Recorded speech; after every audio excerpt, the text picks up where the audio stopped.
Get started, lots to get through.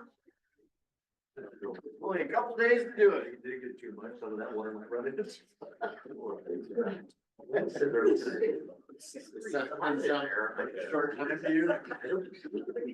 All right, welcome everybody.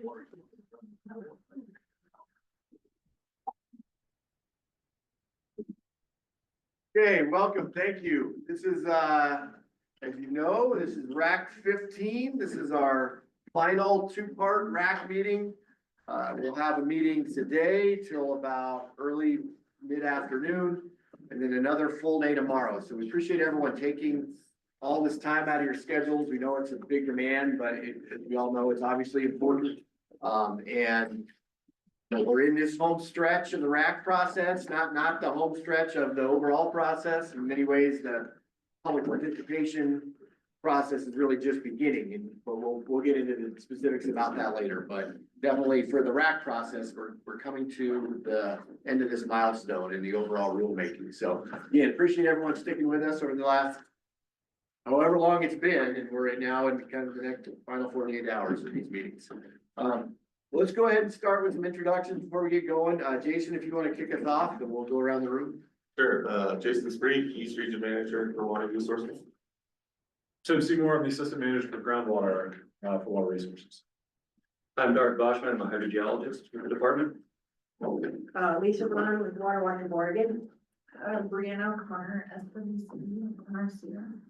Good morning, I'm Zach, I'm a hydrologist with the Nature Conservancy. Hi everyone, Brenda Smith, RAC member. Laura Sistinkos, RAC member. Barbara Howard, RAC member. Louis Mold, RAC member. Rob Frank, already given you. Andy Rudd, RAC member. Good morning, Mark. John Short, the Water Rate Consultant. Ken Benz. Jess Winnick, I'm your Refuge Manager. Andrew. Oh, sorry. I'm Angela Singleton. I'm filling the group, helping with facilitation today. Brian Keekly, third-party facilitator for the Langdon Group. Kelly Mines, role coordinator for this process. And then who else do we have here from the department? Alexandria, if you want to start us off.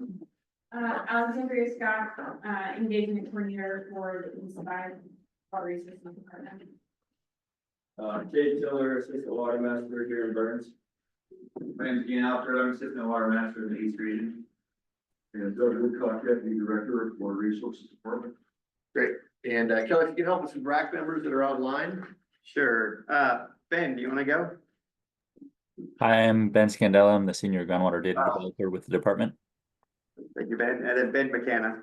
Sorry, two Bens. Cross wires there.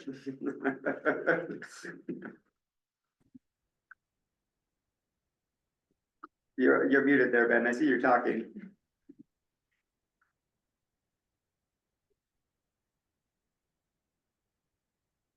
Okay, thanks, Ben. Ben has acknowledged just online. Thanks, Ben. And then, can we get Roger? Go ahead. Yeah, please. this is Roger Shealy with the Agricultural Research Service. I'm just gonna be here for a couple hours and then I'm gonna come into town and join the meeting. Thank you, Roger. And then, Laura, do you want to introduce yourself?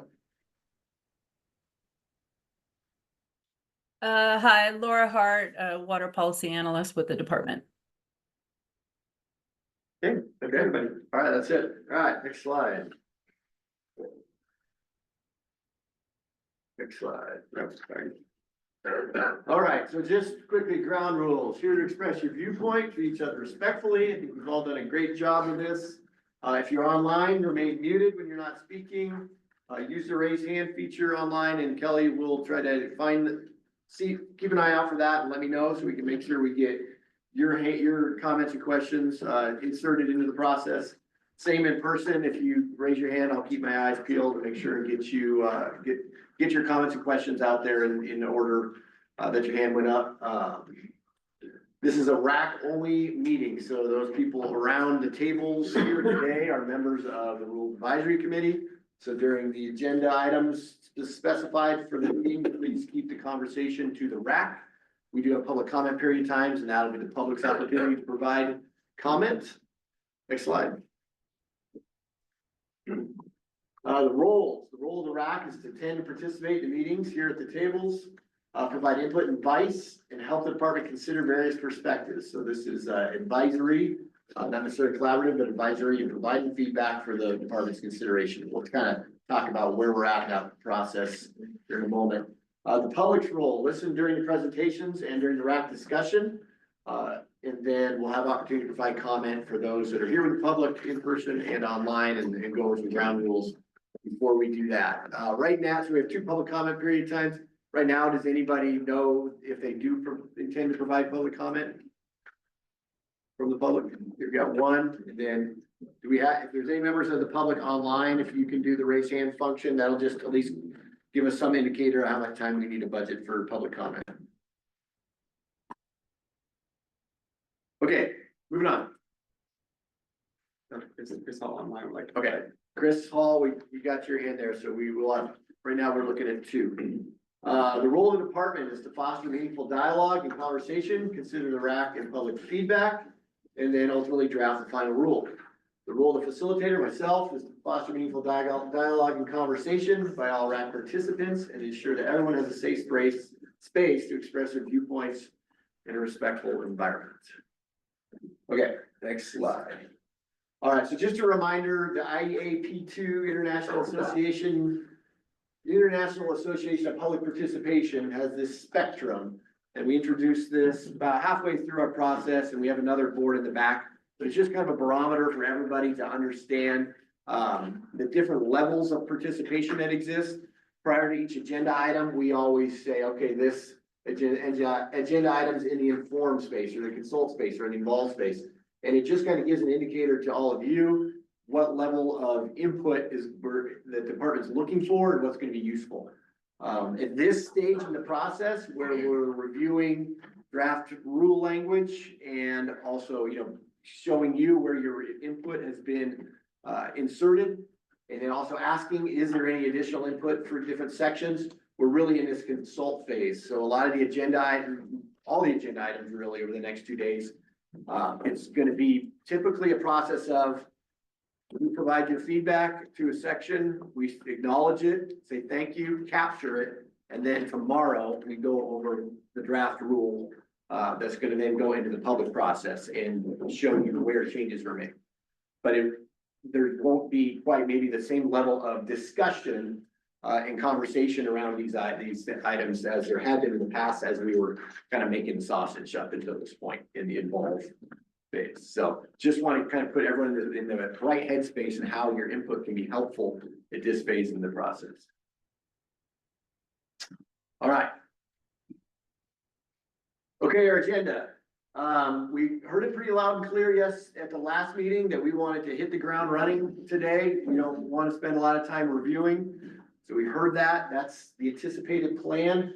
However, we did get some feedback from RAC members that there would be benefit before we pick up where we left off on the critical groundwater area rule language review, which is kind of where we ran out of time at the last meeting, to spend an hour prior to that, providing giving a little bit more cut and dry explanation of understanding allocation and scheduling reductions.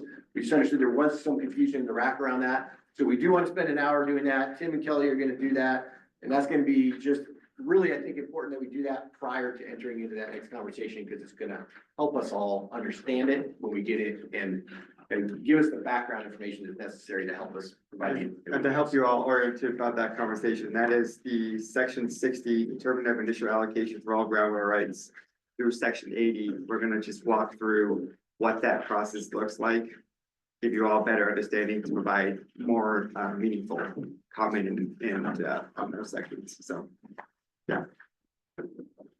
Okay, then we'll spend the rest of our time before lunch completing the critical groundwater area rule language review, which we started last week. Okay, next slide. Okay, we'll have a public comment, a quick lunch meeting. We're just going to grab food and sit back down. I think we're having that brought in. Is that right, Brenda? Thank you again, High Desert Partnership, for providing us lunch. We'll want to just work through lunch, grab our food, keep going. We're going to spend a good chunk of the afternoon, pretty much the afternoon, going over the reviewing the fiscal impact statement, of the critical groundwater area. So this is, sort of adjacent process to the rule language, but an important thing that that needs to be, we need to get through essentially today. So that we can, the rule language. That's our day. So the goals, gather input on the draft critical groundwater area rule language and review the draft critical groundwater area fiscal impact. Okay, I'm gonna turn it over to Tim. And with assistance from Kelly. Thanks. We're gonna try to synchronize the whiteboard so that people online can see, and then you all can hopefully see here on the whiteboard. So bear with us as we try to do this. Kelly, I'm gonna, replace the current share and share my screen if that's okay. And what we're gonna try to do here, can you pull the zoom up so it's on the screen? Yeah. Using the monitor of the chat. Can you monitor the chat if you have questions? So as we talk about the rule 60, 70, and 80, what we're gonna be talking about is how we're gonna allocate water, how we're gonna schedule reductions, and then how we're going to adaptively manage over the 30-year period. And I want to try to take this and simplify it with some diagrams and kind of help us all understand and put some numbers to it so you can see an example of what it might look like. These numbers are hypothetical, so please don't lock them into your brain. The PTW number is going to be the proposed PTW number. The modeling numbers are going to be the model numbers. But when I start to talk about actual use or what we determine actual use is, I'm purely making that up. That is what we're actually going to be doing after the rules are adopted, is going through and determining that actual use. So when we talk about allocation, I want to use Silver Creek as an example. And what the rules lay out is a PTW, and that PTW number is specified in the rule. And currently for Silver Creek, that PTW number is 15,200 acre feet. And in this box here, think of that as all allocated water rights, right? So that's the total volume of water rights. And we know that we've allocated more than is actually being used. And so what we're doing is we're setting a PTW, and this is the quantity of water that can be pumped within that sub area as we have modeled and determined that that will achieve stable groundwater levels on our timeline with our phase-in period. And so the modeled amount of pumping was 21,000 acre feet. So that's what the model thinks is being pumped in 2018. Now remember that the model was calibrated based on pumping from 1930 to 2018. So the model wasn't just calibrated using 1 year's data. It was using that full span of data from 1930 to 2018. So that's an awful lot of data that went in to inform that. But when we've been presenting our numbers for the amount of curtailment, what we've been using specifically for Silver Creek is 21,000 acre feet. So when we talk about Silver Creek getting roughly a 28, I think it's a 28% curtailment, what we're talking about is 15,200, the PTW, is a 28% reduction from the modeled value of 21,000 acre feet. So that's what we're talking about when we say it's a 28% curtailment. So when we go through and try to figure out, well, we allocate water. What we're gonna do is in this square, think of that square as a field, right? So every water right has a place of use. And every water right then has the amount of acreage within that that's actually been historically irrigated. And this is purely an example to try to help us understand. But what we've said in the rules is that we want to give 2.7 acre feet of water per acre that has actually been historically irrigated. And so if that's let's say that's a place of use, that square around the outside, and inside of it is a pivot. And around the outside, you've got those corners that don't historically get irrigated. We don't want to allocate water to those brown corners. We want to allocate water to the green circle in the middle. And so let's say that outside square is 120 acres, but the circle inside is 100 acres. Well, what we're going to do is we're going to take 2.7 acre feet and we're gonna multiply that by 100. And that's gonna give us 2,700, or sorry, 270 acre feet, right? Now, if this is the most senior water right in Silver Creek, we're gonna allocate part of the PTW to that right. And that right now uses up some of the PTW. And then we're gonna go to the next right, and we're gonna do the same thing. Look at acreage, multiply it by 2.7, and allocate some of the PTW. And we're gonna do that for every single water right in Silver Creek. And what's likely to happen is we're likely to get to some sort of a value that's above the PTW. And that could be less than the model value, or it could be more. And so in this case, I'm gonna say, based on what we've heard from Larissa, that the model doesn't have enough acreage in it. And so what we're gonna find is that actually, instead of 21,000 acre feet, it's something more like, and I think I used 1,000 acres additional. So I added on some additional there, and we'll say it's actually being pumped at 23,700 acre feet. And so now what we have is the total quantity of water that has been historically beneficially used at this new duty in that area. And so now we need to now we can calculate what the actual reduction is, right? So the actual reduction is now the 23,700 acre feet minus the PTW of 15,200 acre feet, which comes out to 8,500 acre feet. And so that's the amount of water that we need to schedule for reductions in Silver Creek. Yep. In this example, so you now increase the amount you're taking away. So it was a 28%, but if you're gonna actually take away whatever, now you're taking away 8,500 instead of 2 or 5,000. Yep. So you, because you started low, you're now taking away more. And that was my point. Like, I understand this process, but my point has always been because you started so low, you're actually gonna end up reducing more than what you say you are. So instead of taking away 28% of the water, you're now gonna actually take away 40% of the water or whatever it calculates out to be. So that's my point, is that the way you've done it, because you started off with the wrong numbers, you're taking away more. Yeah, the percentage will change based on what it is, but that's assuming that we've underestimated. If we've overestimated in an area, we're gonna say we're curtailing more than what we actually are. And so it could go both ways. And what we have is our best estimate for use, based on the groundwater study, has gotten us the total pumpage values for each of these sub areas. And that's what we have to work with. And so when we talk about like percentage reductions, they're not the actual reductions. What is actual is that PTW number. We are gonna reduce down to that number under the rules. But what if that PTW number that you need to reduce down to is wrong? That's where adaptive management comes in. But you've set the numbers in rule. So now the Correct. numbers are set, so people are gonna hold you accountable even if you were wrong. So if you should have started with 23, but you started with 15 and you put 15 in the rule, people are gonna make you stick to that. Even if you say, oh, we were wrong, we're trying to adapt up and it should have been 20,000.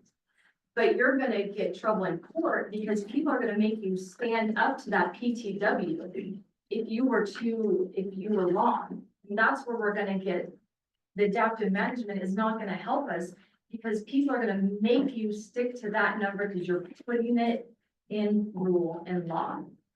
So that's where I have the issue, is because you're starting low, you're gonna take away too much starting off. And that's my frustration. I get all this. I get the numbers. But if you should have started with 23 and you started with 15, we've already lost before we regulated. Does that make sense? And do you understand why I'm like, it's not calculated in my brain, and it's not gonna work out how, what's the word? The adaptive management will not save that PTW number. Because people are gonna come after you and they will make you stick to that number.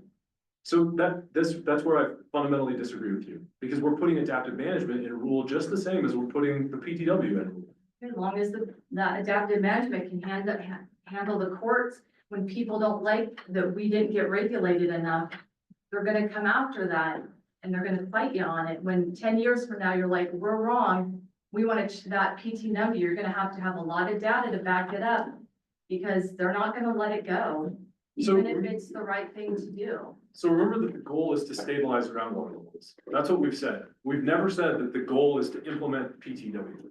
The goal is to stabilize water levels. But that's how you And- stabilize. That PTW is our best estimate for how we stabilize water levels, right? So that's our best estimate for how we achieve the goal. And what we've written in rule is if we achieve the goal without getting to that number, we don't have to get to that number. We don't have to reduce to that. There's nothing there's nothing in this rule set that says we'll get to PTW by this point no matter what. It says you will get to PTW on this schedule unless through adaptive management, we find that there's a different path and we can adjust based on what that different path is. And that's what's in rule. And I don't know how else to like. I believe that the rules will control in all aspects of it and not require us to go to PTW if the adaptive management plan says we should do something different. And that's the point of adaptive management. Mark, I think it might be how you're phrasing it too, Tim, because you started out, PTW is what we're going to. PTW is the minimum amount of water that could be allowed in that basin, right, but more water can be allowed. yeah, We're only going to take 40% of that reduction. So you make a line below the model line, and that's where we're gonna start. yep, And then if we're above trend or below trend, well, down. But potentially we never get to the minimum, right, what PTW is. And it specifically said that in the rule, that PTW is not the goal, and you have it there. The goal is, I'm gonna say dynamic stability. And that we're hopeful that we never have to get to the minimum PTW. right. I think that gives the community a lot more, at least me, a lot more of faith that the goal is not PTW, the goal is stability, and hopefully we can achieve that. Yeah. Half reduction. Yeah. Thank you for that reframing. That's exactly right. PTW is the maximum amount we could curtail to under these rules as they're written. And that doesn't seem to come out in that section 50. All right, Municipal total withdrawal Let's- sounds like. let's dive into that when we get there, John. So I want to carry forward to this. Ken, you had it. Yeah. Tim, not to beat you up too much, but yours is point. Some time ago, the BLM came in and we got a lot of suspended AUMs. At that point, it was when the grazing, when the conditions are right, meaning the grass comes back and everything is great, those suspended AUMs will be returned. That's not the case. There's no mechanism by which you actually can get those AUMs back. They're gone. And they're still listed as suspended. They're gone. No matter what the conditions of the range is, makes no difference. So that's what the department's up against, is the same thing, is that once something's written down and it's gonna be gone, normally it means it's gone. So we better be very, very specific in the adaptive management part of this whole process. Because it wasn't done, certainly wasn't done on some of these other issues that we're faced here, so. Sure.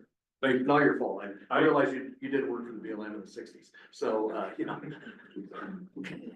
Yeah, thank you. Ken, maybe I'll follow up with you when we talk about allocation. What I'm hearing, and I've heard many comments, for advocating for turning water back on for ahead of schedule. So just think about that, and we can talk about it when we get to the rolling, which, yeah. Mark, I saw your hand up. Yeah, this helps me put it in perspective. The difference between your model number and what Larissa says is occurring is about 12% difference. Sure. And you guys are only gonna implement 40% of the reduction in 2028. Yep. So the total difference between what Larissa's saying and you're saying is about 4.8% in that first time. That's the whole margin of error between what Larissa says and you're saying for the 2028. Yeah. And then when you don't reduce again until 2034, and that's when we follow the trend. Mhm. So that 4.8 should get absorbed in that next trend if you were off or Larissa was off. Yeah. So by 2034, hopefully it's balancing to that 4.8% difference or that 12% difference is a big point. That's exactly right. And that's where I want to go next, is talk about the scheduling and break down the numbers so we can understand the scheduling piece. So thanks for queuing that up, Mark.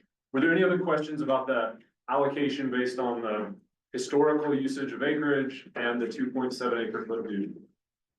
Zach? Yeah, just a clarifying question. How are you gonna use, what does historically used to be acreage mean? I understood your explanation. Historically aren't using pivot corners, don't include those. Yeah. What's the time period of interest for? That's a great question, and we're interested in feedback about what would be appropriate there. Okay. So as we talk, like, right now, we've left it open to the, like, it's up to the department to determine that in the rules. If we would like to be more specific, we would love feedback on that particular piece. So when we get to that section of the rules, let's talk about it. And I'd love to hear suggestions from everybody. All right, so now you got that on the whiteboard there. Kelly's got that blue hatched in area. That's the amount we've actually got to reduce. So think of that as laying on its side, and then we're gonna break it up into increments. And so Kelly's broken it up there in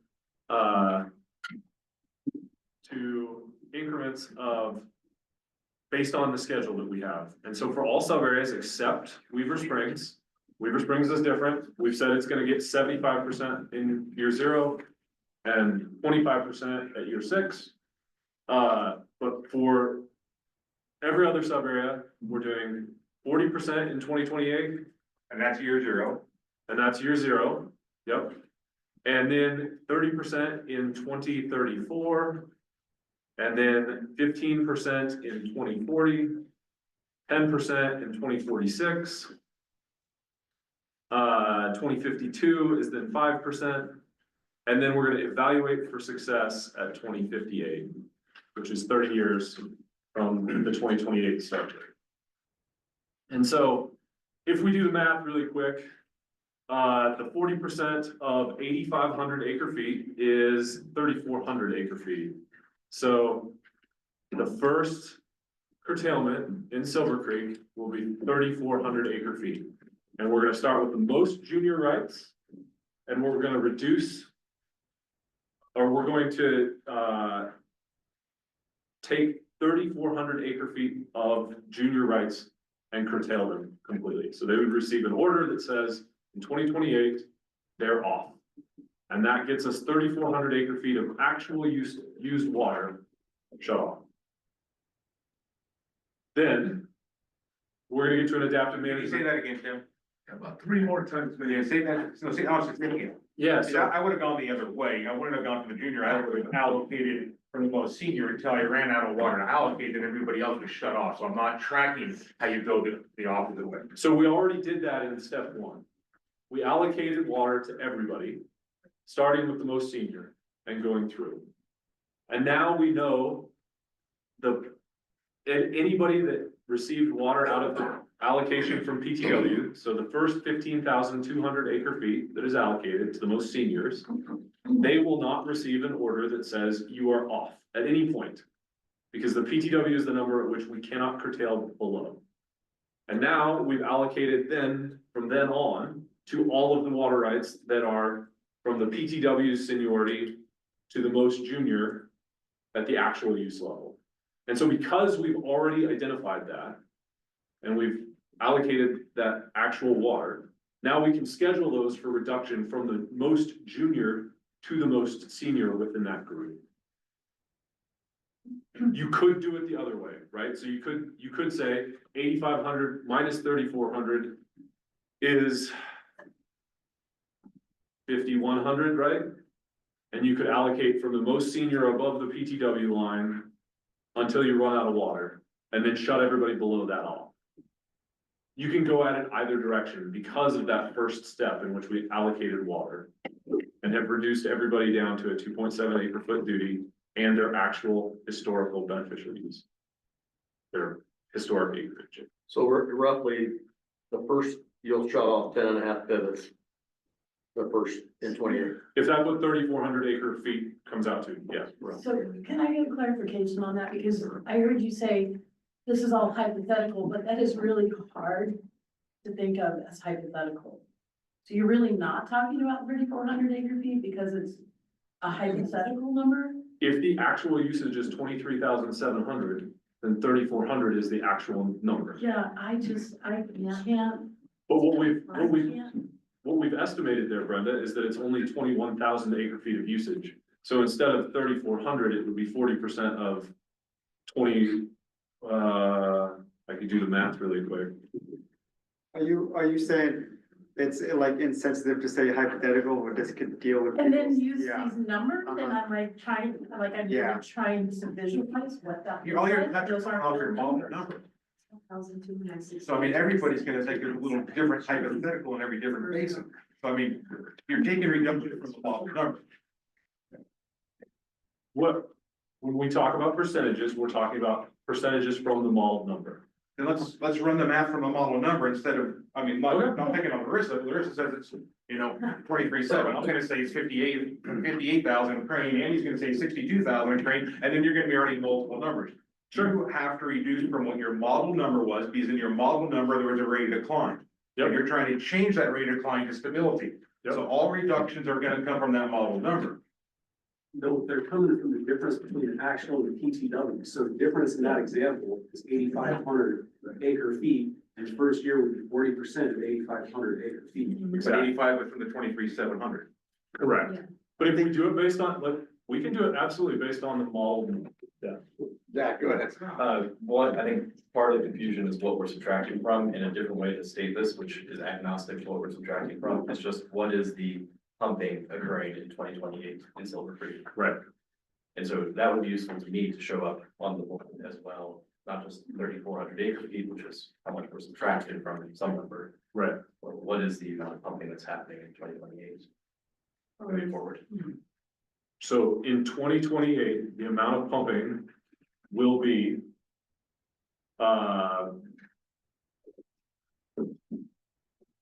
dependent on, again, it's dependent on how much actual use, because we're taking 40%, we're scheduling reductions based on the difference between what we allocated and the PTW. But for clarity, Tim, let's say it's 2,100 for right now, because that's the model value. And walk through the exercise. Yeah, so if we use our model numbers, right, so we said we're pumping 21,000 acre feet in Silver Creek. So when you go to Silver Creek. When we schedule a 40% reduction, that's 2,320 acre feet being reduced. So the pumping in that area, if we're correct, is 21,000 minus 2320. So the allowable pumpage in that sub area is 18,608. 23,000 minus what? 30. It'd be 2320, 2320. And it's 21,000, not 2,100. Yeah. Which gives you 18,680 acre feet. It's allowed to be pumped. It's another way to say it. Louis. So Tim, at what point in time are you gonna have the actual numbers of acre feet? What, because you have the model number, that's not gonna change, correct? Correct. Okay, and so until you have the actual numbers, everything's hypothetical. Correct. so. It's our best estimate. At some point in time, or is there a point in time when the department is going to have the actual numbers? So the rules have to be adopted, and once the rules are adopted, then we can begin the allocation process. And you can see the frustration from us that you're adopting rules with numbers that we don't know what they are. That's where the frustration is coming from. Yes. Yeah. What I don't understand, if we spend $5 million doing the model, why aren't we using the model number? We are using the model number. We're using the model number to set the permissible total withdrawal. Let's start from that and work down. That's, I mean, you're right, I mean, then you come back into these things and figure out where you are. You know, us guys in the room, anyway, can figure out, I'm gonna turn off 10 pivots and Liz is gonna turn off, 8 of them. And then the neighbor says, well, how did we get there? And you say, well, I really know. They picked a number.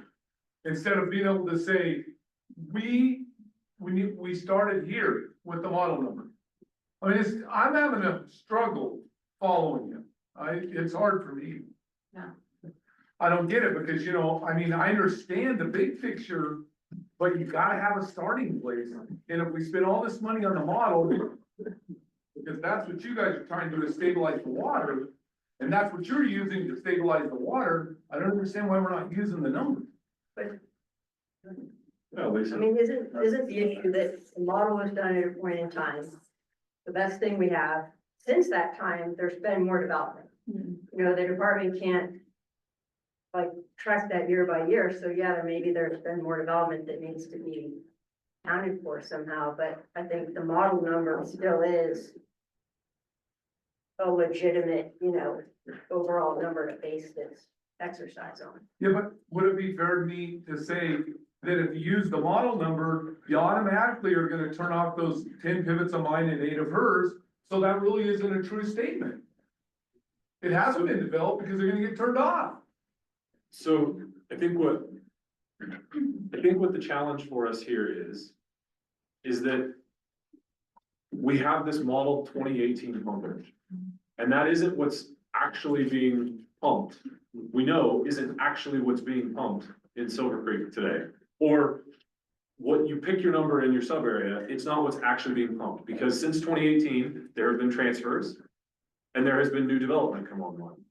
And so if we were to use the model numbers and say, this is what is out there, and we're gonna reduce down from that, we would be curtailing any of those new uses that came online through a transfer or through development of authorized rights.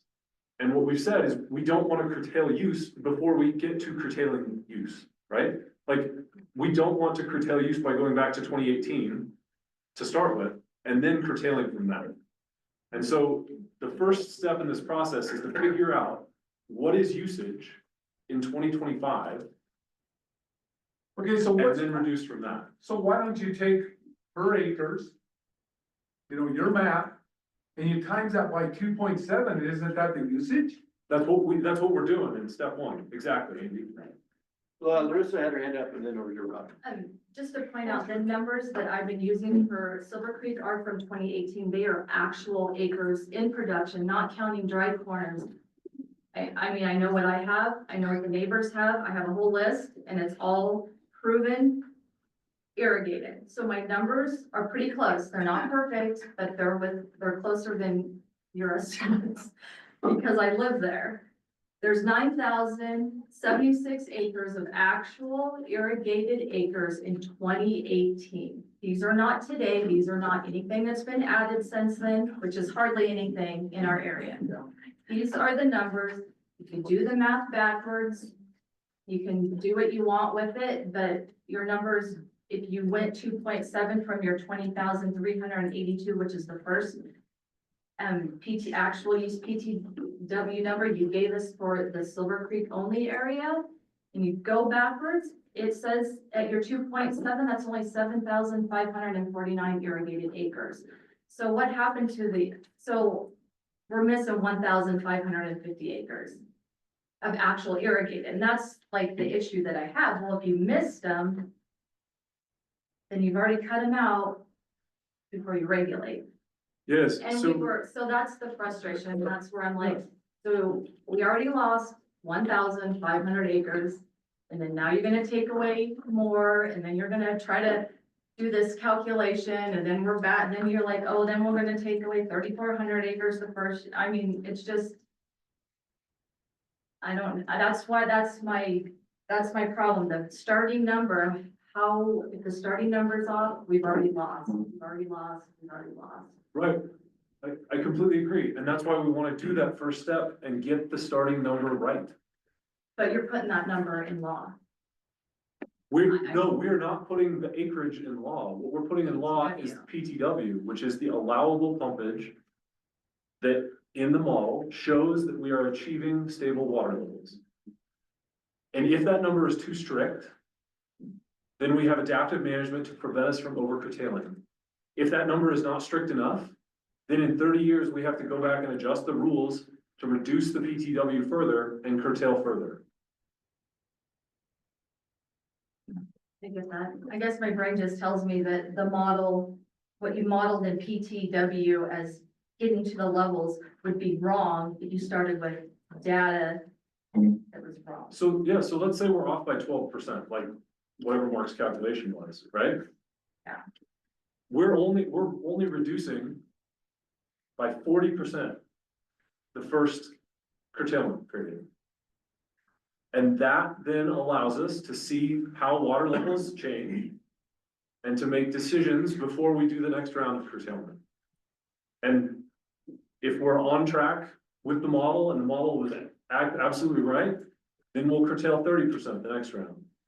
If water levels are much higher than we expected, we don't have to curtail at all in the next round. If water levels are way lower than we expected, for some reason, right, recharge just isn't happening, or whatever the case may be there, then we could increase that number if we need to get us back on track. But the point of adaptive management is we want to start with taking a smaller slice of the water use out there and reducing it, tracking water levels, seeing how they adjust. It's going to help us evaluate how effective our model trajectory was, as well as allow us to adjust future curtailments so that we don't over reduce. That's the point of adaptive management. Rob has hands up, and then John, and then Jeff. I share Larissa's concern about starting with an inaccurate PTW, because that is the number we're basing it off of. And if we cut those corners off and reduce duty down to 2.7, we're already starting as much as 32.5% off. Because if you cut those corners off, you just reduced your acreage by 22.5%. And then we're taking 10% of the duty away. So if we're starting with a PTW that was based on modeling that was as much as 32% off, and then we do a 40%, which is a substantial curtailment that first year, there is the possibility that by the end of that first 6-year adaptive management period, we've already stabilized. And for the continuing 6-year adaptive management cycles, it continues trending up and surpasses stabilization. At which point we realize we over curtailed. And as Mr. Bentz said, there's no mechanism for giving any of those rights back. That's why it is concerning to me if we're using PTW based on inaccurate model numbers. That's why I have expressed concerns throughout about even going through any of this rule process before we have the actual usage.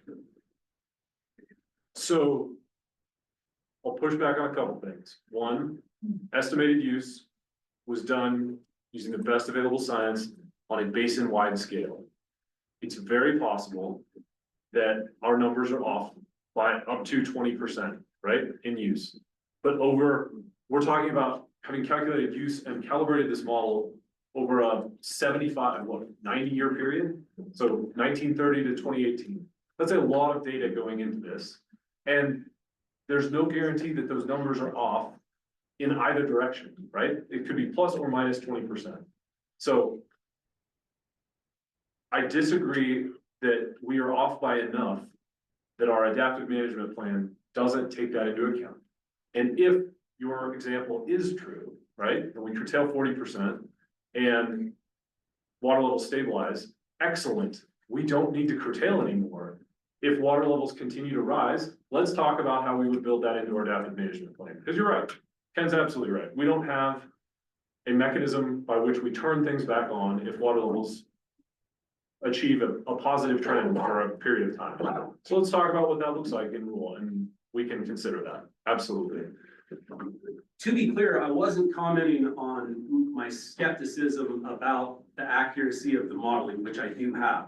I was simply saying that just mathematically, if you cut those corners off, that's 22.5%, 10% of the duty, we're already at a 32.5% difference between the acreage that's gonna be potential acreage that's actual and our modeled acreage. Right. That's a significant amount. But when we modeled it, we didn't model those those brown corners weren't used. Because we use the open routine. Right. So, like, if you have brown corners out there that you haven't been irrigating historically, that wasn't water use. And that's just paper water at this point, right? And we've said from the start, we don't wanna make paper water valuable. Like, we wanna reward people for having developed water appropriately under their certificate, or permit certificate, and then having historically used it in accordance with that water right. And that's what we want, how we wanna allocate water. We don't wanna say, this person has the most senior water right, they've only been irrigating half their acres, but we're gonna give them their full acreage and their full duty. Because that doesn't then result in the people who actually have done the work to develop the water, getting water. So, Yeah, your math of 32%, to me, is paper water that's not being used. So if you allocate that to the most senior user, that's 32% of the more junior users that will get shut off. If you allocate water to those corners that aren't being allocated, aren't being used, that person will be being allocated of water.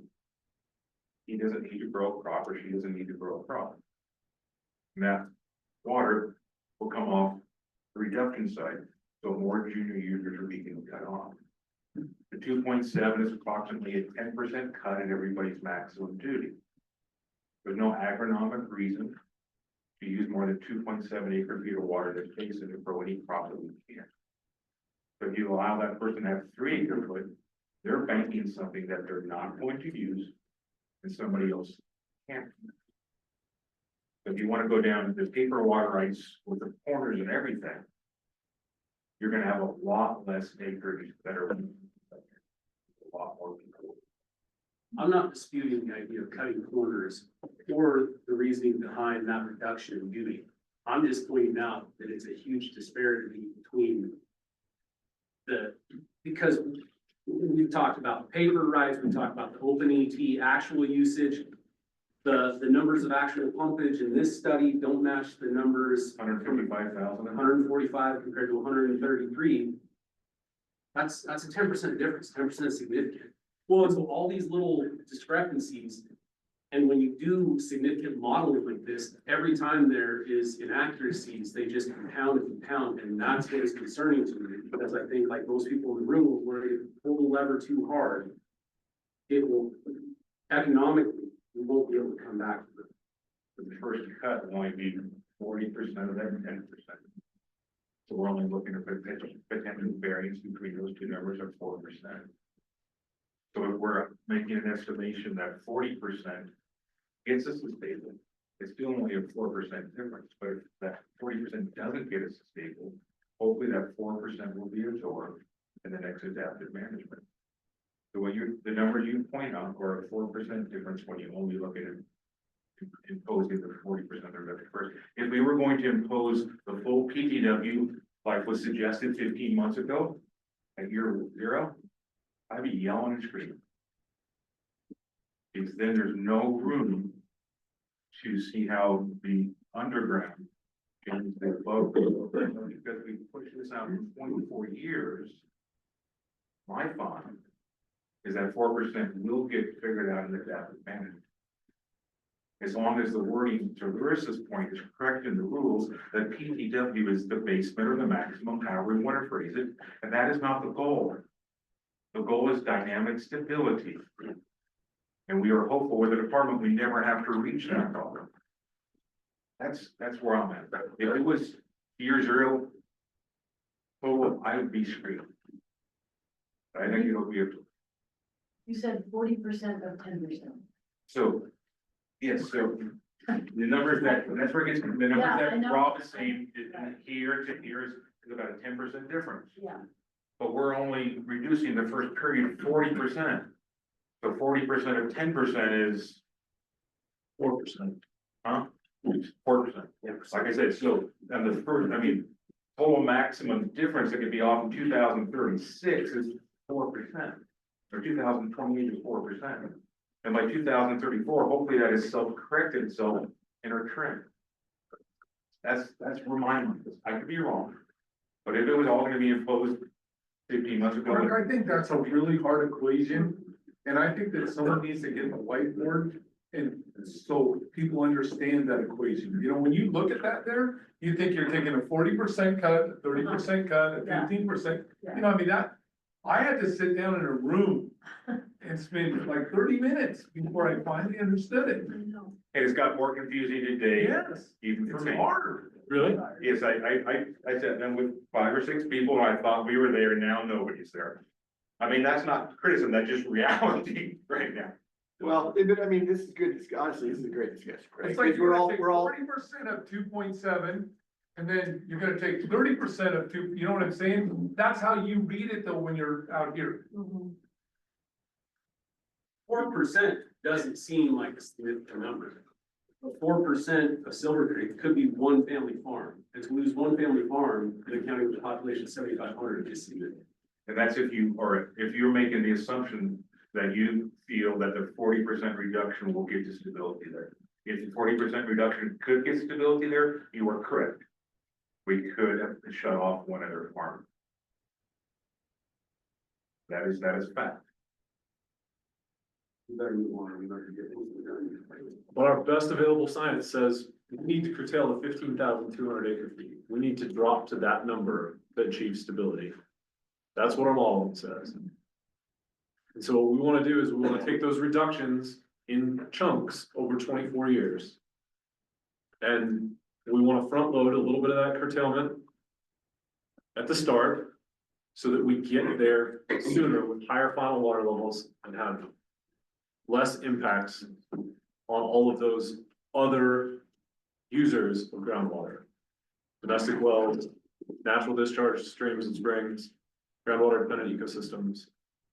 Higher final water levels are a good thing, and that's why the front loading curtailment. So my last comment probably on this one, so even when we get to 2034 and you have published numbers, they're fairly irrelevant, as long as you're staying within what the allocation was. We're not gonna be regulated to public numbers except for a max fund, we're gonna be regulated to the trend for stability. So John and Jeff had their hands up earlier. Do you guys still have comments or did they get kind of go ahead? I wondered what would help me was, if that PTW stood for predicted total withdrawal rather than permissible. Permissible sounds like this is it. Yeah, it's a statutory term. I think we can change laws. Yeah. We cannot. Division 10, who was on that Division 10 anyhow? Yeah, that's a good question. Perhaps we clarify the definition of permissible total withdrawal, John. And I think we can do that. And we'll have to consider how to do that effectively without. Yeah, we'll have to think about how to do that effectively. Jeff, Zach, Lisa. Okay, I think this has kind of been answered a couple of different ways, but it's still not sinking into my head.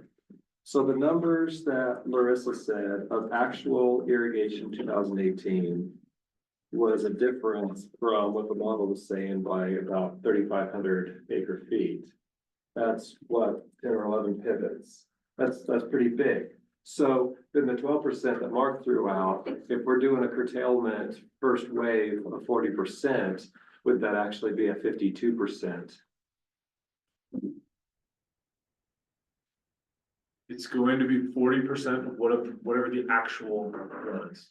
40% of 28%, so it could be 52%.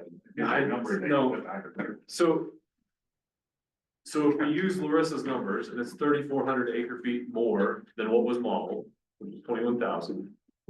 Then instead of curtailing 21,000 minus 15,200, we're curtailing 20, we'll call it 24,000 minus 15,200. So you're curtailing a larger volume, yes, but you're still only doing 40% of that larger volume up front.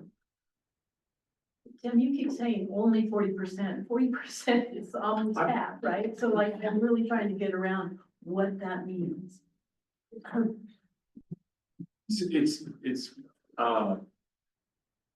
In Silver Creek, it's 40% of the 28%. The 28% is the maximum amount of reduction from 2018 pumpage. Yeah. So they're only taking 40% of the 28 That's in 2020. which would be 2,320 acre feet. So would it be fair to say that these numbers are accurate, these PTWs, that's where you wanna be, right? That is that is our best estimate of the amount of pumping that can occur and achieve stable water levels. If we schedule the curtailment over the period of time that we talked about, and we're achieving. According to the market. Yep, and we're achieving stability in 30 years. 1 second, Jess, did you have another question? It seemed like you had a two-parter there, I wasn't sure. It's a little clearer. Okay. I guess I just don't understand why you can't lock on to the 15,000 and work from that number if we're gonna pick on Silver Creek. I mean, it's like you guys aren't sure that's where you wanna be. Is that a fair statement? We do not want to get there if we can achieve stable water levels with less curtailment. But you're So taking us there. all the other numbers we're looking at, the only number that makes any difference is the PTW.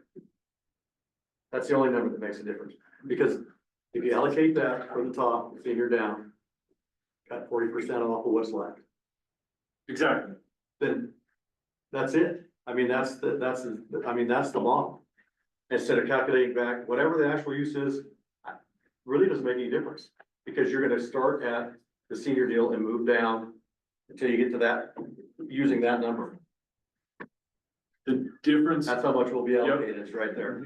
The difference is we don't want to take that 40% cut from paper water. We want to take that 40% cut from wet water, like actual use. And that's why the calculation to get to actual use. We could absolutely allocate the PTW using this formula, 2.7 times actual acres. And then that gets us the cut line.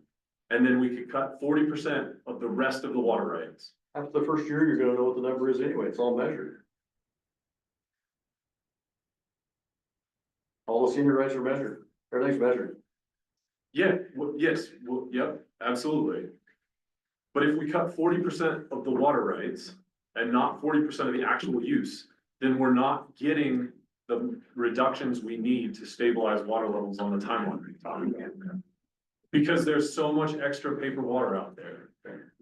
Because what we have said is that there's between 135 and 155,000 acre feet of actual use out there. And I understand. And there's 300,000 acre feet of water rights. You'd be allocating me water on some, because those are old rights out there, so much of that, you know, I mean, we moved the corners, but there's some of the ones that haven't been, then I mean, right. Yep. I understand. Zach and Lisa had their hands up earlier. Do you guys still there? I suggest, I think we're eventually gonna get there, but I think it would be helpful to walk through the adaptive management and say, and just specifically say, what happens, all right, it's 2029. What happens if groundwater levels are stable, better, doing worse? So I hope we get there. Yeah, it's on the other side of the board. Wonderful. Can't wait to see that other side of the board. Can I ask a question? Go ahead. The last thing I'd say is that like what we're really talking about, so Mark is doing the math for model uncertainty at each of these 5 adaptive management periods, basically. And each of these 5 periods has a different percentage adjusted uncertainty associated with it. So that's why Mark's like dividing, you're multiplying 10% by 40%. Another way to think about that, I don't know if this is helpful, it's helpful to me, is in 2028, do you think the model is more than 60% wrong? Okay, if it's more than 60% wrong, then there could be a conversation about the one family farm in Silver Creek that could get turned off. I don't think the model's 60% wrong, right? The next adaptive management period, 2020 to 2034, 70% of the difference will be potentially curtailed pending adaptive management. The potential ultimate overall net error difference in the model's approach is potentially up to 30%. So the model can be 30% wrong. That's more realistic, that's plausible. In that case, adaptive management is there to help us smooth out the uncertainty. And so I think that first period that we're talking about, the 2028 curtailment, is important because that's the one that doesn't have an adaptive management check to it. But the model has to be really, really pretty wrong for that chunk to actually be wrong enough to turn off a fuel that doesn't need to be turned off. So that's what I wanted to say exactly. If the model's kind of wrong, the adaptive management is there. If the model is really wrong, which I don't think it is, that's when this will matter. If the model's 12% wrong, adaptive management will help. Tim, the question for, I guess, for Tim, because we do want to get, this is great, good discussion, and hopefully people are understanding it the way that you can understand it, right? Because we're probably coming at this conversation in a number of different ways.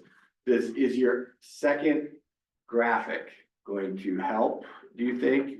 It's gonna help explain adaptive management, and it's, Okay. as an example. Would that be a good place to go for everybody right now? And then, hopefully we can still have 15, 20 minutes left in this conversation, but just to kind of see that and then have that in your bank as we continue the conversation. One question, where's the year 2330, that was based off acreage that you calculated in 2018 times 2.7?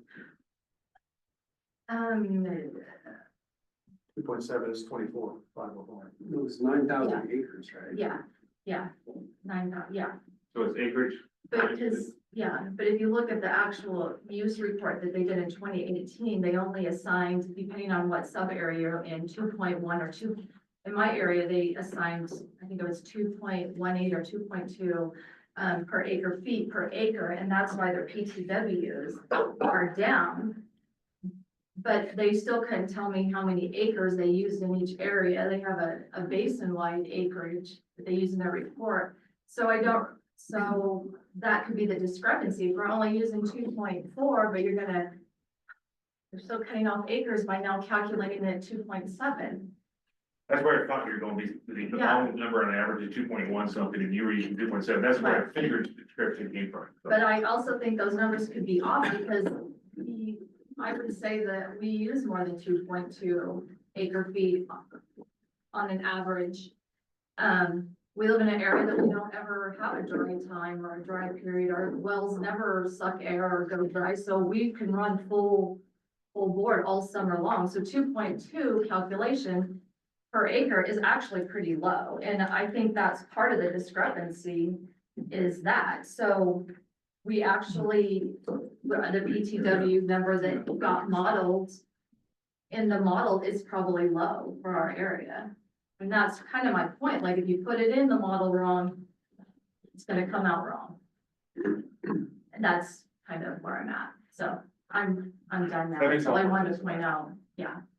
Would your adaptive management kind of help with that, see how the correction? It doesn't, nothing about adaptive management corrects the underlying questions about the model. What it does is it allows us to get started with reducing use to try to achieve stability, and then it allows us to use measured data going forward to make decisions. That's the intent of adaptive management. Well, so Lisa, you had your hand up earlier. Do you have a question or comment here, or would it be beneficial to kind of see the next step in what they're gonna present so we can kind of get a little more holistic picture? Yeah, mine can be asked in the context of adaptive management. Okay. Why don't we do that? We got a little bit of time left. Hopefully for some folks, this is helpful. Okay, so let's flip the board over. Yep. If we You want could. to share your screen again? Yeah.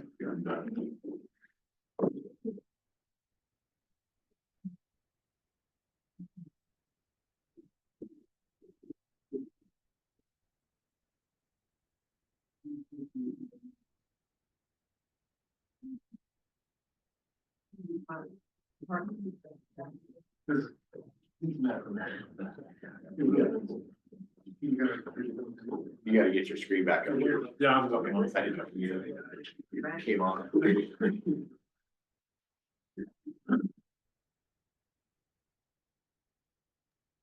Kelly, are you writing on the whiteboard the same things that we're seeing on Tim's screen?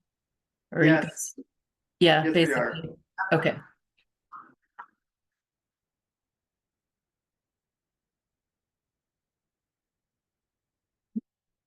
So let's talk about how you go from scheduling reductions to adaptive management. So we've laid out the schedule, right? We have a quantity of water that needs to be reduced. And we're gonna reduce by that amount in 2028. We're then gonna wait 6 years and go through an adaptive management checkpoint. And in the rules, I wanna call out that it does actually only give 5 years because we're doing the adaptive management checkpoint in the calendar year before the year where the adjustment would happen.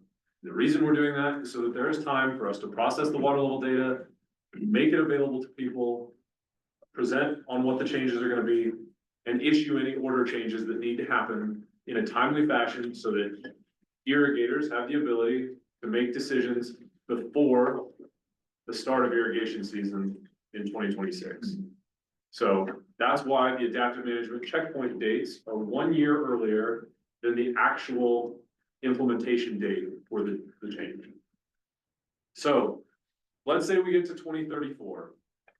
And let's say that water levels are trending higher than we expected. And so perhaps they're in between the 75th and the 90th percentile, right? So we've got our envelopes there, and those tell us how on track are we or not. Based on what the rules say today, if we are between the 75th and the 90th, water levels are higher than expected by quite a bit. And we will then adjust the amount of scheduled curtailment that is to go into effect in 2034 by reducing it by half.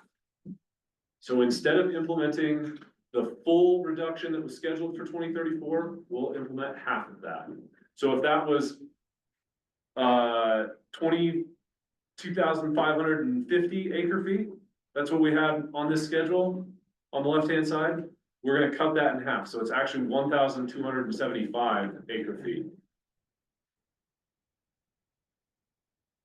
So more people stay on during this period of time. Now, there's another 6-year pause or 6-year waiting period while we track water levels before our next adaptive management checkpoint. And we get to 2040. And let's say that water levels are back on track. So we're down here close to the median groundwater level line. Well, what the rules say today is that we're going to implement what is scheduled for that time. What was scheduled was 15%.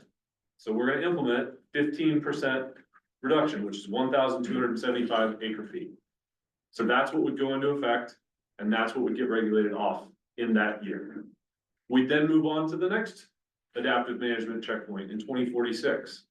And let's say, for some reason, I don't know, 6 years of horrible drought, we're below the 10th percentile. And we're way lower than expected. What the rules say today is that we would take what's scheduled and we would double that. So instead of implementing that 850 acre feet of reduction, what we would implement is 1,700 acre feet of reduction. So we can double whatever is scheduled. And then let's say we get back to, or we get to 2052, and we've had just 6 wonderful years, and all of a sudden we're above the 90th percentile. The rules say we don't have to implement, we will not implement any reductions if we're above the 90th percentile in water levels. Water levels are way higher than we expected. And so in that year, instead of implementing 425 acre feet of reduction, we implement 0. And that's how adaptive management uses measured water levels So let's give them the to entire, adjust the schedule. can you tell me the entire reductions? So if you were to take the actual, the reductions that I just listed out here. Yeah. The actual amount of use reduced is 7,650. That's what that adds up to. And what we had said at the start of the schedule is we were gonna reduce 8,500 acre feet. So instead of implementing 8,500 acre feet of reductions, in this schedule, we only implement 7,650. And I know I keep using only, and I'm sorry about that, Brendan. Only is a bad word Yeah, here. kind of is. Yeah. We implement 7,650 instead of the 88,500 that we had scheduled out. And now in 2058, we need to evaluate for success. And what we're gonna do is we're gonna look at the water level trend rate of change. So we're gonna calculate the median rate of change for the wells in that sub area. We're gonna look at a 6-year period of use. And if over 6 years, the trend is 0 or positive, then no further action is needed. And at that point, we've achieved success. And the department can then go back into the rules and adjust the PTW to match what's actually being pumped in the basin at that time. So that those people are then assured that there's no future reduction coming. If we identify that water levels are still declining at 2058, so we're not stable, we haven't achieved the goal, then there is still the difference between 8,500 and 7,650 that could be implemented. And in the rules, the department has the authority and the flexibility to implement that in whatever volume is needed to achieve the reduction. Or to achieve the goal. And then if we get to 2058 and the PTW has been fully implemented, then there's no further reduction that can happen without a rulemaking. And so a rulemaking would have to happen, the PTW would have to be adjusted, another contested case would have to be gone through, and then those reductions could be implemented. So this process that we've been going through would have to happen again.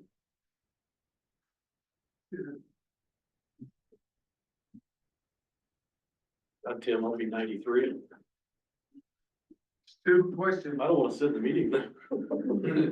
So you might want to at that point, it's for coffee, Ken. And so what happens to if Mark comes up and Melissa goes down to your sub area, then how do you manage that? Well, there- Just the sub area or? So we're managing by sub area.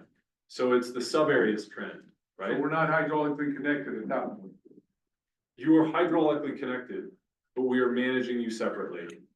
Because management is most effective in the area where the pumping is occurring. Got it. So it's possible Silver Creek could be ahead of schedule the whole time and receive far less reduction. While another area is way behind schedule, water levels are much lower than expected and receives much more curtailment quickly. So each sub area is gonna be managed separately from this adaptive management scheme. And then we've specifically exempted Weaver Springs from adaptive management because of the short time period in which we're implementing those reductions.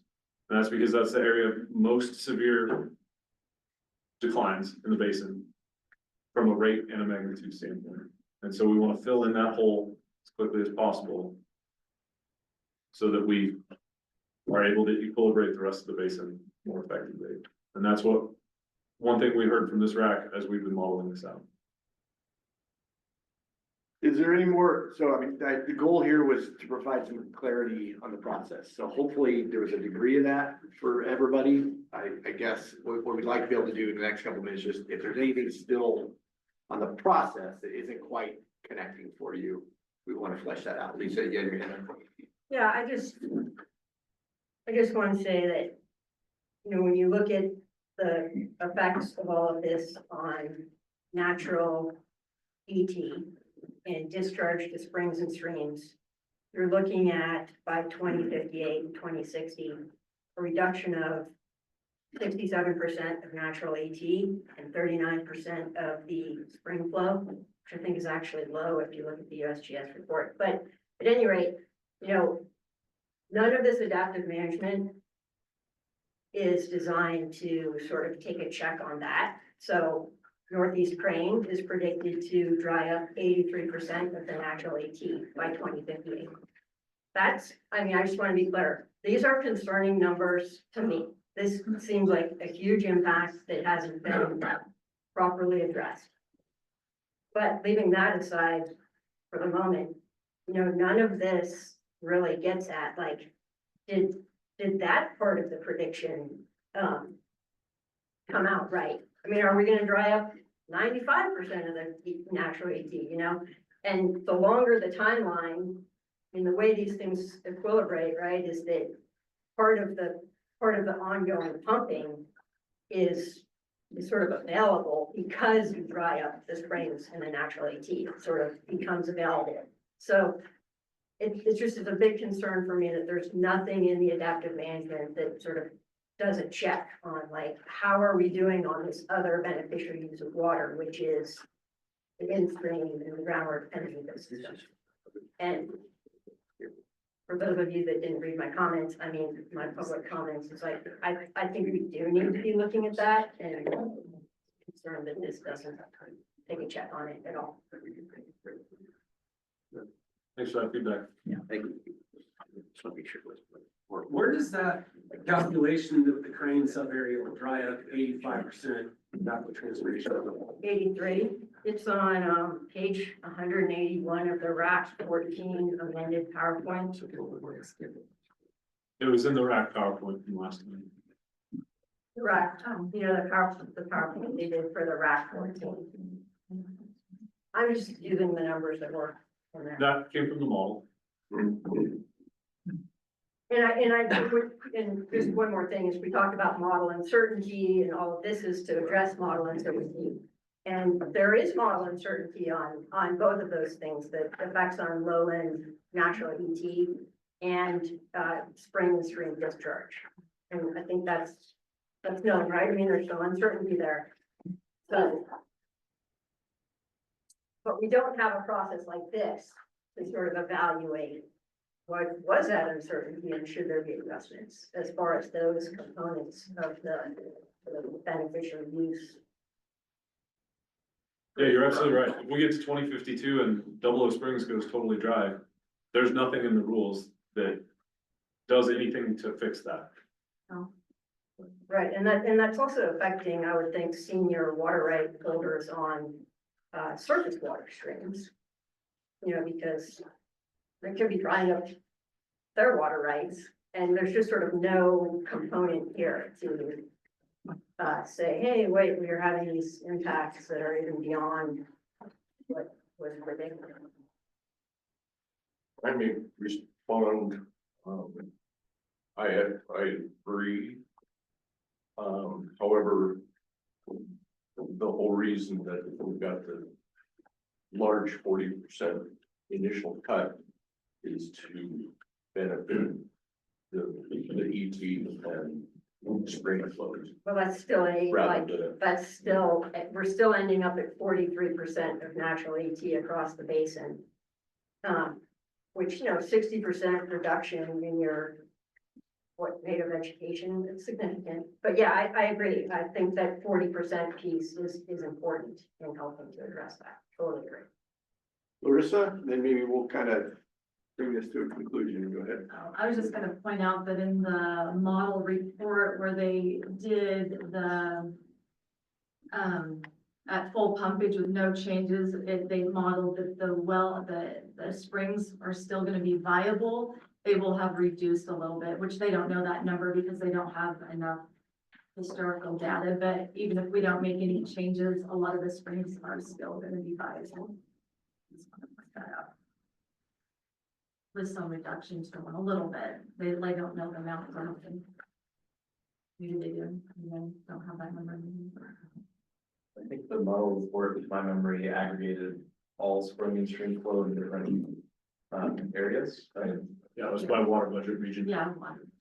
So, you know, within that, it says that there's still some spring and stream flow in those model regions, but that could include some springs going totally dry and other ones continuing to persist. So it's not a level of granularity to say that like all springs would be viable for Okay, Fred, and then if possible, we'll try to move on. Okay. First off, you guys are assuming that the model is right, measuring things that weren't even measured in the study.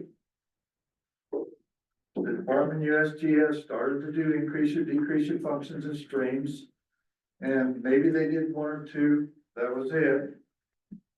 There is no data on the low elevation springs there to speak of that is tied to anything. There's some old data on double. The Department of USGS never even tried to measure recent spring flow data. A lot of the comments were made on drought-driven streams above, hundreds of feet above, actually, sometimes 50 to 100 feet above the static water levels that we're talking about. There is no major tie on even springs and streams. And then when you get to evapotranspiration, again, I've said it before, that's a surface water generated function where surface water becomes underground. So where do you separate surface water from groundwater? But my point is, the model is took data where the department, my view, my opinion, on USGS, and then they made it into something due to the model projection that the department wasn't even measured. So, I'll have other comments. And I don't want to say that some of these things are important. I'm just saying, I spent my life studying ecology here. And I'd love to go out with you and show me an area that is groundwater dependent vegetation without actually being a surface water from these big flushes like this year generated deal. Doesn't mean they're not important. Doesn't mean I might be underestimating a little bit of shallow aquifer generated changes, but for the most part, it's a surface water function. And again, even if I'm wrong, in my view, the data that we've talked about, looked at, thought about through static levels and contours and everything wasn't targeted to measure these other things. And now here our whole game is into, it's flip-flopped 3 times on what we're giving for the reason of curtailment. And, you know, I just say that we're 9.5 miles away from the nearest irrigator. I'll just use my case. And I hesitated to do this before. We're probably 30 miles from the base, any well with a serious decline. And, you know, we're chopped off with the 40% automatically. If our family, and there's 2 wells with them on irrigation, they haven't changed 1/8.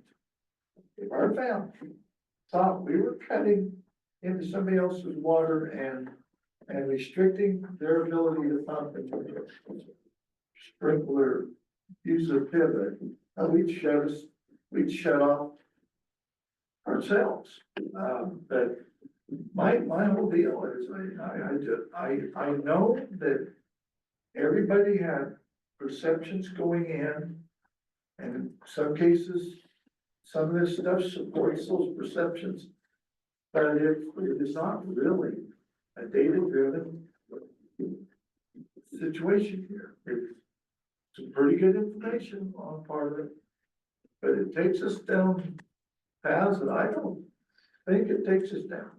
I'll just put it that way. Yeah, I mean, yes. So I'm wrong with it. All right, we really do need to continue, so, 'cause we got some important stuff we gotta get to today. Or we're gonna be behind the eight ball, so let's move on. We heard you loud and clear in the last message, and we want to pick up where we left off. No review, so that's what we're gonna do. We're getting into the critical groundwater area rule language, this is sections. Kind of wrapping up the process of reviewing the sections with you, capturing your feedback on each section. And so that we can look at the draft rule language and review that tomorrow. So Kelly, you're probably gonna provide a little more explanation, is that accurate, into what kind of input you're looking for? Yeah, we will get into what kind of input we are looking for specifically. Okay. Let's go ahead and get started. All right, so as Brian has said before, the goal of the conversation today is to gather input on the critical groundwater rule language. We're at a consult level here in terms of the conversation today. And what we're looking for, I'll step back a little bit. So the plan is today is to gather your input and feedback. The department is going to work this afternoon to make adjustments to the rule language. And we will bring it back to you tomorrow and discuss the changes to the rule language. So in order for us to make changes, we're looking for specific types of input that are more constructive and helps us make decisions.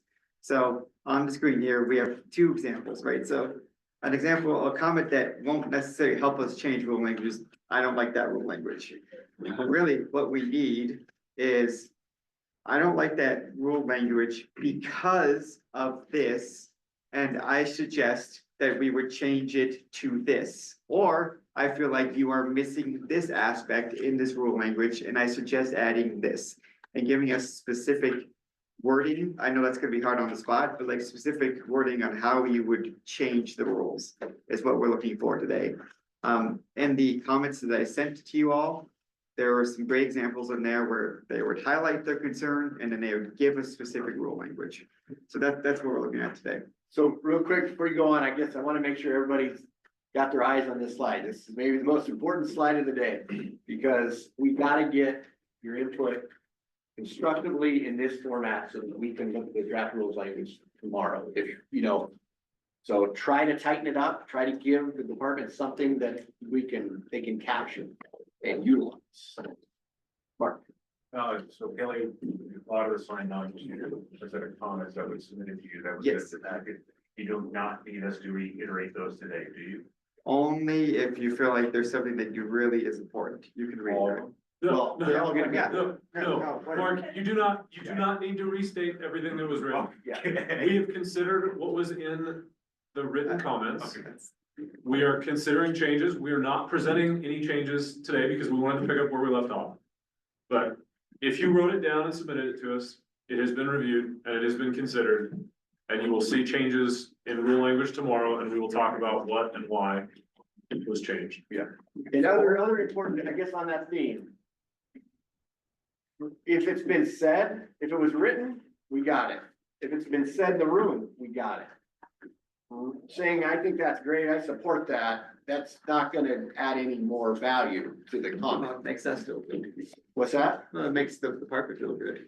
Well, I mean, in the room, if somebody says, I'm concerned with rule language X and I think it's for this reason, you should put this in there, we got that.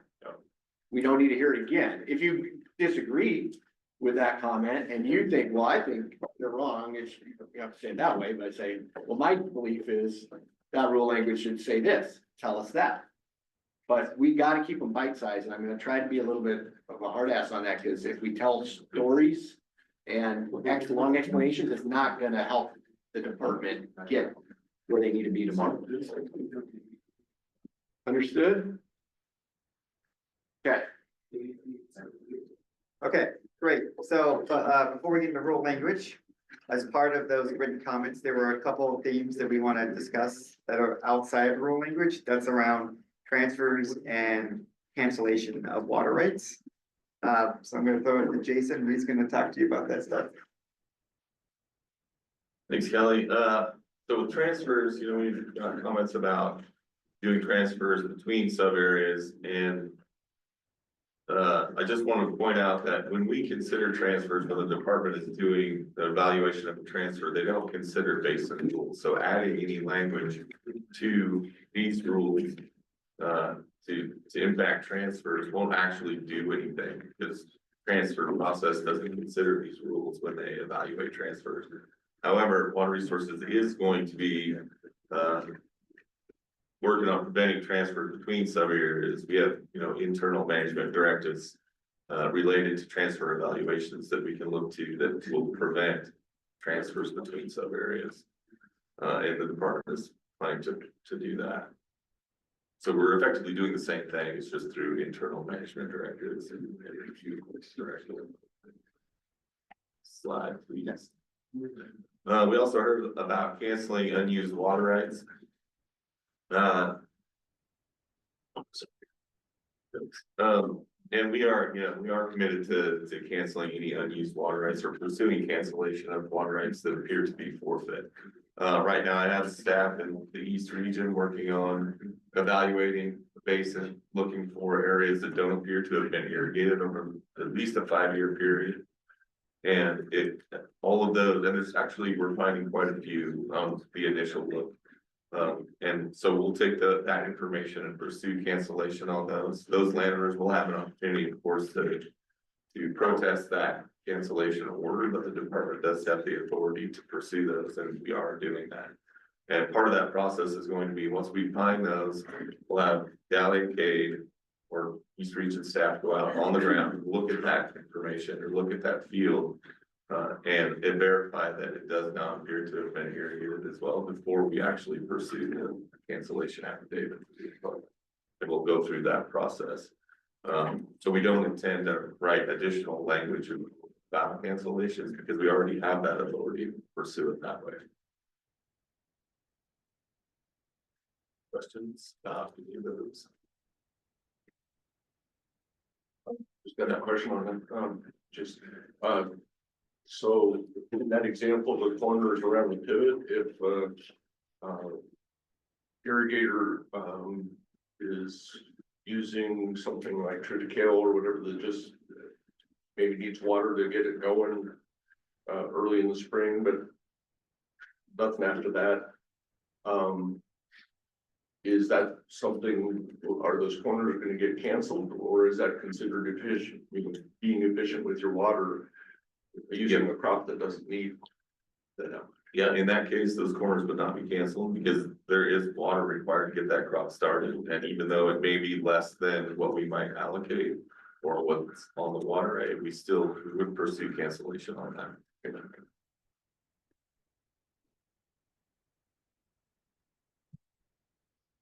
Okay, great.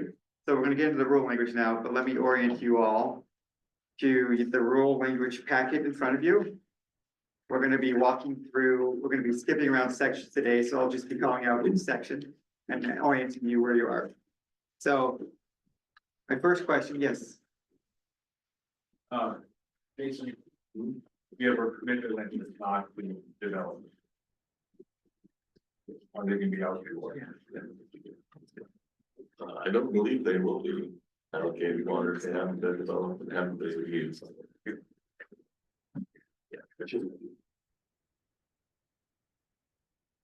So if it's a valid permit and it's still valid, it'll be canceled if they haven't developed yet. Canceled. It will just not be allocated water during the allocation. So we're not planning on canceling water. That's a little bit different.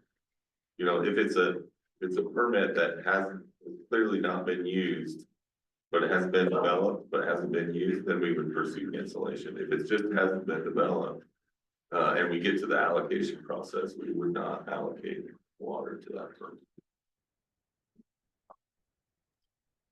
Hey, Kelly, before you start, Yes. I wanted to drop something in the chat for the people online so they can open the document you're gonna walk through. Are you gonna do track changes version or Plain not? version. Plain version. Clean version, okay, and that's what's Yes. on the website, that's the up-to-date, Yes, all of the Okay. versions are on the website, yes. okay. Mhm. Great. Okay, so in our last meeting, we were told that we want to kick off where we left off. So we went through the definition section, we went through the boundary section, and we went through the principle. So that's section 10, definitions. We went through section 40, the Hardy Basin critical groundwater area. And then we also discussed section 50, the principal total withdrawal for each sub area. Do we need to have a conversation on any of those sections? Yes. Number 5, the permissible total withdrawal, Okay, and we can start there. my suggestion, certainly I'd love it if it was made better, but change that to predicted total withdrawal. And in the definition, it says, is the total volume of groundwater allowed to be pumped annually? I would change that to, is the total volume of groundwater predicted to be allowed to be pumped annually to achieve the aquifer stability. Yeah, John, we can take a look at that. Thank you. Yeah, or add by 2058, because it's not the amount annually Correct. until then. You're absolutely No right. more specificity is needed. Yeah. And it may not even be there. Right, and it may not even be. John, thank you. That was exactly the kind of feedback that we need to get. So, and model yourself after that. What? You want to talk like Laura Blitzen right now? No, I mean, we can, yeah, if you'd like to. We're on PTW. Side. Okay. Yeah. So, out of the last RAC meeting, there were questions about whether or not the department's proposal for PTWs was the optimal solution that achieves the least curtailment basin-wide and the goal. And the question came in relationship to Lower Blitzen and the quantity of reduction we're talking about there. And Ben did a number of model runs to confirm that our proposal provides the least amount of curtailment basin-wide, or said another way, the maximum amount of pumping in each sub area that achieves the goal. We heard feedback and we received a proposal from Zach to try to adjust and move pumping from Northeast Crane, or to reduce the amount of pumping in Northeast Crane and to increase the amount of pumping in Lower Blitzen. So less curtailment in Lower Blitzen, more curtailment in Crane, and achieve and see if we can achieve the goal and what that looks like. We have run those scenarios initially and don't have results slides. I don't want to get into the details of the results, but what it requires is to achieve the goal. We have to have more curtailment basin-wide than the WRD proposed scenario, but it does allow us to achieve the goal with Lower Blitzen receiving less curtailment and Northeast Crane receiving more curtailment. And the reduction in curtailment in Lower Blitzen, instead of 39%, I believe it was going to be 18% curtailment in Lower Blitzen. And in Crane, instead of, I think it's 35% curtailment, it would be 45% curtailment. So we're increasing the amount of curtailment in Crane, which is a lot more water. I shouldn't say a lot more. It's about 2,000 acre feet more curtailment than in the WRD proposed scenario overall. So it's about 2,000 acre feet swing to more curtailment to reduce the curtailment in Lower Blitzen and increase it in Northeast Crane and achieve the goal within the model. So that is a trade-off we could talk about if we want to, and I'll let y'all sit with that. But basically, in order to reduce Lower Blitzen's curtailment, we have to increase curtailment in Crane. And basin-wide, that means more curtailment. Now, that might be a worthy trade with adaptive management. It might also not be. I don't know. Could you remind me when Ben did some of those poll runs to adjust for differences in recharge, what percentages he was looking at? Because I thought I remember him showing a 10% difference above or below. Is that accurate? Yeah, so a 10% difference in recharge requires, as I remember it, about 6,000 acre feet more curtailment. Or a 10% increase in recharge would result in us needing about 6,000 acre feet less curtailment basin wide. That's basin wide. So if recharge is substantially higher than it has been historically on average, we would need less curtailment. If recharge is lower than what it has been historically, we would need more curtailment. But we have based our PTW numbers on average precipitation. Mark. How much more public was that in Lower Donner Blitzen? You gave us an acre foot in Crane, did you give us an acre foot in Lower Donner Blitzen? I would have to dig up my email with that. Sorry, I don't have that. So I'll pull it for you later. So how does that work with the transfers that went out there?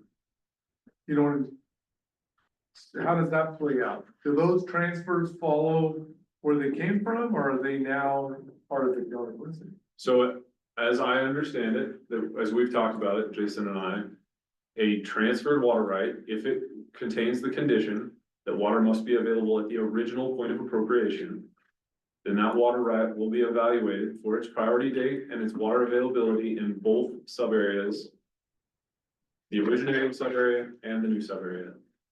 So if you transfer a water right that should have been curtailed in Weaver Springs to Lower Blitzen, it will be curtailed because water is no longer available at the original point of appropriation for that water right.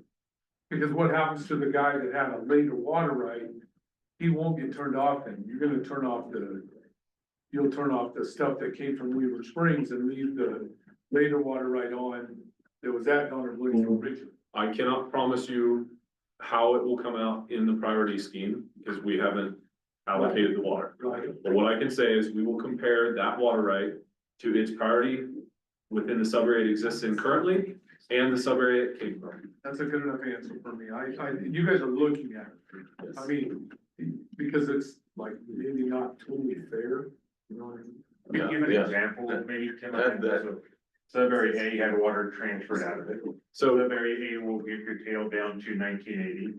So if any water came out of sub-area A in a different sub-basin, no matter what happens at sub-basin, if it's 1980, it gets shut off because it would have got shut off up here. yes, If it had that if it has that, yeah, transfer condition. in the transfer condition, and is that, as Silver Creek has been discussed, has that been part of the calculation? Maybe it wouldn't come in yet. I guess I'm wondering if that was part of, because a bunch of Weaver Springs was transferred to Silver Creek. So remember, we did not model based on. We modeled pumpage. We did not model based on specifically the water rights that would be shut off, right? So we said how much pumpage has to be reduced to achieve stability. How that gets allocated out is an administrative process that happens after that. But the model is based on the pumpage estimates in it and achieving stable groundwater. and that administrative process would take into account if that transfer had that condition. Yes, that is what we have committed to. Yep, and every one of the transfers that has happened since 2018, they've had that. They do. So Tim, are you still requesting any just kind of general feedback? I like the idea, I don't like the idea. Is that where you're at on this? I would like people to think about it, and when we get to talking about PTWs, if we get back to talking about PTWs, feedback, or if somebody has specific feedback about it, yeah. Okay, you've got Larissa and Ron. Since we were talking about recharge, discharge in these different, areas, how are we considering that? Because in rural or whatever, it says that, you can regulate if you're overdrawn, so it's over allocated, right? That's one of their criteria for the critical groundwater area. So if you look at the western drainage basin, which considers Silver Creek all the way down to Weaver, if you look at the recharge discharge from the study, it shows that we are an average anywhere from 10 to 20 over allocated. So if we go with the middle average of 15,000 acre feet over allocated till we reach that equilibrium, and your Weaver was in that report, and you're regulating them back 14,400 acre feet. So therefore, our recharge discharge should be in an equilibrium with just regulating Weaver. So how do you justify taking the rest of that drainage basin and regulating them more when now where you have reached equilibrium and you are now going to put us on the other side, when you can only regulate if we're over allocated, and that's what Weaver takes care of, because Weaver was over allocated as a sub area in our drainage, but the rest of the basin then would be considered not over allocated. And we also don't meet the other criteria of more than 50 feet or more than 3 feet a year in decline. So how are we now being regulated? Like we're a critical area when we don't meet those standards, and that we are now reaching an equilibrium with regulating Weaver. So the statute says that if the groundwater reservoir or any part thereof trips these, then we have the authority to designate the critical groundwater area around that groundwater reservoir. And that is what we're doing. And we are trying to holistically manage this groundwater reservoir and achieve stability and long-term sustainable pumpage for all the users of the Kearney Basin, not just the irrigators, not just the domestic well owners, all of the beneficial users. And that's what we're considering in these determinations and how we're moving forward. So how can you regulate past the over allocation once you've reached that? Or how can you now regulate beyond that? You know what I'm saying? So, Like you've already, like our average is 1,500 So, yeah, acre so- feet, and you've taken that out. So it's kind of like, aren't we now where you want to be? So why are we taking more? remember that overdrawn means that you are pumping all of the recharge. And that would mean that there would be no water for other uses. Discharge to streams and springs, groundwater dependent ecosystems. But but those numbers are considered Exempt uses? natural. Those numbers are considering the natural use too. They're not. In the What we have been focused on is reducing permitted uses. We are not reducing other types of use. So, I know, but your numbers include, it's broken down. You just want to say Silver Creek, it shows irrigation, and then it also shows natural, and it's within those numbers. I didn't put them all together. So together it's 30 to 40 recharge, 50 to 60 discharge. You go to the medium of that, and that's including irrigation and natural use. It's 15 as an average over. So doesn't that include the natural use too? I can't respond on the fly to that, Marissa. What I would have to say is, It's in your guys' we can, summary of the model. we can sit down and talk about it, absolutely. If you look to the Division 10, the groundwater report that came out last year, the values are broken out specifically by pumpage and then by the recharge from the groundwater report. And it's those two numbers that feed into that definition of overdrawn that count. So in the water budget report, the Garcia and others from 2022, that does include all the natural discharge. This 110,000 acre feet that comes up a lot. That does include the natural discharge. But for that definition of overdrawn, it's only the actual groundwater pumpage part of the water budget and the recharge part of the water budget that are considered for that evaluation.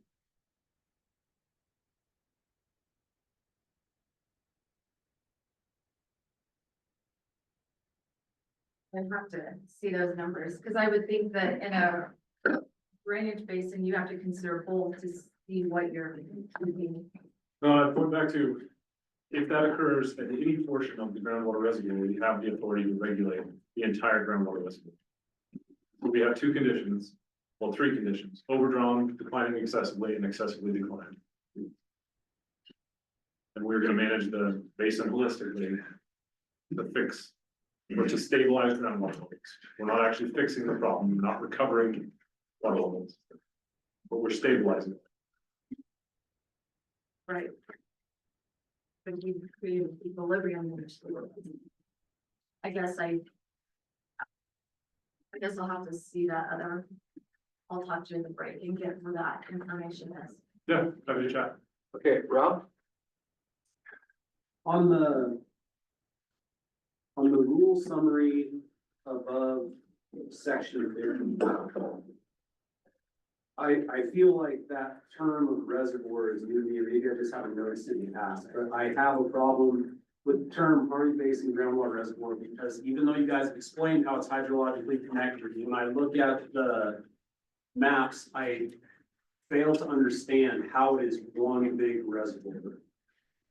And that I've expressed concern about the southern region even being included in the critical groundwater area, because I don't think that it is definitively one reservoir. That's one comment. And my other question is, when they were asking about the transfers, if you have a transfer out of Weaver Springs to Silver Creek, for example, and they would have been curtailed in Weaver Springs, so you're gonna curtail them, which is gonna remove their usage in Silver Creek.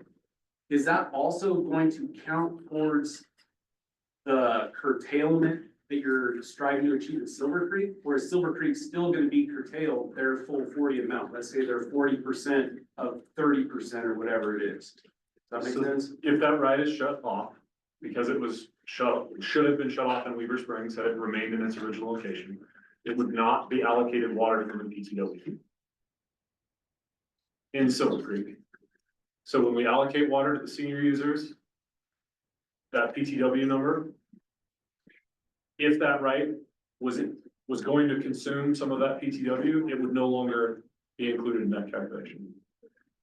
So it would skim off the amount of curtailment that would have happened. Yeah.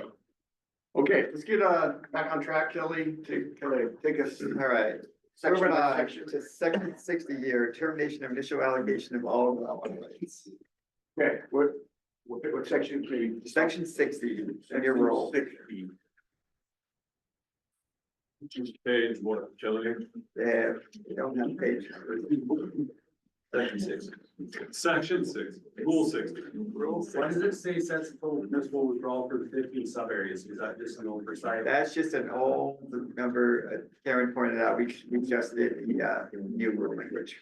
Yeah, thank you. And that's in the summary? That's in the summary. Yeah, we'll yes. fix that. Yep.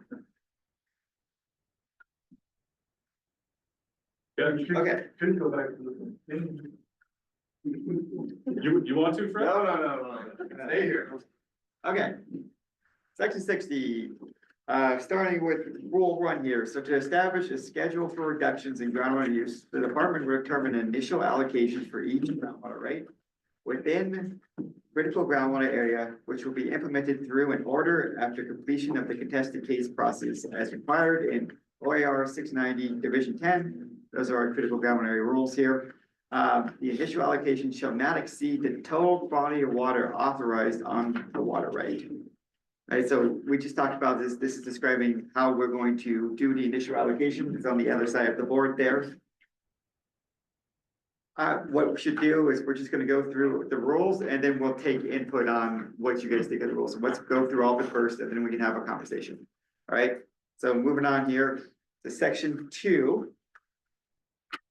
This is describing the square and the circle and the 2.7 allocation acre feet, right? So, and determining the initial allocation for each groundwater right with an irrigation use. The department will, A, use a duty of 2.7 acre feet per acre for groundwater rights for primary and supplemental irrigation, and B, consider the historical beneficial use when identifying the number of acres that will be allocated water. 3, section 3 here. Initial allocation for municipal and quasi-municipal rights shall be a quantity of water equal to 110% of the greatest single year quantity reported to the department in 6 years preceding the adoption of these rules. Moving on to section 4. So in determining the initial allocation for each groundwater right with use types other than irrigation, municipal and quasi-municipal, the department will consider A, the limits of groundwater rights, B, historical beneficial use, C, whether or not a water user is physically capable of pumping and putting the allocated water to a beneficial use. And D, any other factors deemed appropriate by the department. That is the end of section 60. Let's go ahead and start, if anyone has any input. So Kelly, can I jump in really quick? Yes. And I want to make a couple notes. One, we're considering changing the word allocation to something different, like allotment. The reason is allocation is generally construed to be a new use and not a distribution of water. And so we want to make sure we're not confusing people. And so we're going to likely change the term allocation to allotment or distribution of water. Purely for clarity and to make sure we don't confuse people. Andy? Go into a little more detail with D. Here? Yeah. Yeah. So, on this, we're talking about in determining the initial amount of water for a water right that is not an irrigation right. So think commercial, industrial, and it's also not a municipal right, right? So think commercial or industrial. We're gonna look at the limits of the groundwater right. We're gonna look at the historical beneficial use, which is likely reported water use. Hopefully we have reported water use for that kind of right. We wanna look at whether or not they actually have the physical capability of pumping that water, right? So if they have an industrial right, but they don't have the infrastructure to actually pump any water, we don't wanna allocate them water. They haven't been historically using it. And then D is to give us the ability to look at other types of information that might either prove or disprove historical use by the owner of that water right that isn't an irrigation right. So there are not many of these rights in the basin. From a volume standpoint, they make up a very small portion of the amount of pumpage. And so we want to have the flexibility to either allocate to them or to not. Could you add to prove or disprove historical use? Yeah, absolutely. Yeah, I mean, you know, like, I guess my example would be the Crane Hot Springs. Isn't that where that fits? You know, when you turn off down to 2,000, whatever he is, he gets turned off and the party's over. Yeah, It's not irrigation, so it's, yeah, Right. not irrigation. That's fall, my, yeah. that's my question. I agree. And then they're, you know, they make the decision whether they're gonna leave the Crane Hot Springs open or closed. So did you have a suggestion, Andy, for how? No, it should change? I just wanted to understand it. Got it. Okay. Absolutely. And then, Couple other points. I think Mark made a really good point about the 2.7 acre foot reduction. We talked about that previously. We think that that is a fair reduction of duty in order to conserve water and make more water available for more junior water rights. Zach, you had brought up the point about how are we going to determine historically irrigated lands? So here's a place where I would love to hear some feedback. What should that time frame be? Should it be the last 5 years? Should it be 2020 through 2024? Should it be 2018 through 2022? I don't know. I thought you guys said those water rights had that language specifically asked it when we talked last time, because I asked about that. Because one of my concerns was if you shut them down, that could constitute a taking. And I asked, is that language in there? And I thought you said it was 5 years. I thought it was specifically in the water rights said when they had the No. beneficial use of cancellation. For cancellation, yes. there is specific criteria related to the forfeiture of the right that we can then cancel on. And that relates to non-use for 5 years.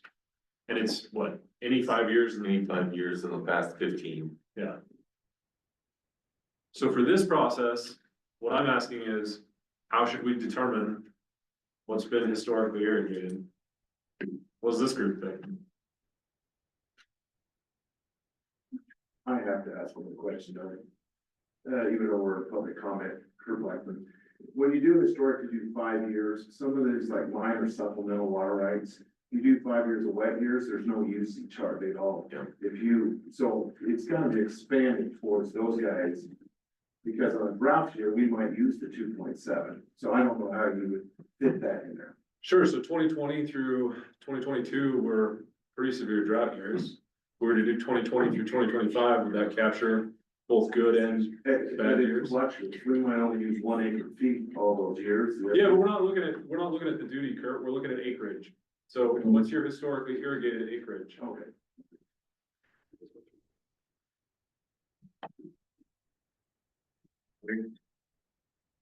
I think 24, I mean, give a 5-year period of your time and then what's next? Okay, Right. I appreciate the suggestion, and if there isn't feedback, we'll take a stab at it proposal. So, thank you.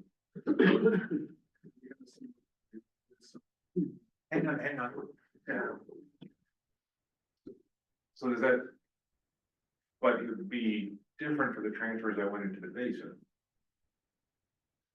So if transfers are gonna be regulated off, they wouldn't be allocated water, there's all kinds of nuances as we work through this. Devil's in the details. All right, so I mean, a lot of transfers have occurred from other sub areas, past 2020.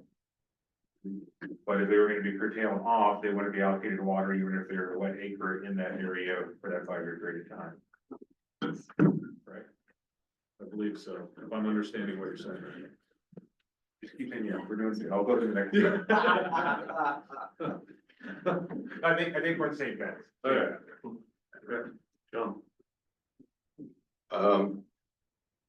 Maybe there's a detail, so on those water rights that have been transferred to another sub-basin, even though that language of still being legally available in the original sub-basin, that's not carried through to the certificate that's issued on those, so is that you guys be going back to find the transfer that? We would have to look at the transfer order, yeah. Okay, that's all I need. Yeah. Got a couple of Jess and Ken. Okay, I just have a question on number 3 here. I'm reading this, the municipal and quasi-municipal right shall be a quantity of water equal to 110% of the greatest single year quantity. I'm just looking at that and wondering, this could really limit the county on industrial development or urban growth, right? It would lock us in to basically our footprint. That's kind of scary. I know we're trying to look at all users across the entire sub-basin, but that right there, I think could be very problematic. Looking to our future. Yeah, so we've heard comments around that. I want to make it clear that currently, we ran some water use calculations, and the city of Burns, their max reported use in the last 6 years was 1,254 acre feet. If you take their water rights and add them up, they are allocated about 7,600 acre feet. So they are currently only using about, call it 1/6 of their total water right.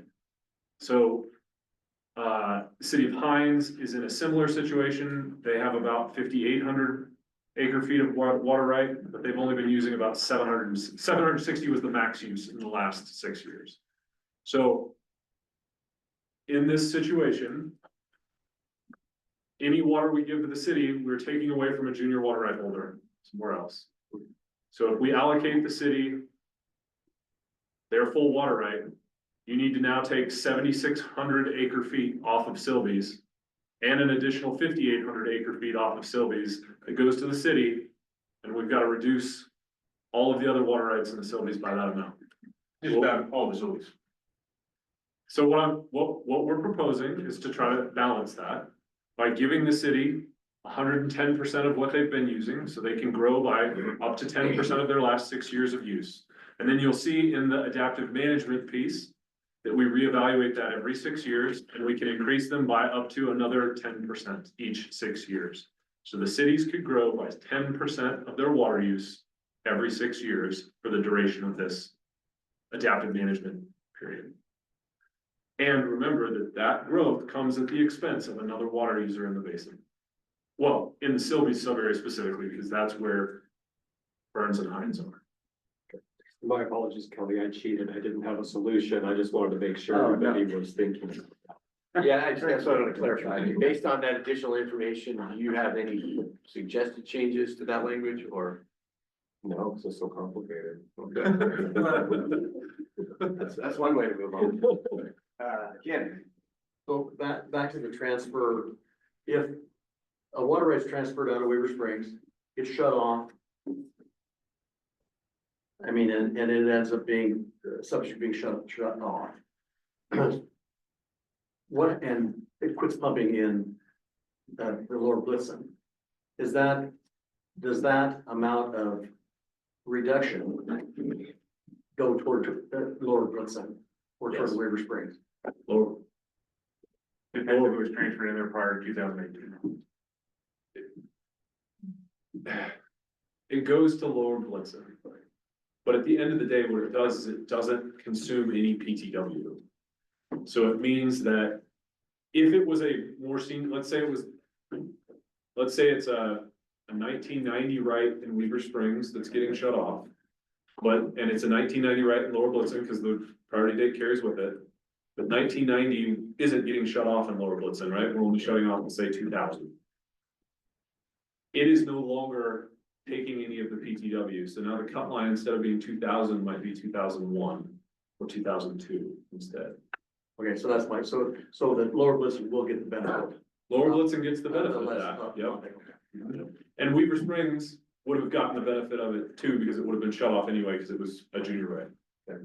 Right, thank you. Now, the inverse could also be true, right? Let's say they move from Lower Blitzen to Weaver Springs for some reason.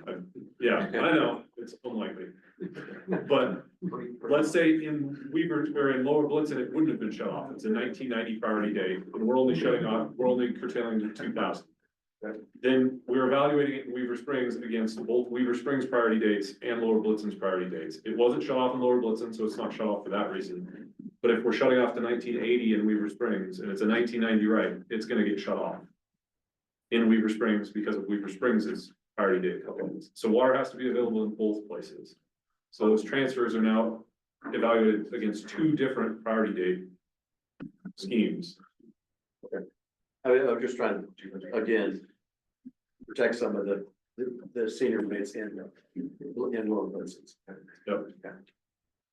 Thank you. Sorry. Yeah, Jack, go. Following up on Jess's question, because I think it influences maybe my answer to the second section. In this third section here, it says, for 6 years preceding the adoption of these rules. Not a criticism, just a curiosity, why did you choose 6 years? Yeah, that is great. Yeah. We're not adaptive management. But they'll adjust it every 6 years. Yeah, no, we chose 6 years because again, it encompasses the 2020 through 2022 drought range. Okay. And we've been stuck on 6s now. You say it enough times and you can't get out of it, Zach. So do you have a different suggestion? No, I'm trying to use that to inform how I might respond to your, to what historical beneficial use looks like for primary irrigation rates. You want consistency, Zach? That's what I'm like. I love consistency though, it's nice. Well, use 7, it's a much luckier number. Let's go to 8, let's go to 8. All right. This section, are we wrapping this section up? No, Zach, are you suggesting 6 or B here? I might just think on that a little bit more and provide a suggestion later today, because I know there's a time component to this. Well, you've now put it in my head, so they changed. Well, we can capture it for consideration. You may have not put an input in, but you put an input in. My tentative suggestion is consider 6 years for primary irrigation evaluation of historical beneficial use, but I reserve the right to change that suggestion. Great. Sure. Why did you be out there with primary? Thank you, Counselor. Because I think it was an interesting point brought up that supplemental irrigation, there may be a different time that's more pertinent for supplemental irrigation rights and primary irrigation rights. I suppose if that 6-year period does include the drought years, then chances are good that supplemental irrigation rights would be included there. But I don't know the answer totally yet. Right. I think we don't have time, but it brings up a very interesting point on how you allocate water to supplement. Because I mean, if they're only used once every 8 years, but you get allocate them the full 2.7 because they're priority date. There's a lot of water left on the table, somebody else is not using it any longer.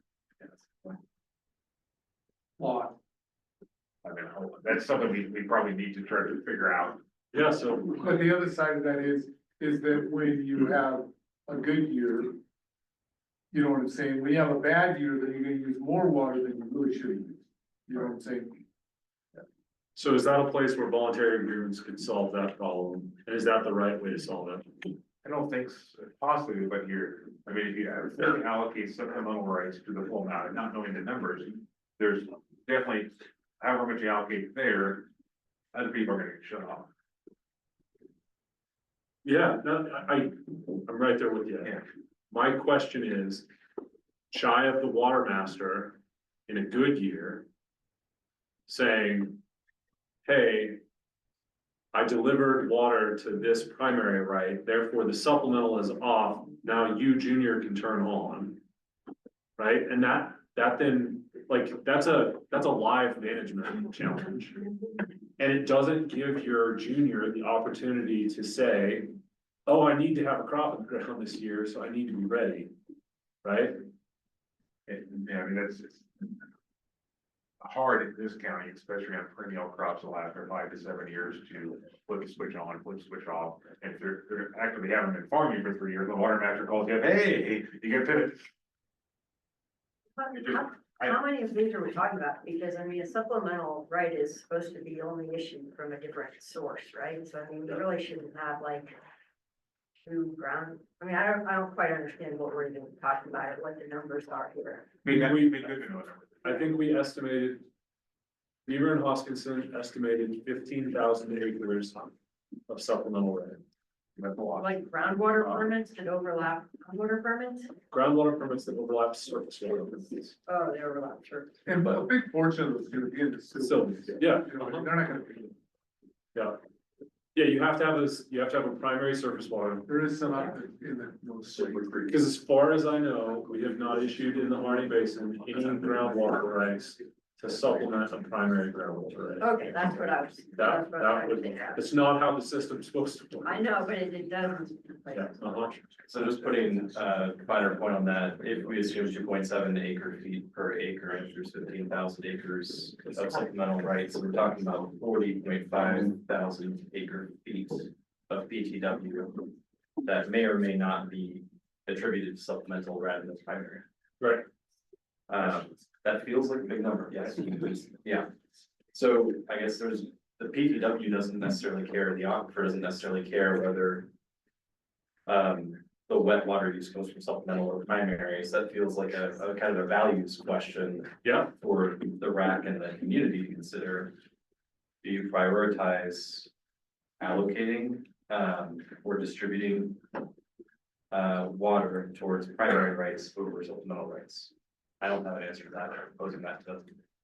But it's some standard. Maybe something we should consider here is the priority date of the primary, right? You know, if it's more likely to be used, say, we go to 1886.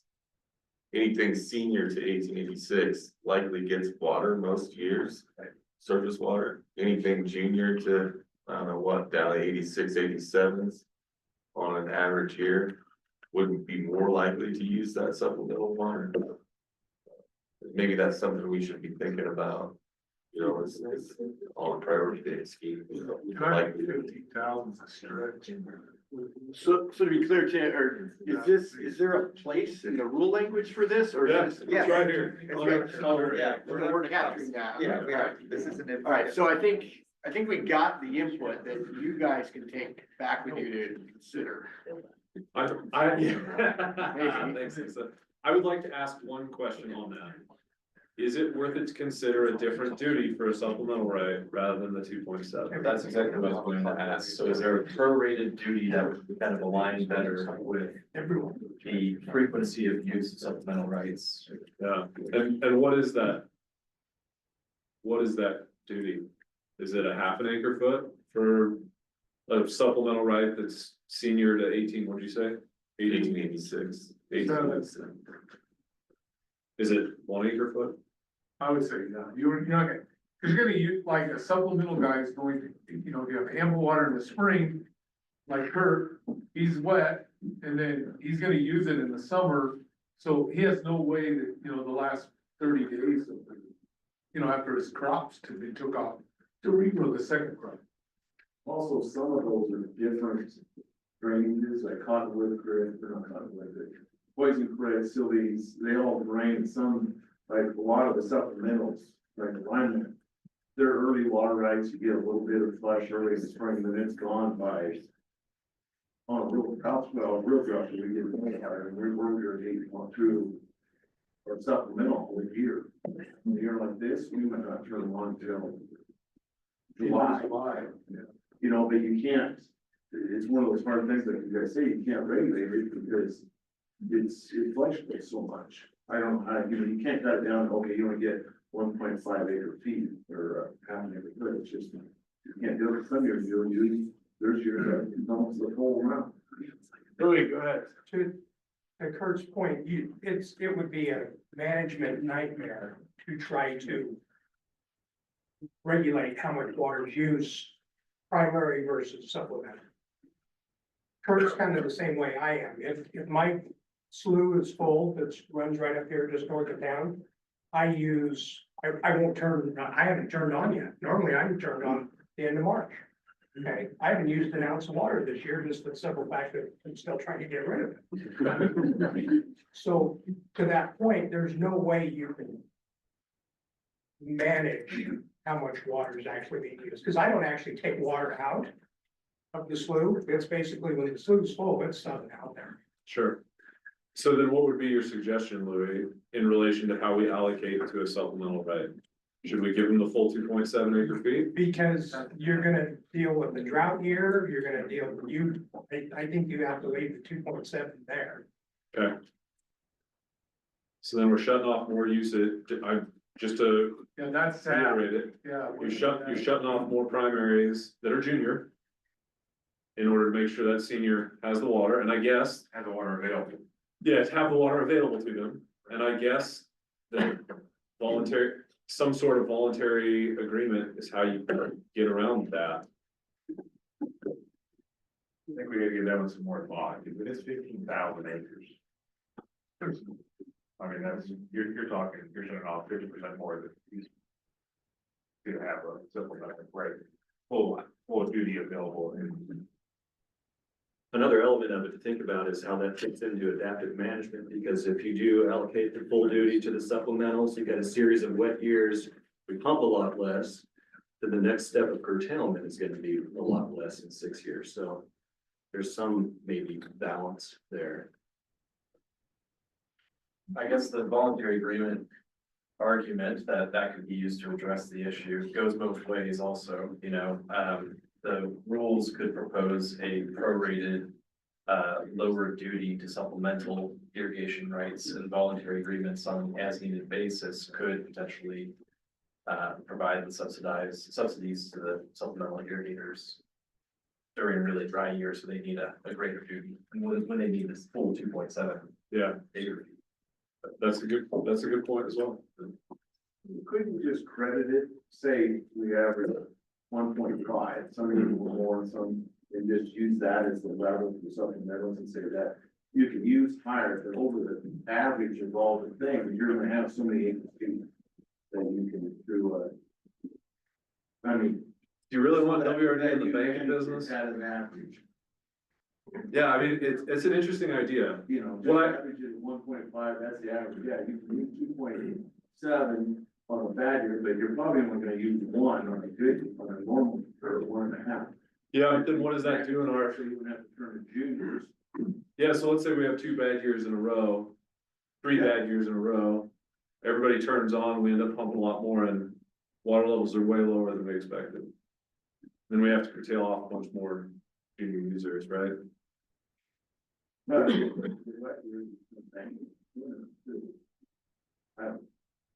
Yeah, I mean, that does put some of the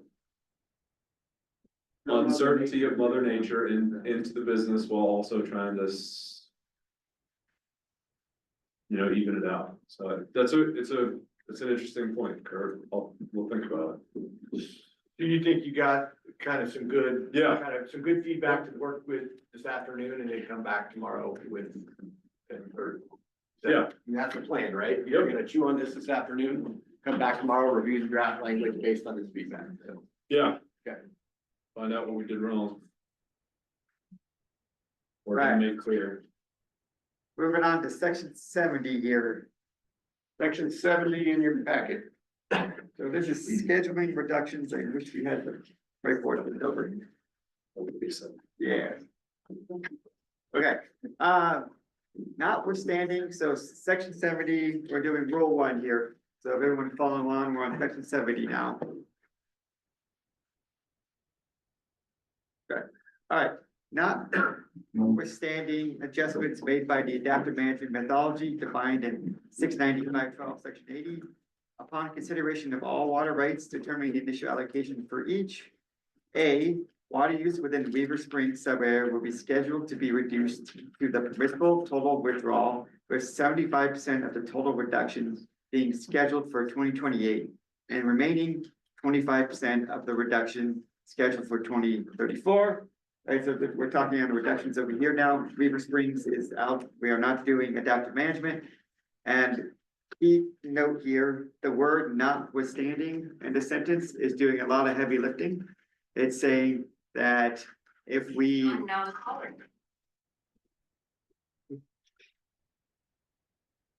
We're good, okay. It's saying that this is how the schedule will be outside of adaptive management. It will be adjusted though in section 80. So a lot of heavy lifting there with the notwithstanding. Yeah, just want to note that. Okay, and then on to section B of rule run here. So this is for all the other 6 sub areas. Water use within all remaining sub areas of the critical ground area will be scheduled for reduction to the permissible total withdrawal, with 40% of the total reduction scheduled in 2028, another 30% in 2034. Of the total reduction scheduled for 2034, 15% of the total reduction scheduled for 2040, 10% of the total reduction scheduled for 2046, and 5% of the total reduction scheduled for 2052. And then see here, the schedule for reductions will be based on the relative priority dates of the water rights within each sub area, with the most junior water rights being curtailed first. On to D, the municipal and quasi-municipal water use will be evaluated at each adaptive management checkpoint, and the schedule of reductions may be adjusted so that the allocation for each municipal, quasi-municipal right is increased or decreased to 110% of the greatest single year quantity reported to the department in the preceding 6 years. The allocation shall not exceed the total quantity of water authorized on the water right. E, uses exempt under RS 537.545, so that is domestic wells, are not subject to reduction. And then F here, corrective control orders reducing use will not be enforced until the completion of the contested case process specified in RR 690, Division 10, Sections 170 or Rules 170 through 230. That's our Division 10 rules. Those are the rules that talk about what the contested case process is and what we have to do. And what we're just saying there is that we won't enforce those orders until we complete the contested case. And then G, if reduction in use are unable to be implemented as scheduled in 2028, then at the time when reductions in use are implemented through regulatory orders, all reductions scheduled to be implemented by that point in time will be enforced, including any adjustments that should have occurred at the adaptive management checkpoint defined in 690, Division 512, Section 80. So basically what we're saying here is if we miss the 2028 checkpoint, because the contested case goes on longer and we wind up at the 2034 checkpoint, then we will implement all of those reductions from the 2028 and to 2034. And any additional adjustments when we fall on our envelope in the back of the whiteboard is what we're saying there. All right, that's this section. So yeah, we can start. Go ahead, please. I think by not starting starting your 5-tiered cycle from after the contested case is completed. Like you just described, you have the potential of doing 70% of the curtailment in the first adaptive management window if the contested case takes 6 years. Is that what you just insinuated?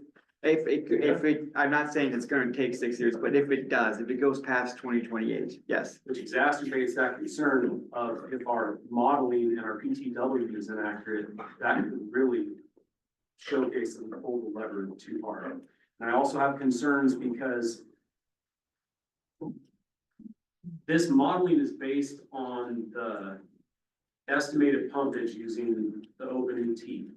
But we have no idea what water rights are gonna be affected. So for example, if they do 75% of the curtailment for Weaver Springs or Dog Mountain, whichever one it is, if a bunch of those are coming out of Silver Creek, then that totally changes the whole dynamic of the curtailment for that region. And that's why I feel uncomfortable using our modeling when we don't even know where the water rights exist right now or what the actual usage is. We do know where they exist. And when we model by shutting down based on priority date. So it did take that into account. It did. It did not take into account a transfer that would be shut off in Weaver Springs, but now exists in Silver Creek. It did not shut that off. But what we have found with the modeling is that the distribution of pumpage has very little impact on the median groundwater level in the sub area. So whether we distributed pumpage equally across all well cells within the model, within the sub area, or we distributed based on priority date, we saw very little difference in the final median water level in the sub area. And so where we shut off in the sub area has much less impact than we thought it was going to have. How about that? How far did you have to turn off? 10, 12, 14, 16, what year? I don't know that. Oh, you haven't done that? I don't know that I do. No, I got the impression that you've done it. So Rob, based on that additional input that Tim provided, do you have any proposed changes to the language that you think would better capture your interest? Or concern? Just a sec, try to get quick about it. Trying to think how to verbalize. So in responding, if I can respond really quick to your point, your first point, Rob, about I think it's G, right, is what we're talking about. So if reductions are unable to be implemented, right? So that means that pumping has continued without any change, potentially, through whatever year we're actually able to implement the corrective control orders. So right now, sub areas are declining at different rates. And those declines are anticipated to continue as long as pumping continues. And we don't see any reason people would stop. Now, it's definitely possible that you all could come up with voluntary agreements and use less and try to avoid curtailment. But we don't see any reason why that would happen. And so what we want to do is we want to set 2028 as our reference level against which we start to correct this problem. We spent 10 years studying this basin without making any corrections. And now we're looking at another 3 years from today before we potentially start curtailing, which is another 3 years of decline. And if that becomes 2034, let's say, we're looking at another 9 years of decline from today that is gonna happen and lower final groundwater levels. And so what we're trying to do is put a line in the sand and say, this is the line from which we're gonna evaluate this process and try to stabilize groundwater levels within this basin and not let the problem get worse. I'm uncomfortable with the clock starting ticking in 2028 regardless of when the contested case finishes. And I think there's a lot of speculation that, for example, who's to say that we won't have over 100% increase in recharge this year because of the flooding event? And if we have snowpacks as we're coming out of the drought, as I would suspect we will for the next couple of years, we're gonna get way more of that water in the basin because there's nothing holding it in force. there's way less vegetative material up there to use it, and there'll be less evapotranspiration in the forest, so who's to say that we won't be in that schedule? But doesn't that get wrapped into the including any adjustments that should have occurred at the adaptive management checkpoints piece? So if the conditions really got a lot better, then the adaptive management checkpoint adjustment would have been like 0% additional curtailment. But that first one, when it goes in, so that very first time will be 40% for everyone except for Weaver Springs, right? And so if the first time we do that is 2034, and it's a 70% chunk of that total curtailment, and our modeling was off, that could be devastating. Okay, so in 2034, if the recharge is a lot higher, I agree with you that that first tranche of 40% curtailment happens, because there's no adaptive management check for that component. But it wouldn't be 70% of the way to curtailment, because then the adaptive management portion would kick in. If, as you're saying, like the water levels are doing great, then you're right about the 40% part, that goes into play.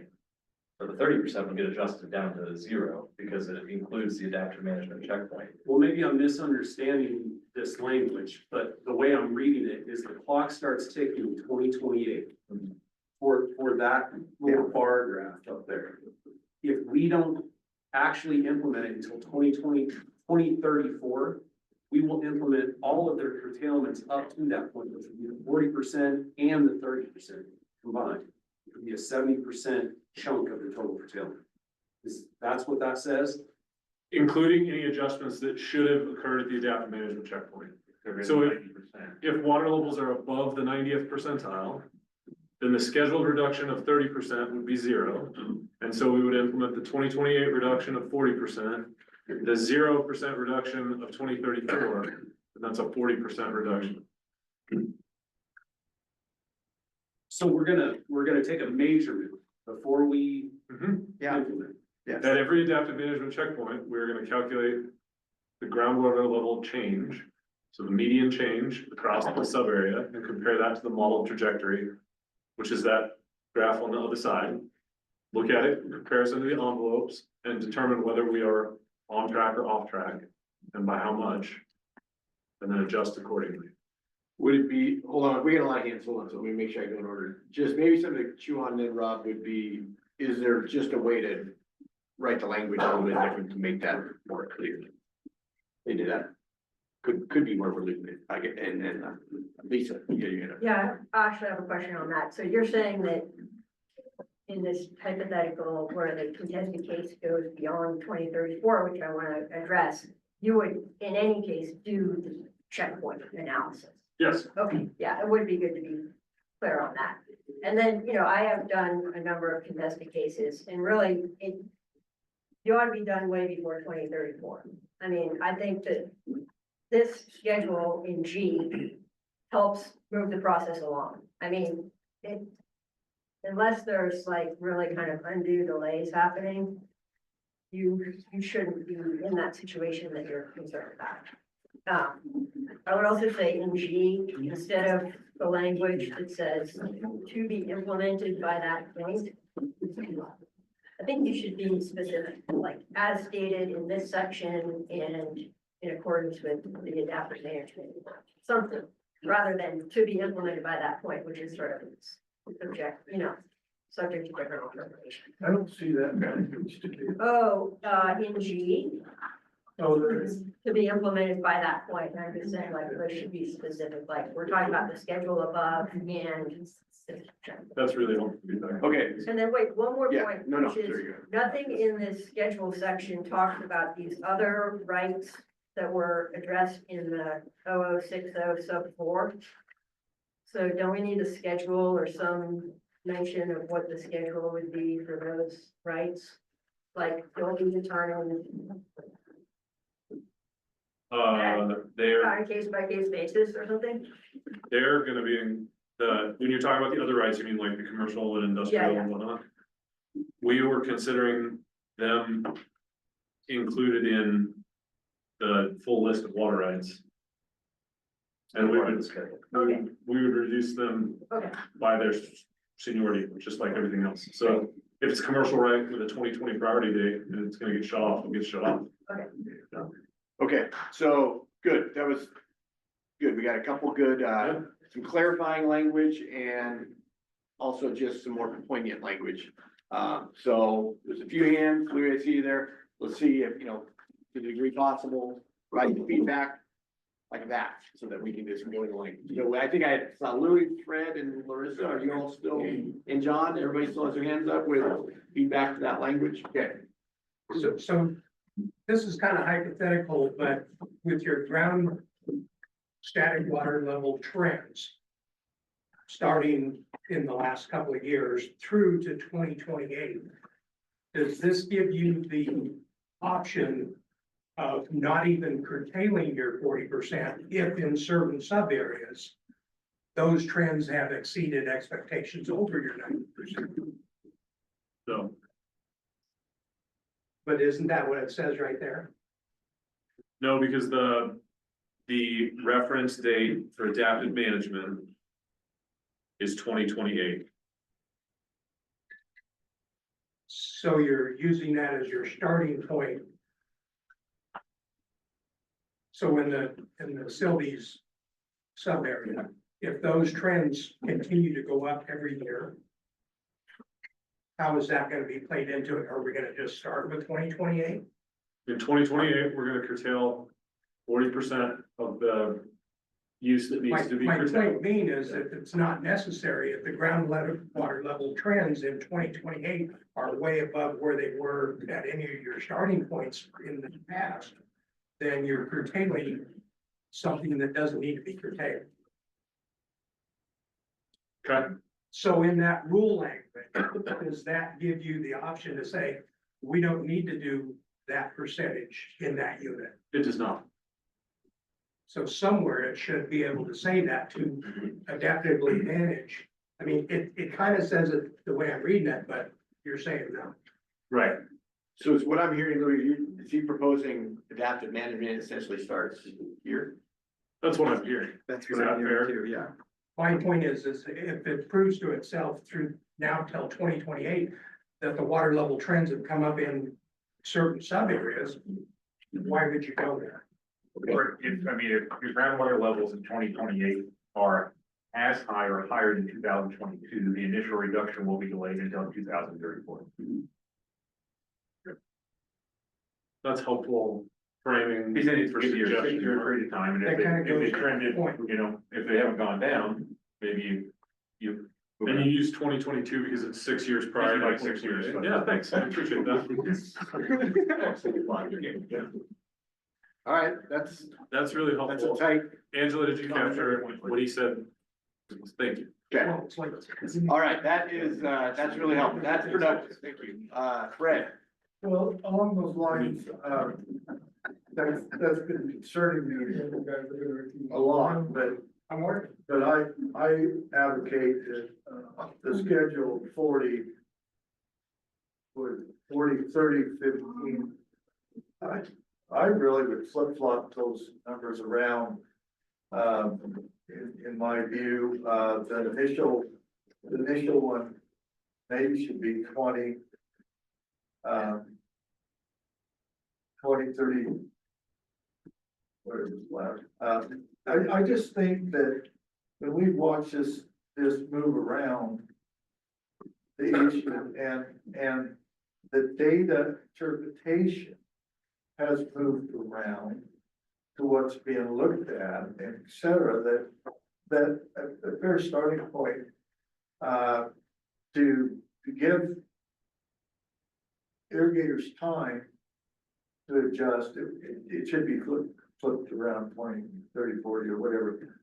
So You're saying flip, which ones now? Are you saying 5, 10, 15, 30, 40? no, I would go, I'd split we're gonna know a lot whether the modeling is really wrong or kind of right or whatever by 2040, and by then, if it's still declining, it's it'll show who's right. So I guess essentially what you're saying is stop from the below at the beginning, so 23. that then you, when you have more numbers that are accurate, you can adjust up or down. And, to me, the adaptive management is gonna be a little costly, but we need adaptive management for modeling. Sure. Okay. Because we don't know, we really don't. This model has, to me, a lot of uncertainty, a whole bunch of uncertainty. As I said, it's taken us places that aren't going to prove out to be right. Okay, all right, that's good feedback. I just want to say, doesn't moving the adaptive management to the first, to 2028, take that into account? So if it's better, instead of 40%, it will be only 20. If it's, Assuming what? Well, I think what he's saying is you provided two different pieces of feedback here. So I think the best way to take that is let's take those separately. Cause as comments, start adaptive management here, that's a comment. Reduce the below here and increase higher later. That's the second. And then the department can determine if there's interplay or if, what works. So I think adaptive management is good. It can cut that down, that's what I'm saying, adaptive management at 2028. Assuming things got that. So yeah, exactly. That's assuming things get better. The other thing I would point out, Fred, is that if we adjust that front loading of curtailment, the PTW number has to be smaller in order to achieve stability in 30 years. Yeah, and I think that, we're gonna know a lot more, and curtailment, if it's not working, Tim, will be more later, and that's what I'm favoring on my comments. I'm just not comfortable that everything is, I know you guys are comfortable that you've got this all figured out. But there's areas that we're gonna see lots of improvement in some areas, and then there's some areas that aren't. Good. Thanks for that feedback, All right, Fred. no, that's good. All right, let's, we got John and then Marissa. I think mine's quick. Okay. Just, under, supporting all this, is the metering and reporting requirement. If this is contested to 2034, when does the meters have to be installed legally? 2028. No, it's all within the rental program. Oh, and that'll happen, without a contested case or? Yeah. Case only given regulatory authority to reduce one of those. Yeah. Hey, Okay, Marissa. I don't really have much to add. I just agree with, we need to have a checkpoint at 2028 before we go into the first curtailment, because they could go up. It's very possible. All my wells went up this year. Every single, well, I take that back. One of them did not. It went down by 0.2. All of them went up. And I also have a ton of wells that are above the static level that you guys proposed. So there's a possibility that we will go up. And if you look at your initial projection, your model, our real numbers are already ahead of what you projected. We're already in the 75%. And this year's not modeled in there yet. It's gonna be up higher, and I'm thinking if we have some more wet years, it's gonna show up. So I think a checkpoint, I don't know how the language should say, but there should be some kind of adaptive check from 2028. Okay, we got that, so that'll be something that Clarify we'll get you on this afternoon. question. Yeah. On, the static water levels that we all take in March. Where in the rule, aren't you advocating to do that on all irrigation wells? No, we have not said in the rules that we're gonna require every POA to measure. Is that something you'd like to see, Fred? Yeah. I mean, we won't be in business, but I think. Where should that go? Well, that was the question, because I haven't seen it in any rule, but I believe that if I've been in an area with lots of irrigation wells, it helps me make business decisions, and I know what's happening throughout that area. I'm all for, I know it's a big cost, but it's not a big cost. We will to the day you curtail us in 28, we will be using data from all of our wells, our static marsh levels, and the pumping levels that I take separately. We'll be using that to make this decisions. I think it's helpful to communities and to irrigators. And frankly, on some of it, if I'm right, you can show wrong on part of it. Gives the community a little bit of pushback that, hey, this is not consistent for the boundaries that you guys are proposing. And probably, you guys know more about this than I do, but I think that ought to be there, and I'm not sure where. And I get fascinated on the way. We can grab. Yeah, because I have a different opinion. I think that we those monitoring wells that we all force to drill and not the irrigation. They're not all being measured every year. I What? had to put an observation well in, they haven't measured it physically for. That is my point. Okay, so we're capturing these, I guess we'll put them in a box over here and figure out what's the right spot for it. Rule 40. In the rule, okay, it's rule 40, Mark. I just been thinking, I know we're past that, but I don't wanna miss a great opportunity. I would even propose 2.5 acre feet instead of 2.7. Just because it allows 8.6 more, 8.6 more farmers that way. And I can grow any crop agronomically by this.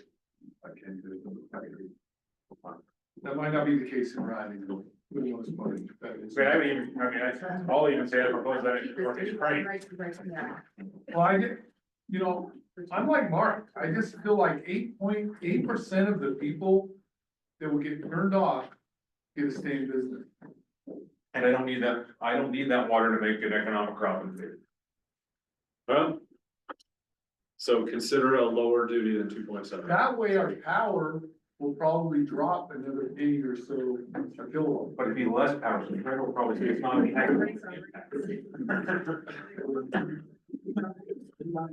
Okay, we got that comment? Yeah. All right, let's go to the next section. Did you get the wandering water going down? I didn't see her thing.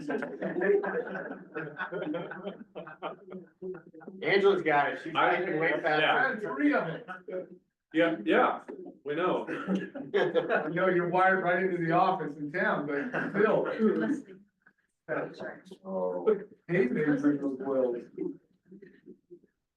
Well, Fred'd like you to do it every year. Well, wait, we got a little expensive. Do what? I'm stuck in the rest of my. Why? All right. Okay, let's, Rule 80. bring it back here. Yeah, Kelly? All right, Rule 80, Section 1 here. Reaver Spring subarea is exempt from adaptive management process as defined in this rule.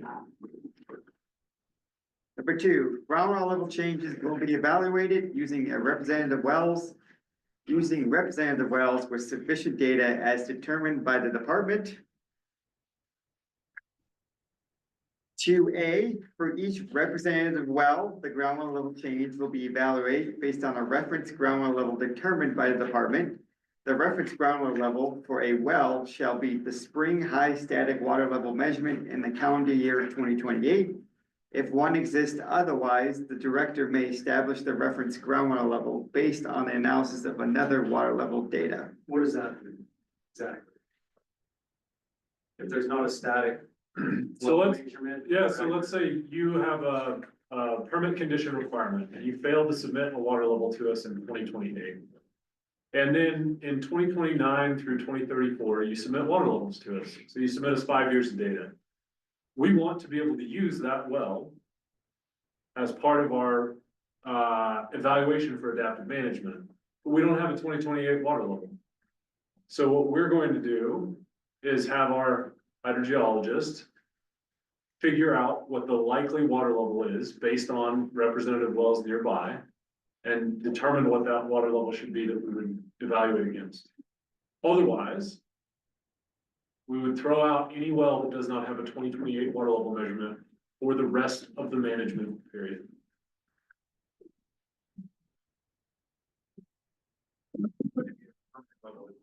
You've already sent out letters to all of them saying they have to get current on their measuring, otherwise they get shut off. So you'll have a reference water level. Yeah, so what happens if everybody decides that in order to break this system, they're just not gonna take a water level measurement at here? And I'm not saying you're all gonna do that. That's when the monitoring wells will come into play. It's just, yeah. So to be really clear, it would limit us on data. That's what it would do. So I understand the concern, absolutely. What we're trying to avoid is being limited on our data there. Isn't this what Fred was just talking about requiring those static measurements? Yeah. Yeah, except that like there are many wells in the basin that are required to submit water levels. And if they don't, there's no way to go back and get that data after the fact. Right? They're trying to hedge their bet right here that something won't get submitted. We're trying to make sure that just because somebody fails to report doesn't mean that that well is no longer usable to us for the next 30 years of management. If you put in that other 22 to 28, everybody's gonna measure in 28.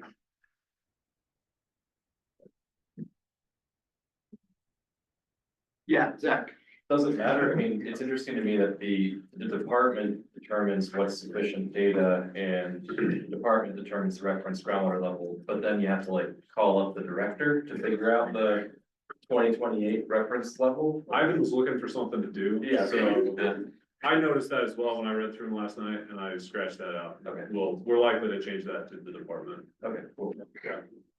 That was I don't know why I couldn't direct there. Is there any other clarifying language, anything that's confusing here based on this discussion that? I would like you to clarify, we were starting before me.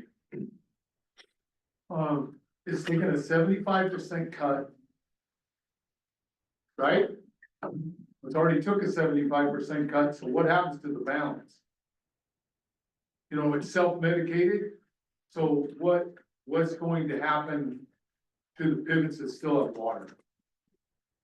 So in this schedule, the PTW is fully implemented in 2034. Any pivot not shut off in 2034 is not going to be affected in any future years. So the water, It's fully already, yeah, it'll be fully, implemented. the PTW will be fully implemented in 2034. It's fully implemented in 2026. What Andy's saying is 75% of the water out there currently will not be pumped in 2026. That's what I'm saying, I mean, so of course, I managed a place for Sunnyside, and a question they had, Yeah, and I said, well, I can't answer that question. so then we'll allocate the PTW out to the users that are actually using water. Right? And then we'll shut off everything else, which would be any of those groundwater rights that aren't being pumped.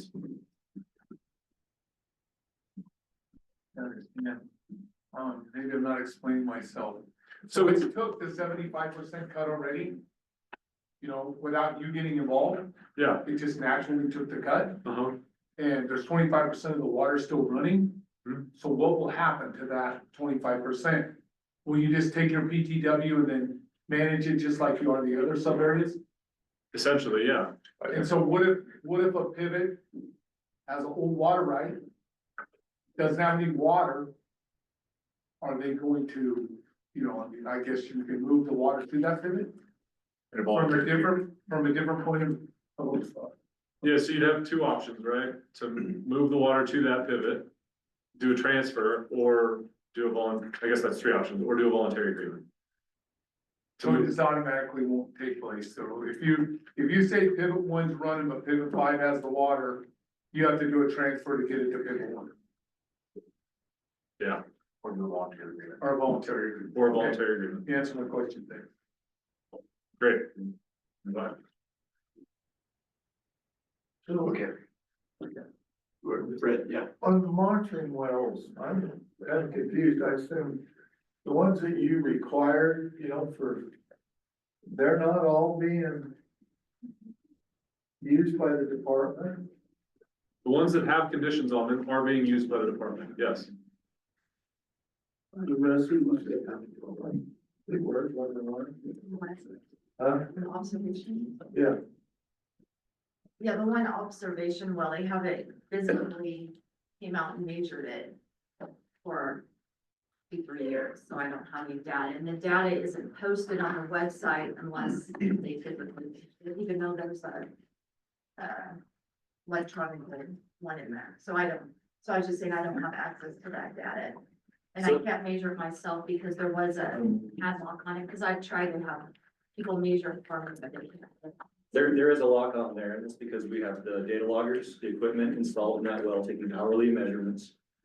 That's part of the well network that Graham back here measures, and there's been access issues, I believe. It's difficult to access that well, during a lot of the irrigation season when the pivot's running. I don't know if the access road, has been plowed under into that pivot that was originally there. It's originally there. It's still there, Yeah, the access road. yeah, there was one little hump that we had to put in, but you just drive over it. Okay. I mean, it's, say, yeah. Yeah, some of these wells that have difficult access, typically August is our best time to get in there because it's gonna be a little drier, a little easier to get back. So some of them will just have annual manual measurements, but they still have the hourly data that's being logged on the logger. And you're right, until we get out there and take the manual measurement, download the data from the logger and get it uploaded to our system, it's not available. Right. Let's get with Graham, sorry, side note, and talk about access. How many wells have situations like that of an observation or monitoring? Access issues or? They're all locked. Huh? They're all locked. Well, yeah, I know they're locked, ours is locked, but how many have not been for access reasons used by the department? Are they all being used? Well, so being used means different things. So we have the logger. So your place out there at Buena Vista, we've got a logger in that well. It's a locked cap. In February, I drove in there, I saw your road and I said, I don't think I want to ruin Fred's road. I'll let the logger keep going. And I came back this week and I got my measurement and did the download because the road dried out and I could get in. Hey, quick time out, maybe just we're kind of going a different direction outside of, like we said, you guys could have this conversation, on break. What's the definition of a representative well? Is that the monitoring wells we're talking about? Is that every irrigation well? There is no definition for representative well. Representative wells are determined by the department. So it's gonna be a combination of the well network that the department maintains and the reported data that comes in through the permit. Do you think some additional language would be helpful there? Well, yeah, because I don't know why you would choose wells to be representative if you're not gonna be able to measure them. And that gets into the otherwise the director may establish the reference point. Seems like you would only want to use wells to be representative that you need to consistently measure. So we can lose access to any well at any moment because we do not own the wells. The landowner owns the well. And so it is possible for us to lose access to data. And we have opted not to use our regulatory authority to enforce allowing us on the property to measure the land. So what we are trying to do here is give ourselves the ability to use as much data as possible and maintain that well network for the duration of this management period of 30 years. But maybe for me, that would make it more clear if instead of just saying reference groundwater level based on analysis of other water level data, if it were more specific about the nearest representative well, this proximity or something, so it's more clear, so I don't think it doesn't leave it open to interpretation, maybe you're gonna use open ET or magic 8-ball or something to figure out if that was it. Yeah, So. we can consider that. Thanks, Rob. Okay, next section, Kelly. You following that? You following that comment? Yeah, I made a note. Specifically, what she's talking about. All right. Making sure you got it. Yeah. All right. Section B, for each representative well, the groundwater level change will be calculated as the difference between the current spring high static water level at the adaptive management checkpoint and the reference groundwater level.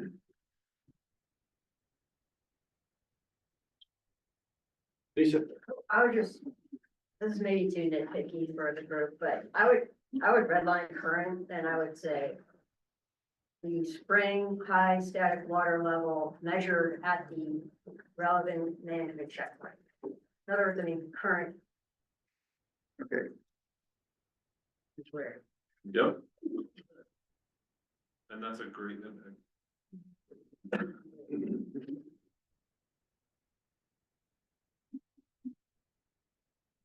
Okay. Rob? Okay. All right, moving on. Rule 3 here. The median groundwater level change for each sub-area will be evaluated at each adaptive management checkpoint using a representative well with sufficient data as determined by the department. Or the groundwater level change envelope for each sub-area is defined in Exhibit 11. It's called 14, I think, in the handout. Did we get those printed out? Yeah. Okay, great. Yeah. So that exhibit is basically the model trajectories for each sub area for the management period. With the reference 10, 25, 75, and 90th percentiles. The median is the solid line, and then the dashed lines correspond with the different percentiles. Describe the 90, 75, what that means exactly. The department. So in our modeling, if the 90th percentile means that 90% of the wells are going to be at that level or below. The 75th percentile means that 75% of the wells are going to be at that level or below. The 50th is 50% or below. 25 is 25% of the wells will be at that level or below.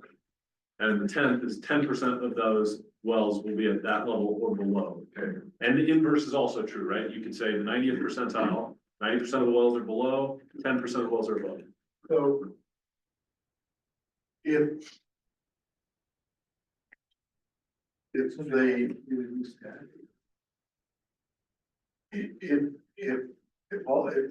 there was lots of data, because that's based on model.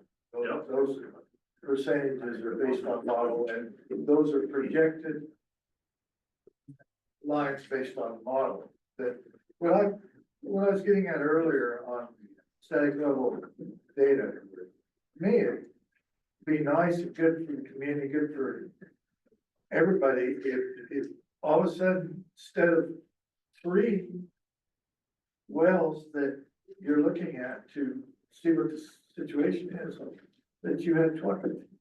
To me,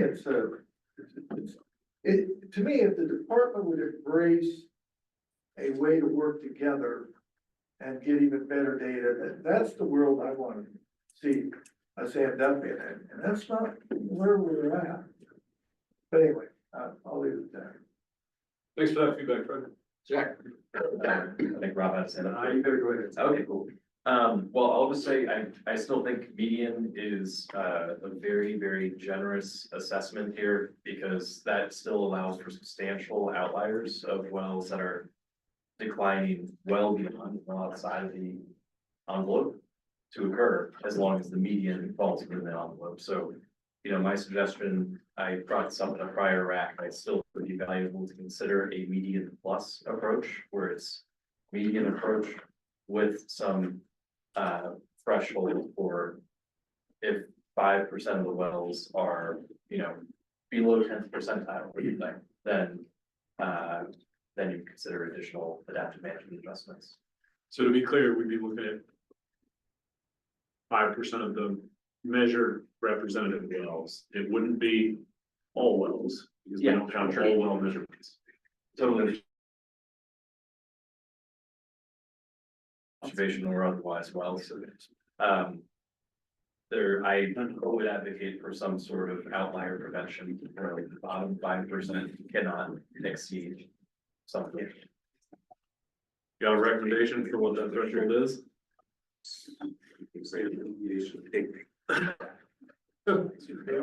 Aren't you talking about model wells, not actual wells?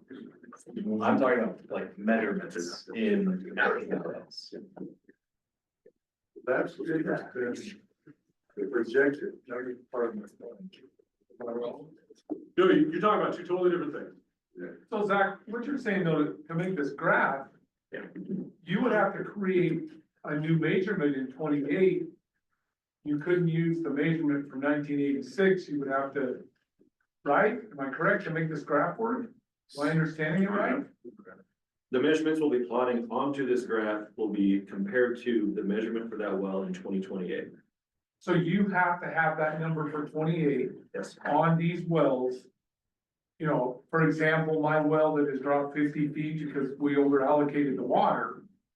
You have to change my static level so you're gonna make this graph work. So you're gonna be evaluated, that well will be evaluated against this 2028 water level measurement. Got So it. we'll take. Okay, I mean, I couldn't figure out how it would work if you used the 86 static level. So we met. Management, we compare those two numbers. Okay, I understand it now. Okay. Rob, did you get your question or comment? Oh.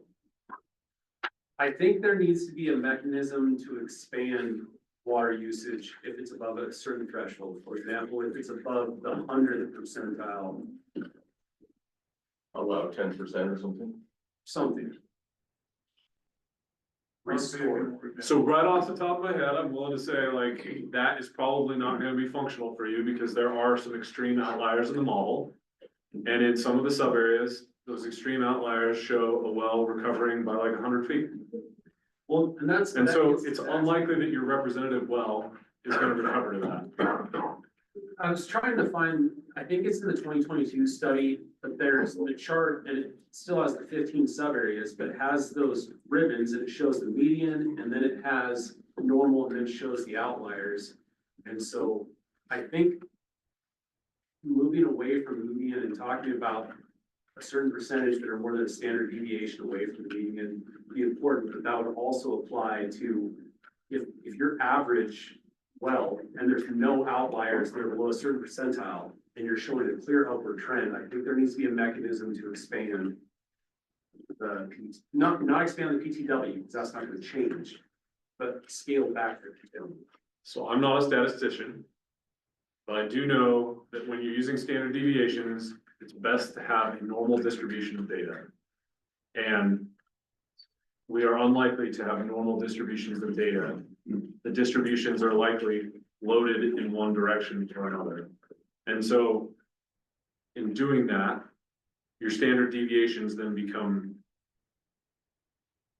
different. I don't know how to explain it. I'd need like Ben to come on and explain. And we probably need to put together a figure, but I don't think standard deviation is the right way to do it because we're not dealing with normal distributions of data. Because within these sub areas, generally wells track together. So. With some, in the big ones, extreme outliers potentially. And also in Dog Mountain, I guess, some extreme outliers. That being said, we captured that. Yep. And you'll, maybe this afternoon when you guys are digging into it. you Yeah, we can kind of talk about it. Play around with that concept. I could see it being sort of the flip side of the coin, like if, in an adaptive period, if there are no outlier wells that fall below the 50th percentile projections, and there are sufficient number, whatever that might be, of wells that are well above the 90th percentile, then maybe there's an opportunity to ease back on the amount of curtailment. So it would be like a negative value, is what you're saying, a negative percentage adjustment. So what you're saying is your median could end up between the 50th and 75th, which would mean schedule goes as listed. But you could have, I don't know, some number of wells above the 90th, and so you don't do any additional curtailment. The reason we have shied away from that kind of calculation is because it is complicated. Sure. Yeah.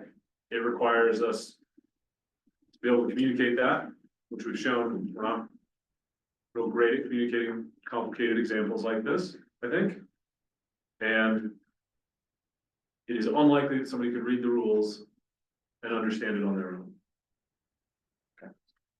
That's why we've shied away from the complexity of a calculation here. Because the first option we showed on this was much more complicated and took into account more years of data and had a multi-pronged approach to understanding the adoption. Okay. But you look at, it. Okay, Let's, 11:10, it's 11:10 on our agenda, it's break time, I don't know if we've ever done that, so let's do it, fun. Right at the end, we're gonna take a break at a published time. So 10-minute break, we'll come back at 11:20.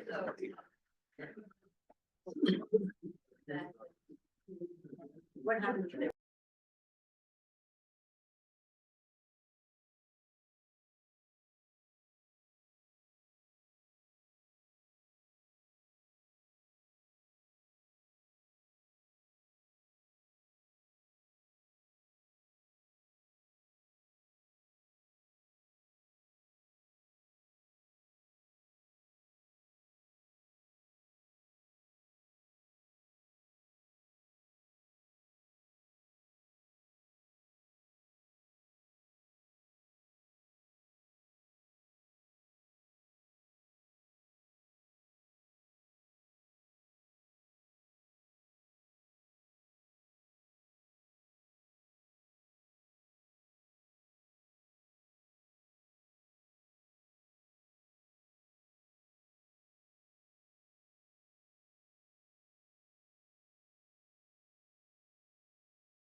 Hands over your desk.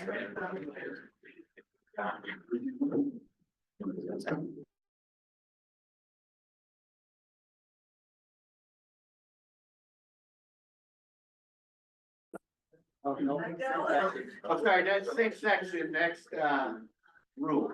Yeah.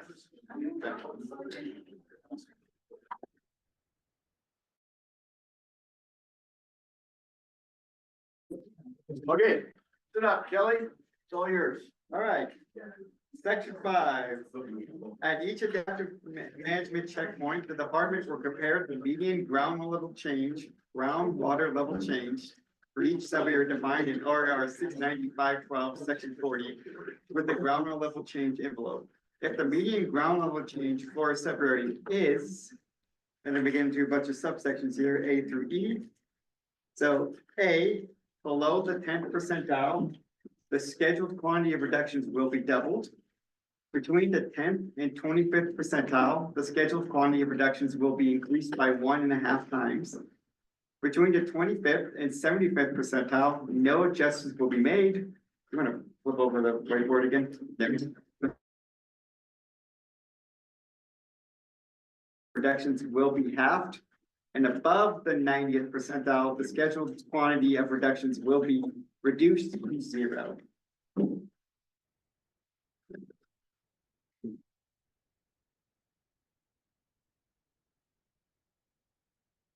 Number 6 here. Yes, go ahead.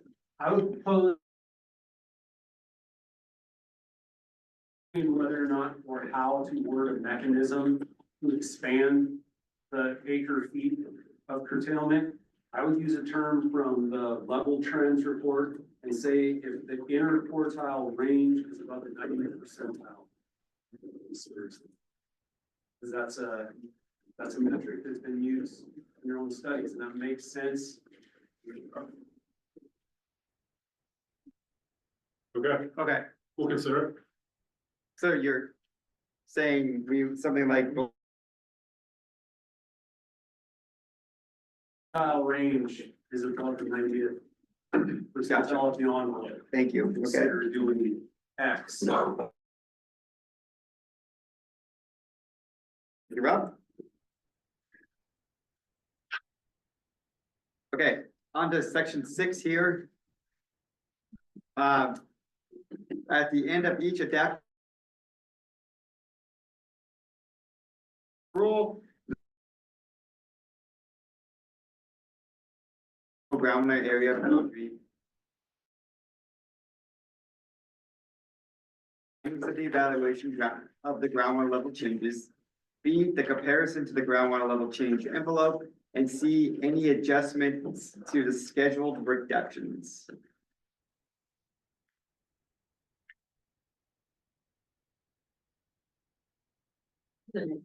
But do you Yeah. mean at the end of each adaptive management checkpoint evaluation?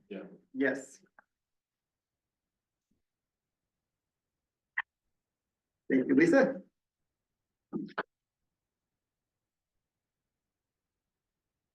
Okay, section 7 here. No sooner than 2058, the department will evaluate the groundwater level decline rate to identify that the target groundwater level trend has been achieved. The ground level decline rate will be calculated using the sense slope method, using the annual high measurements for representative wells with sufficient data as determined by the department from the 6 year, wow, lost my words there, from the 6 years preceding the evaluation. Thanks, Zach, for acknowledging me every time I look over, just making sure. All right. I mean, is there? There's you know, we're gonna be trying to use the same wells every 6 years, correct? Yeah. Yeah. Is it explicitly say that, I mean, the department will try to maintain the same well data set?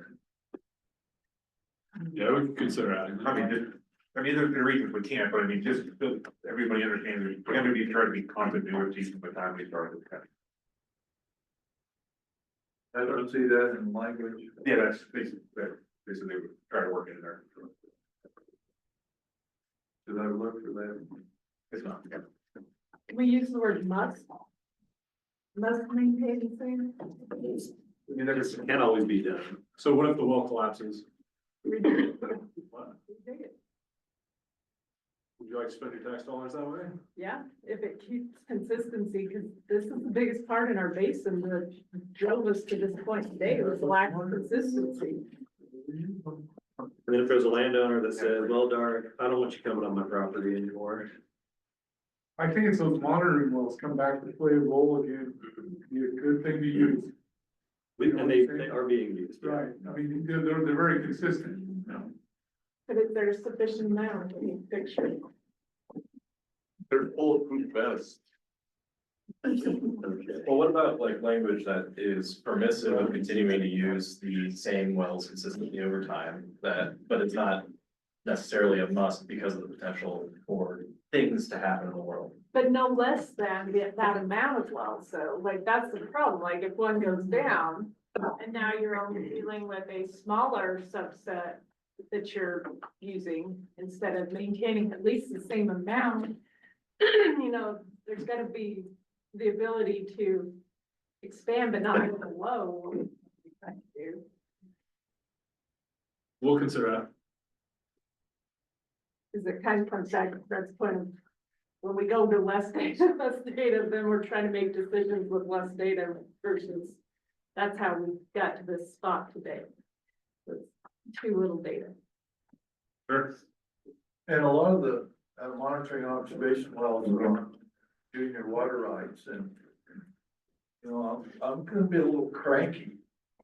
We're gonna get shut off, you know. I'll just say, you know, it's gonna be hard to dismantle $600,000 worth of investment and a locked well. I'm smiling, but there's a little bit of. We have, you know, there's other people that already drill wells that,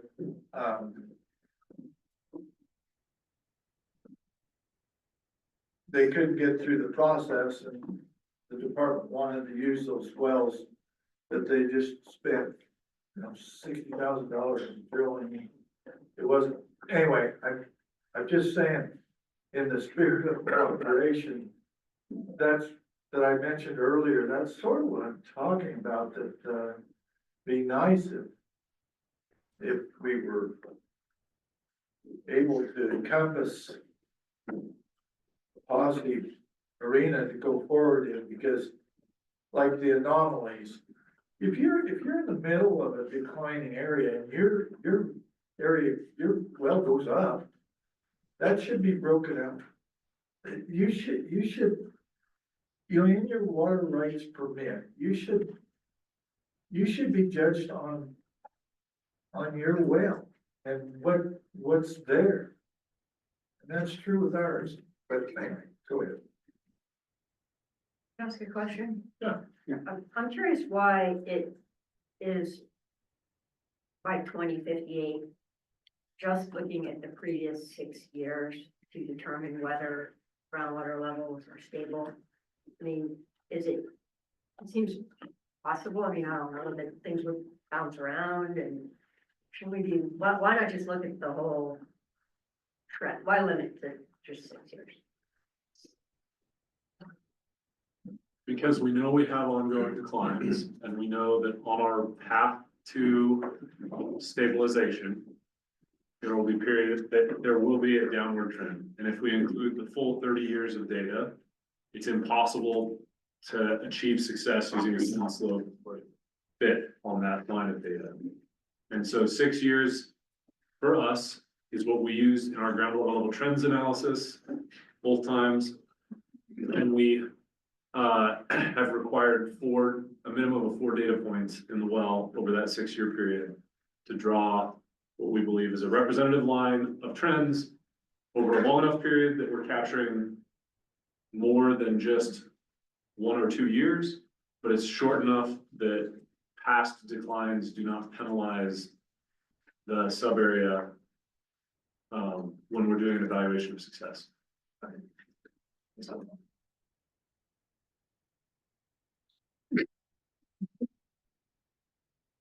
and so, just to be clear, this, section 7 is where we're defining how or what we consider, or sorry, how we evaluate for whether or not we've achieved the target water level trend.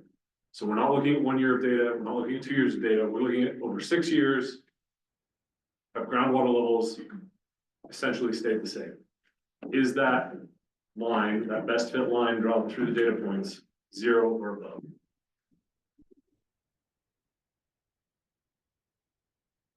You don't think it could be 0 or above for that period, but actually like then suffer a decline. That is always possible if recharge were to decrease, but based on our modeling, when we get, by the time we get to 2058, there should not be a situation based on what we've modeled where pumping effects will then overwhelm the short-term stability. Now, and the reason we say no sooner than 2058 is because we believe there will be periods of time in sub areas between 2028 and 2058 where the recovery from shutting off pumping, those short-term recovery effects will potentially cause a 6-year period of stability by this metric, but it will be overwhelmed by the pumping effect and sent back down. And that's why we're looking at groundwater levels, the change from 2028, when we look at our adaptive management and tracking for 30 years. And then we switch to that rate-based calculation to hold levels stable within that dynamic range over a 6-year period from then on.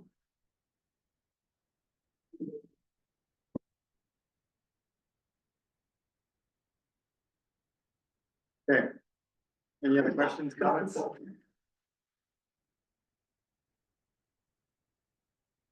Moving on to section 8 here. So after the evaluation in section 7 of this rule, if the target water level trend has not been achieved and all scheduled reductions have not been implemented, the department will evaluate groundwater conditions and implement additional reductions as needed to achieve the target water level trend. Pumping in each sub-area shall not be reduced below the permissible total withdrawal as defined in OAR 690-512, section 15. And then I want to say that we're also considering adding a section that mimics this, but talks about what happens if we achieve the target water level trend and we haven't fully implemented PTW. So there's people who haven't been curtailed that could be curtailed.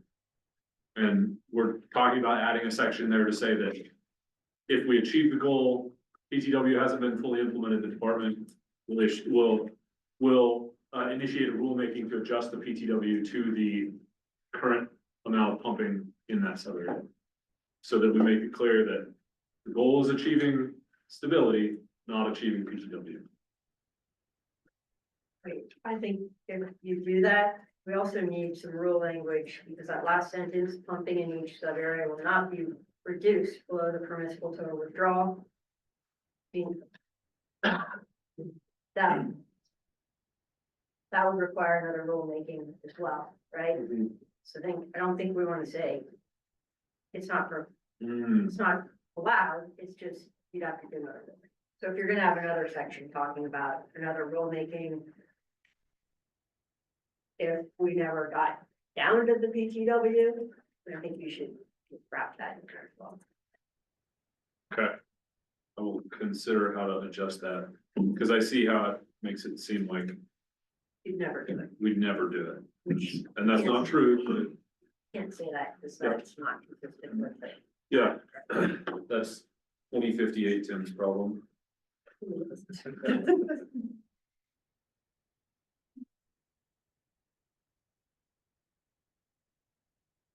Hey. So just one more question. When it says if the trend hasn't been achieved, you will evaluate groundwater conditions, implement additional reductions as needed. Are you just basically saying that if the adaptive management has not reduced, you never got down? So we never got to the PTW because adaptive management said we shouldn't. but then we're not actually stable for some reason, that we could then continue to implement reductions to achieve that stability over the long.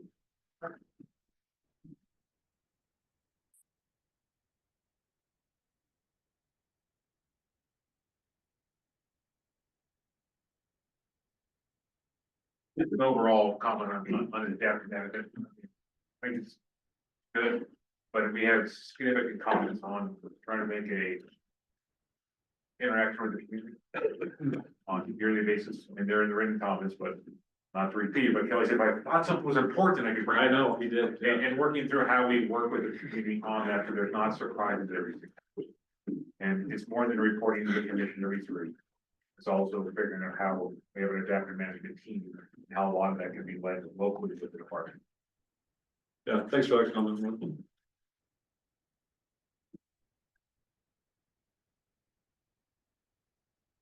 Right, that is the ending of the critical groundwater rule language. You want to go over the rest of it? We're doing that tomorrow. We're going the full package tomorrow. We're going through all the rule language. Okay. Do the critical groundwater fiscal impact next.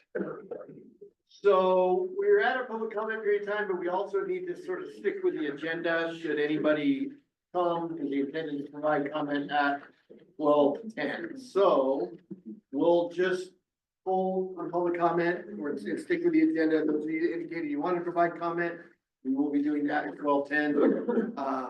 And just taking a break wherever we are at that point to do that.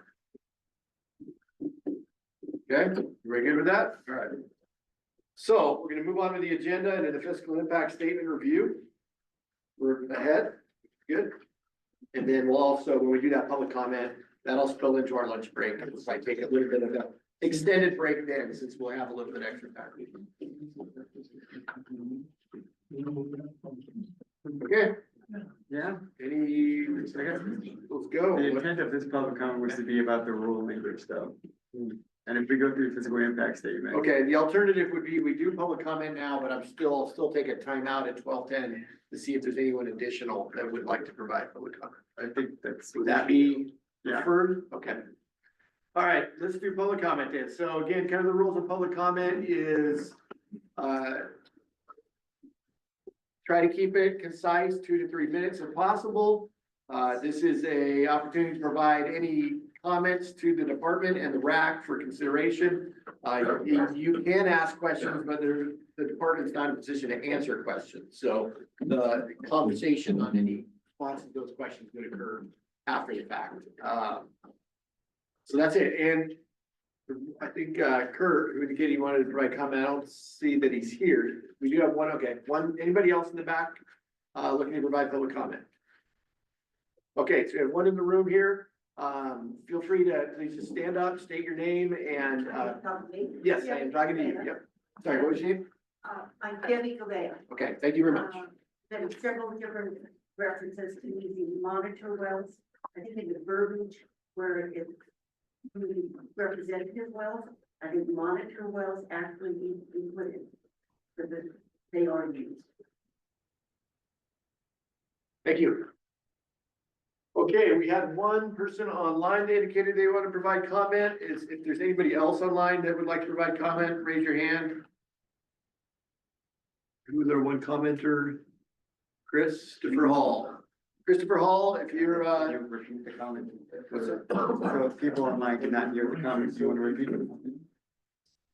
Yeah, so your comment? the comment in the room was, please, or consider adding the word monitor to the wells when we talk about representative wells, so that monitoring wells are included in that reference.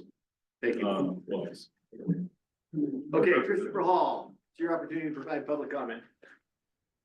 Good morning. Can you hear me, Brian? Yes, I can. Fabulous. Thank you very much. My name is Christopher Hall with Water League. Appreciate this opportunity to provide public comment during this discussion.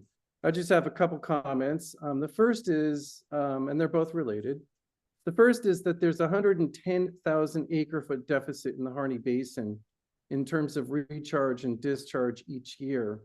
And so the possible increase in recharge this year or in the next few years due to above normal precipitation will only be a marginal increment, and that it will still leave a massive deficit, not only to contend with, but one that continues to accumulate in terms of lower groundwater levels. Furthermore, optimistic speculation on the weather is not how the long-term 30-year climate outlook appears, and nor is it how these rules are structured. The 110,000 acre-foot deficit started growing back in 1990 as the direct result of over-appropriation leading to overpumping, and no amount of weather has had any measurable effect over the past 35 years. There's no reason to expect the future is going to be wetter than the past. The only way to reduce the annual deficit between recharge and discharge is to reduce the overpumping, which is causing the excessively declining groundwater levels to occur. And this brings me to the next issue. In rule number 512-0070, which is titled Scheduling Water Use Reductions to Meet the Permissible Total Withdrawal, there was some discussion on letter G, and letter G says that if reductions in use are unable to be implemented as scheduled in 2028, then at the time when reductions in use are implemented through regulatory orders, all reductions scheduled to be implemented by that point in time will be enforced, including any adjustments that should have occurred at the adaptive management checkpoint as described in subsection 0080. And my thoughts are that the basin has been overdrawn for over 30 years. And then 10 years ago, it became really clear that regulatory action would need to be taken. As noted, there is zero chance that water users will reduce pumping on their own unless there is a regulatory order as the alternative. The longer the regulatory action is not implemented, the more groundwater levels excessively decline and remain unstable. While the department's goal is a groundwater trend of zero decline, it is not envisioned for that final goal of stability to be at the rock bottom of the groundwater reservoirs or even near the bottoms. Rather, it is to be at a reasonable level so that others in the future have access to water for their uses. The amount of time that has already passed has dropped the groundwater levels severely, and if they were to stabilize in 30 years by 2058, then they will be effectively permanently depleted as to a yet unknown level that will not likely recover. Therefore, this rule G in subsection 07 is necessary to prevent the final groundwater levels from being unnecessarily lowered, particularly by, say, drawing out the contested cases indefinitely. And then lastly, much has been said about how it took 30 years to incur this 110,000 acre foot deficit that has resulted substantially lowering groundwater levels, and that it's only fair to take 30 more years to reach stable groundwater levels. And now one would think that the logic of this aspiration would say that it's only fair to not only remove the deficit after 30 years, but also to restore the groundwater levels. And now we know that that's not what's envisioned. And so short of that scenario, then the only reasonable outcome is to stabilize groundwater levels at as high a level as possible, which means no delay past the start of 2028. I want to thank you for this chance to speak and appreciate the time. Thank you, Christopher. Okay, we'll move on with our agenda and then we'll just, when we get to 12:10, what we'll probably do is see if there's anybody else who wants to provide public comment, do that then, and then just go right into lunch. Okay, Kelly. Okay, all right, let's do this. Buckle up. We're about to. So the last couple of meetings, we've been talking about the physical impact statement. We've been talking about two of the three elements. There was the physical impact statement for the SWAMPA, the measurement and reporting, and the classification rules. This afternoon, we're going to talk about the third element of the physical impact statement, which is the critical groundwater area physical impact statement. So this is the statement, it is the physical impact analysis of implementing a critical ground area in the Harney Basin. So just as a reminder, the purpose of the physical impact statement is to provide a clear evidence-based summary of the anticipated economic effects of the rules. And during this conversation, we want to make sure that the physical impact statement for the critical ground area covers all the elements that we have discussed during the RAC process and in our discussion groups. So how is it gonna work? Is that I'm gonna walk through the physical impact statement, all 13 pages of it, and keep it very high level. Just keeping very high level and using the data that was used and not so much the discussion. And I'm just gonna walk through it and take your input on if we're missing any information or if there's any elements in that specific section missing that I need to be considering. Is that good? Rob, always look at While you. you're going through it, you Yeah. want us to interject. Yes, please, yes. Okay. So I structured the physical impact statement into 4 areas. First, just kind of generally characterizing the Harney economy. And then I assessed the impacts of the continued pumping. So what are the economic impacts of just continually pumping? I assessed the impacts of implementing a critical groundwater area. And then we did as required by the Oregon Administrative Laws, we did a cost of compliance. So that's just basically what it's going to cost for OWD to comply, for local governments, small business, and members of the public. We've talked a lot about Echo Northwest's data over the last couple of days, over the last couple of RACs. We talked about Echo's analysis, and that's just one data point in this physical impact analysis. I found we got references from the RAC that were used in this physical impact statement. So that's just one of the data points. Let's get into it. So starting with characterizing Harney economy. Again, I'm trying to just keep this high level and not get into the actual talking that I do, not discussion I do in the paragraph. So first thing I do is I talk about that the Harney economy is largely agricultural economy, and agriculture accounts for 24% of the Harney's economy. In terms of total sales, agricultural sales, the livestock accounts for 63% and the alfalfa accounts for 37% of the total agricultural sales. That is from the 2023 USDA census.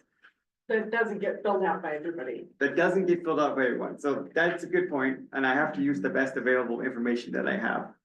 But yes, I've heard that coming. Thank you. Yeah. Are you ready? Yeah, For now? sure. It talks about reducing the pumpage by 35% compared to the, I thought we've been talking about 33% in the last couple of meetings. And so I was surprised by that figure of 35%. That's in the first paragraph. Yeah. I was throwing that out there. In terms of characterizing the economy, it says that 70% of the acreage in Vernon County is publicly owned, which is, no matter where you look, it's anywhere 75 to 78 is publicly owned, and I think that needs to be accurate. The approximation of 8% of the private land in the county is irrigated. According to NRCS and lots of other sources, I think that's a dramatic underestimation. The attracting 60,000 visitors annually to the refuge, is that accurate, Jess? That's a lot of people, 60,000. I think those have been our past estimates of. Yeah, and that's directly from the Harney. I was just curious about that. However, we did talk about at the last meeting, that figure of $200 million in recreational spending. Yes, I'm gonna remove that. Wildly. Thank you. Yes, I'm removing that. Okay. Yes. Yep, I hear what you're saying. I didn't even mention the PowerPoint. I was just gonna remove it. Yep. Okay, Is it actually true that like all of the private land is either irrigated or pasture land? Because that sentence that starts approximately 8% seems to lead to that conclusion. I mean, this isn't irrigated. Right, I mean, there is land in the county that's not either irrigated or livestock, right? yes, There's roughly 1.6 million acres that are private in the county. 67% of it is rangeland, 25% is irrigated / pasture land. can you send me this data? Yeah, If you have that actually- written down, I pulled this from the USDA. So, yeah. Just seems. They're worse one. All right, well, this is right.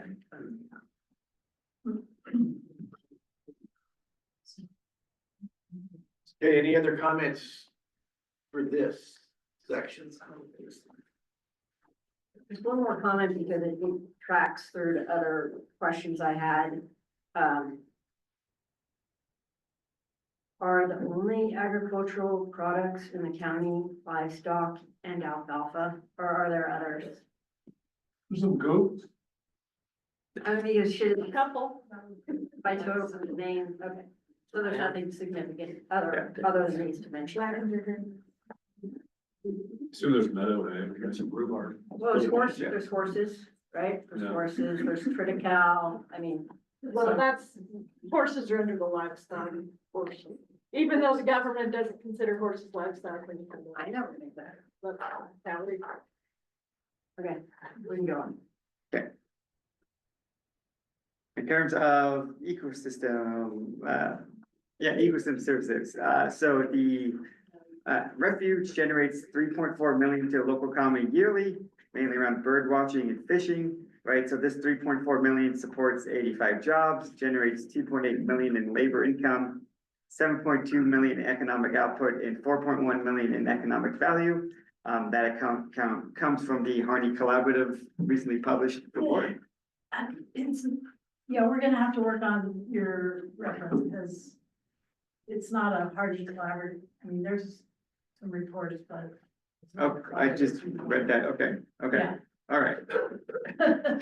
So Yeah, the reference is not. what's that's not the that. reference should I be using then? I thought we had sent it to you. There was a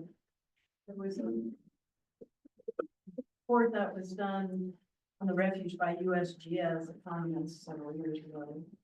Okay, So I'll make sure you have that. thank you. Yeah. Oh, and to further address Rob's question, I think a lot of the refuge visitors that we count are actually just stopping by on their way to the state. 60,000 is still a pot. That's the number they generally use, but on a mountain. On streams. It's not consistent with what you see on the scenes. I think it was like 40,000, even 30 something, but I don't think it's been above 60 much. The bird watching and fishing comment up there on 3.4 to the local economy on the refuge, that I think that the refuge management itself is a substantial part of the economy, and it's fine to leave it like that, but bird watching and fishing, that's, fishing part isn't really on the refuge, but I'm sure that the number is reasonable, but it misportrays it a little bit, maybe. Maybe, what do you think? Doesn't matter really. It might be a little high. The 3.4 million might be a little high, or the comment on fishing. What's your budget, Jeff? Well, you all go with today's budget. Yeah, we do, actually. Yeah, I'm not sure. Well, the 3 point, I mean, the paying and grazing is substantial on it. The 3.4 million probably is. But does that count under the cattle industry though? For the generated. That would be the cattle industry probably, because that would be incorporated with the operation of the permittees, right? Yeah, I don't know, but anyway, there is a substantial economy. Capture that input, thank you. Yeah, exactly. Comment, and I think you have the same sentence almost twice. Yep, I caught that. The best way to, when you do like, check for all that, is to send it to the public and then you read it once you post it. And it's like, oh, I missed that. Yeah. Glad you're on top of it. Yes, thank you. I removed that, though. I appreciate it. Okay. Moving on. That was the characterizing the Harney economy. I did get some information. I need to follow up with Brenda on the reference. So it's, the report is the economic assessment of surface water in the Harney Basin. It's a USGS report published in 2021. Okay. And there's a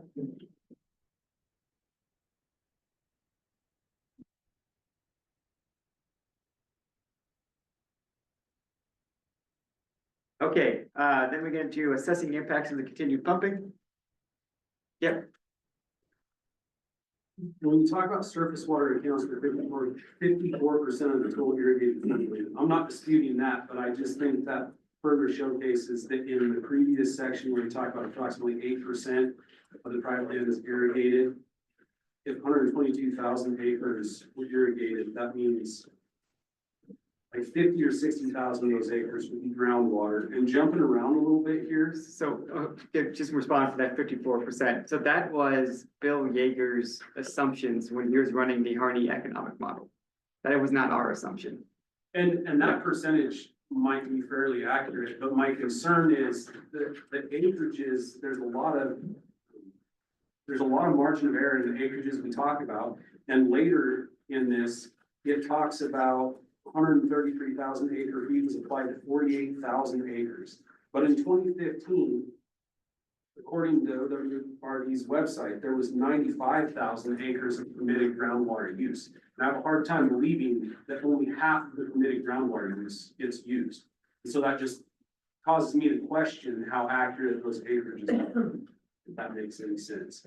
Also, the example about the drilling a well 250 feet deep, costing $150,000. Is that accurate? Because when I just drilled one to 190 a couple of years ago, it was 26,000, and that seemed like a huge overestimation, but maybe it's not, if people really know better. You got a screaming deal, I just drilled one 700 feet deep and it cost me $700,000, so. It's 6-inch well. So that sounds accurate, we agree, 150,000. That's probably a little strong, but you know, it depends on where you're at, like you said, I mean, it's solid rock. Well, 300 a foot. that was only a question, I was just curious. How much? $300 a foot. Cause many times you're getting into liners and a whole bunch of stuff that's really, and you're in there right quick.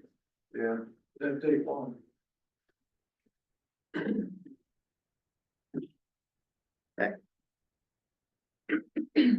So in terms of the impacts and profits, I used the Harney economic model report. They ran a scenario for over 30 years of continued pumping. Rob pointed out that 54% of surface water being used, the surface water accounts for 54% of the total irrigated farmland. That's an assumption that was used in that run. And so they found that the results of that run is that the profits will decrease by 10%, but overall farming profits will remain profitable. Of that 10%, 8% is because of reduced irrigated acres and 2% is because of declining groundwater pumping costs. They do say that those magnitude of the profits will decrease, however, as groundwater levels continue to decline. So that was their assessment on farming profits.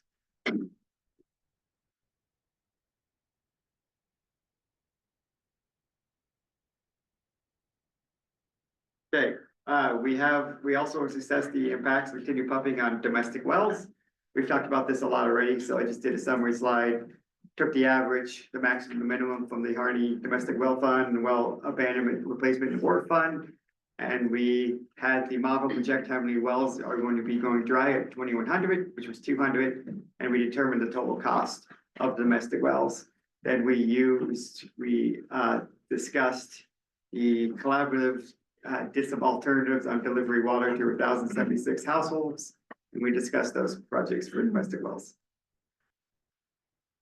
Yeah, Rob. One thing I found concerning whenever we have discussions about domestic wells is there's nothing reflected in here about the crapshoot when you drill a well. There's no guarantee for the quality or the quantity of the water. And there also hasn't been much discussion about the quality of the wells in question and our well driller isn't here today, but I think he has evidence in the last 5 years of domestic wells that have gone dry and drilled a new well to the exact same depth, and it's fine. It had to do with the construction of the existing well. But I think especially acknowledging that there is no assurances when you drill for water. You don't know what the quality or quantity will be.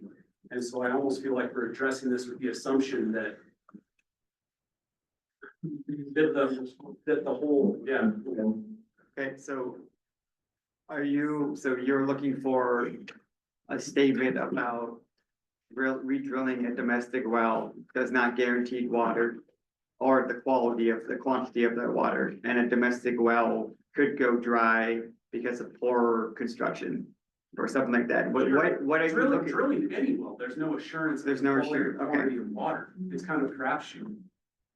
I also think, not to go too far down the rabbit trail, but if we're considering the whole basin is the same reservoir, then why is the water in my 60-foot domestic well different than the water in my 190-foot livestock well? Yeah.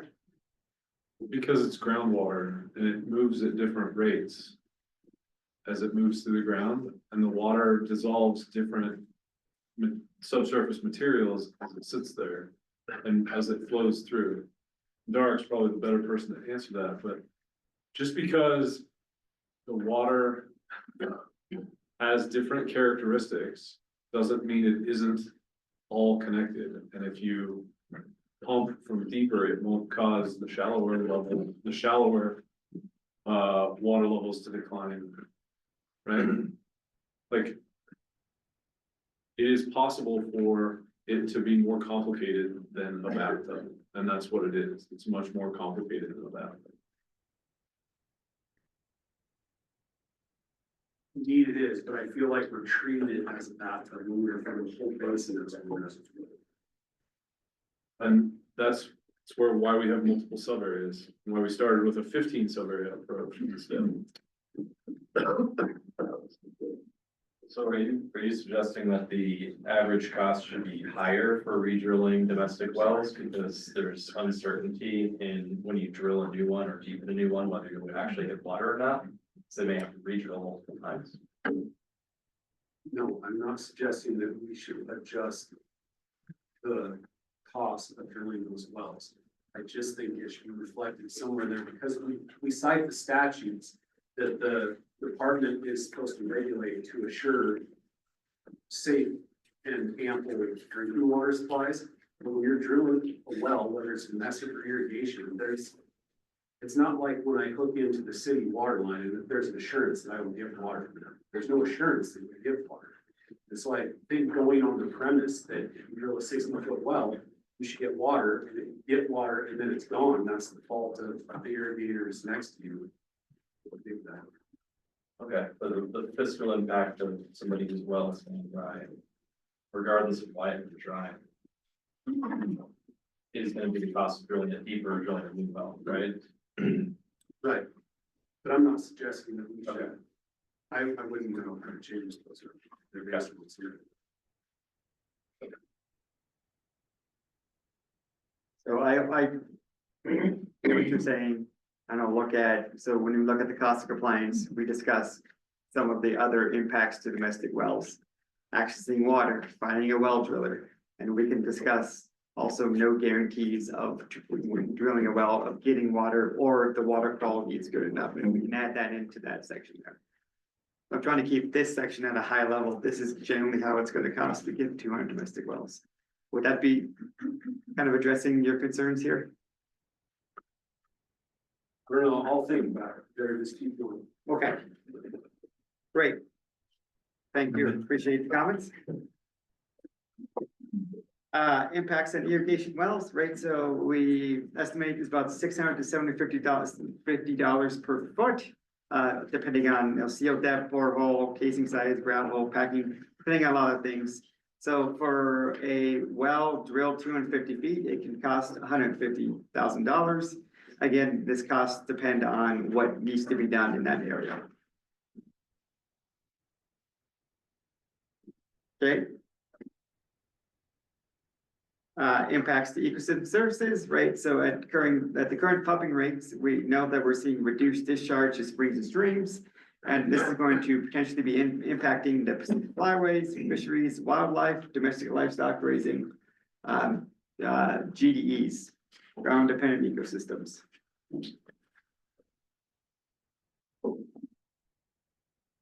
So are you, in that statement though, you're totally neglecting sustained drought also having an impact, so I feel like you can't paint the picture solely on irrigation being the sole problem to that statement.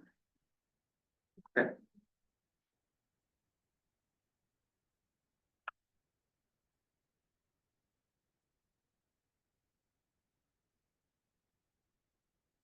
Kristen, I would note that, appreciate it.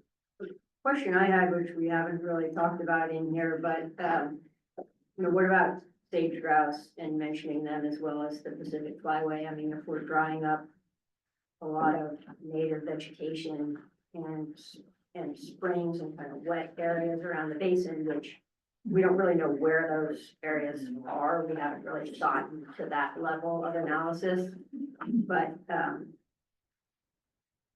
we just might want to broaden the bird aspect. There are other birds in the basin that rely on these areas. Okay, thank you, Lisa.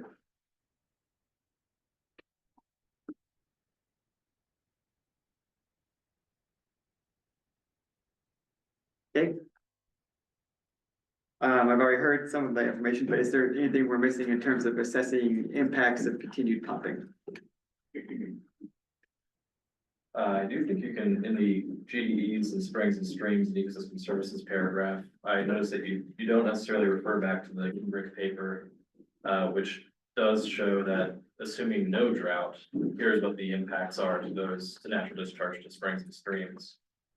And so I would recommend, I'm trying to find the right page, might not do it right now, but I'll tell you the page later. I'd recommend just referencing in different parts of the basin, regardless of drought, what the magnitude of those impacts might look like. Okay, thank you. Yeah. I guess I would question though, the legitimacy of that document though, given the amount of drought we've heard. No, that's kind of an assumption document where they're dealing with numbers, but those numbers never can quantify the impact of drought and solely lay it on one thing. So I still think that despite, having a reference and a document, it still doesn't necessarily equate to the fact that that's a theory that they have versus hard science that they have. Yeah, sure. Well, I think all of this is theories, right? Like coming from different sources, like you mentioned the USDA stuff, it's kind of off based on. I mean, that's why we're trying to do such a large scale deal based on a lot of assumptions, and we all hope to hell we get it right here because this is scary. This whole thing. I agree with you there. I mean, all I'm saying is that I'm not defending the groundwater study itself. That wasn't my work, but it does give us an idea of, based on 2018 levels of recharge and 2018 levels of drought, if pumping continues, what are the impacts to the streams and springs? And then we still have forest management and all that laid on top of that. So I gotta be totally inclusive to the fact that we had a forest fire do forest management for us instead of a forest do forest management. Because the uplands are a huge part of the impact that we have going on. I mean, I guess I don't think they're mutually exclusive. Like, in other words, declining groundwater levels have these known impacts. I mean, we can't quantify them very well, but they have known impacts to vegetation and spring and stream discharge. That doesn't mean that there aren't other things also happening, fires and climate change and drought and other stuff, right? I don't think those are mutually exclusive. No, but when we only mention one item, it does feel exclusive. I understand why it feels exclusive. I think Well, I was approaching this, right, when we do a physical impact analysis, it's assessing the impacts of the status quo by the rules. The effects of status quo by the rules. And so with the critical groundwater designation, we are affecting the pumping. And so that's why I'm not like arguing with you, I'm just explaining why something like drought was left out, because that was my framing. And I understand as a community member reading that, it feels maybe like you're being attacked, like, well, wait a minute, what about all these other It's not things? attack, it's just, Yeah. the state is taking this approach from a water resources department, but our community needs in a approach, a much larger look at this problem. And that's the challenge with a rules-making process that's driven by one agency, is there's multiple agencies, there's multiple things at the state level that drive all this, and so I cannot leave that out of the room, that this process is driven by one agency when the problem is so much larger than that, and yet we don't have the state stepping in, offering any support. You know, we're looking at a fiscal impact of $186 million. Is the state gonna throw that into Harney County to backfill what one agency is now tasked with doing to a community?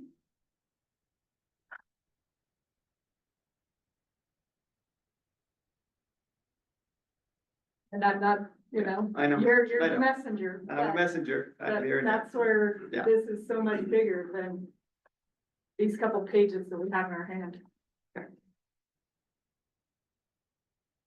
Okay, we're gonna take a break at this time, so this is our published public comment time. Was there anybody that did not have an opportunity to provide public comment, when we concluded our last agenda item that would like to? Okay, anybody online that did not comment previously?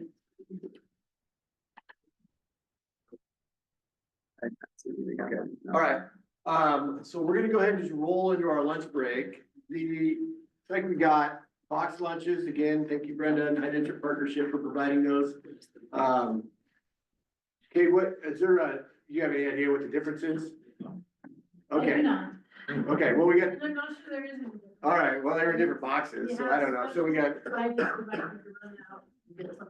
Okay, well, they're all there, they are sort of, open it up, if it looks like something you'd like, eat it, if not, put it down and pick something else up. Trade it with your neighbor. Yeah, so it's 12:15, we can go like 20 minutes, just take a little, 15 minutes, take a little extra time, 20.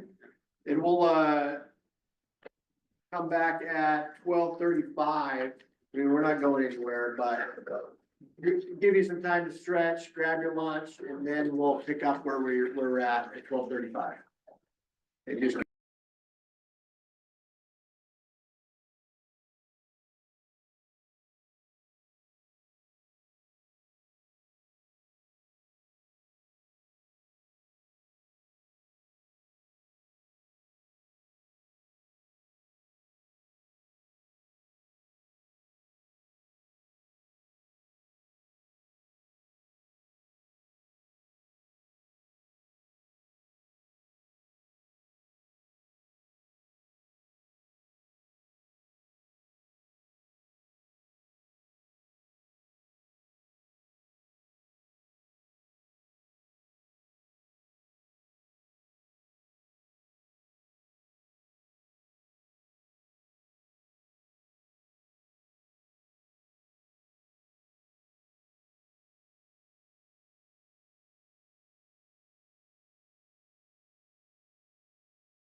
Wait. All right, so we just talked about assessing the impacts of the continued pumping, had some good conversation. Let's get into assessing the impacts of the critical groundwater area rules, so designating a critical groundwater area. So the elements that I have captured here, so we discuss the policy decisions the department has made for limiting economic impacts. We've discussed the impacts on domestic wells, impacts on streams, impacts on the ag economy, so that's the eco analysis, and then impacts on the harney utilities. Rob? Are you ready? You don't have to call on me until you're ready. Well, it depends on where your comment is. Tell me where your comment is and I'll tell you if I'm ready. I hope they look at pharmaceutical preparation, manufacturing, and oil and gas extraction. Those don't exist in Hardin County. That is directly from, that is from the M-Plan model. That's what M-Plan pumped out, the top 10 direct industries. So I would go point you to more of the Echo Northwest report and they can explain it more, but that's the information I pulled out. But you disagree we should remove those or? Well, I just don't understand where they're getting that, because to my knowledge, we don't have pharmaceutical preparation, manufacturing, or gas and oil extraction. And in this copy, as opposed to the Echo Northwest, because I questioned it in their report, but this has an example given as veterinary pharmacies and local feed stores. I don't understand how that fits under the category of pharmaceutical preparation. I asked Nate, can you give me examples of what those are? Because they're really broad in plan. And he told me like veterinary, local feed stores, veterinary, stuff like that, which is really, really broad categories. I interpret oil and gas extraction as being like oil wells. Yeah. Yeah. That's what I did too. And I asked for example, like that's not what implant kind of labels their industries weird. Yeah. All right. I have a comment about the first paragraph there on page 3. The limiting economic impacts. Potential economic impact of implementation. Okay.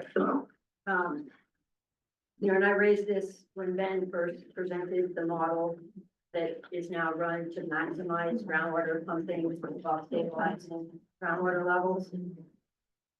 And that, you know, that idea went directly from the discussion group to the department without coming to the RAC first. And I called that out at the time because the way that I read the statutes, that's not really the right way to run the model. I mean, you have other uses that are equally as important, or in the case of domestic wells, actually more important in the statute. So I just would appreciate that if you change to something like in consultation with the discussion group or certain members of the RAC. In other words, like that, this sentence is not accurate. That was not a RAC decision. Gotcha. Understood. To run the model that way. Okay. Thank you. I appreciate that. Okay. Thank you, Lisa, for your comment. Appreciate it. Okay, so in that first paragraph that Lisa just talked about, we talked about, it was discussed the policy decisions that the department's made to limit economic impacts. This is a similar slide we talked about last RAC, but we set the goal for stability rather than recovery of groundwater levels. We've optimized the model to identify the smallest reduction in pumping required to achieve durable stability. We did not optimize the model to limit impacts to streams, springs, natural ET, or dry wells. We set the timeline to achieve the goal at 30 years rather than immediately. And then we are going to phase in those reductions over 24 years and 6 years increments. And additionally to the phase in, we'll be doing adaptive management to prevent overcurtailment. We'll also be allocating based on historical use, not on paper water rights.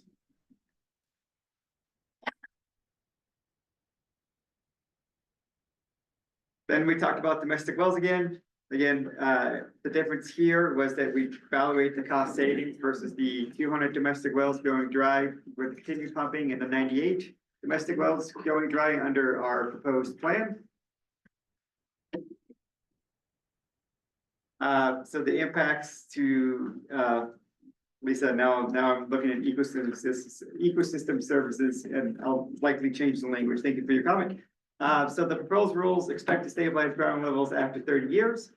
However, we're going to allow for continued declines.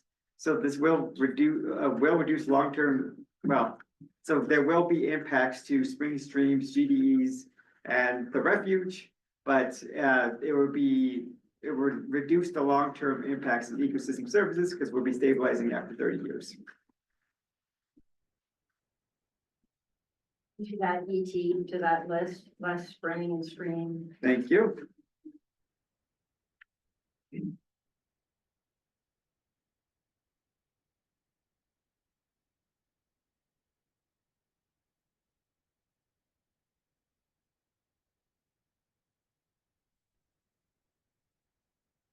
Okay. Moving on. Then we get into Echo Northwest analysis, the impacts of the ag economy, right? So we talked about how the RAC request, we needed to hire independent economist.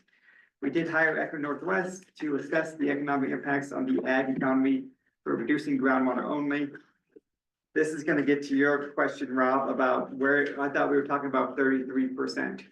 So when we set Echo Northwest, our proposed management standards to start doing the analysis, it was 33.6%.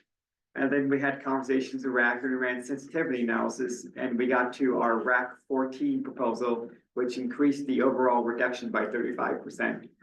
Their analysis is around the 33 point, what? To 35%. Yeah. Didn't increase it by that. Oh, did I say by 35? Yeah. Holy crap, all right, to 35%. Thank you, Tim. That's what the 33.6%, that's Echo's number that they use to analyze. Does that make sense? I know it's a little confusing, but yeah.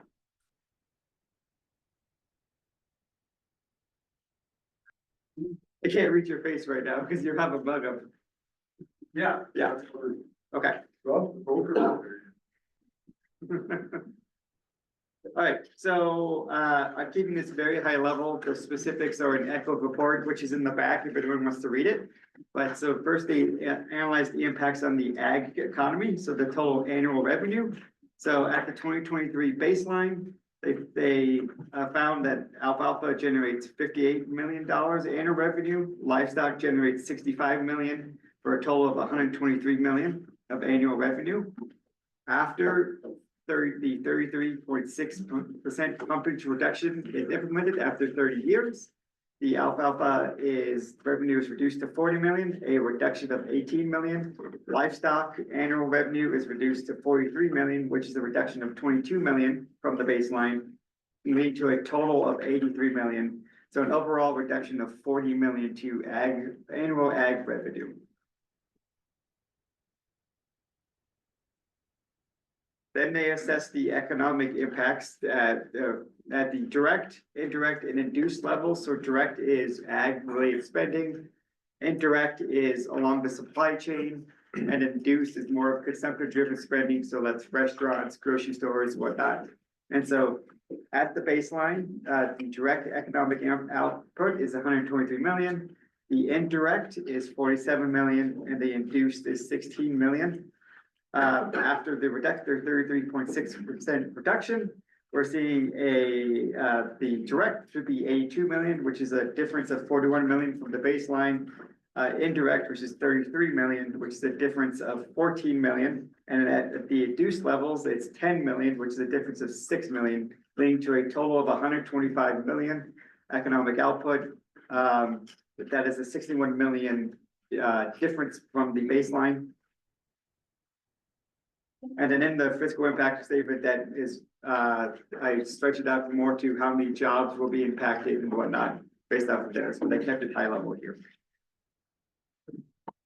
What was the difference in induced and indirect? Indirect is along the supply chain, so that's things like feed stores and whatnot. And then induced is money spent from laborers in the economy. So like restaurants, grocery stores, that kind of thing. Usually the multiplier effect overall is quite a bit higher than what those numbers are. They do discuss they discuss the multiplier effect in the report. And you can go, I'll give you the report, they discuss it there. Yeah. I don't think we're gonna resolve this here, but I do want to flag that I have a lot of concerns over this additional livestock number. And that goes obviously to the Econ Northwest report and what they use there. But yeah, I don't support that at all. I don't think it's a credible number.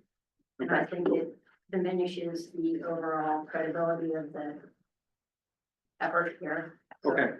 I would really caution on that. So can you give me a little bit more context of why you do not think it's a credible number? Yeah, well, for one thing, I mean, my understanding of a lot of the branches here are that they're growing a lot of meadow hay, right? It's a flood irrigation system with a lot of meadow hay. This is all from the Wetlands Collaborative, and we talked about it a lot in the place-based planning. So to say each one of those ranches is going to be, take a loss in profit that's directly related to the loss in grown alfalfa, I just don't think is workable. I don't, I mean, there's no data cited in the Econ Northwest report or however it's done, so, if they've got some work to show, that maybe that would be helpful, but yeah, it doesn't seem like it.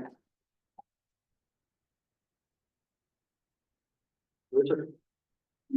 I can speak a little bit to that. So, yeah, there's a lot of meadow hay, but if you're raising cattle, you can't just feed them meadow hay. You have to have alfalfa and other higher protein sources and other things. So yeah, the meadow hay would still be around, but if you had a pivot and you were feeding your own hay and you get it cut back, you now have to go ship it. Like someone said, well, you can still buy hay. Yeah, you can still buy hay. There's still places out there. But now you've incurred the cost to truck it in. You've incurred another cost. It's probably gonna cost you more to buy it than what you can raise it for. And then you also have to have the time to find the people if you don't have that connection to buy it from. So there is a correlation. You will reduce your income just by having to bring in more hay. So there is some correlation. It doesn't mean cattle numbers would go down, but it does mean that your cost to produce that cattle is gonna go up. Thank you, that's helpful, and I do generally understand it, and to be clear, I'm not saying that there wouldn't be some economic impact, I'm just saying, I don't think it's a one-to-one. I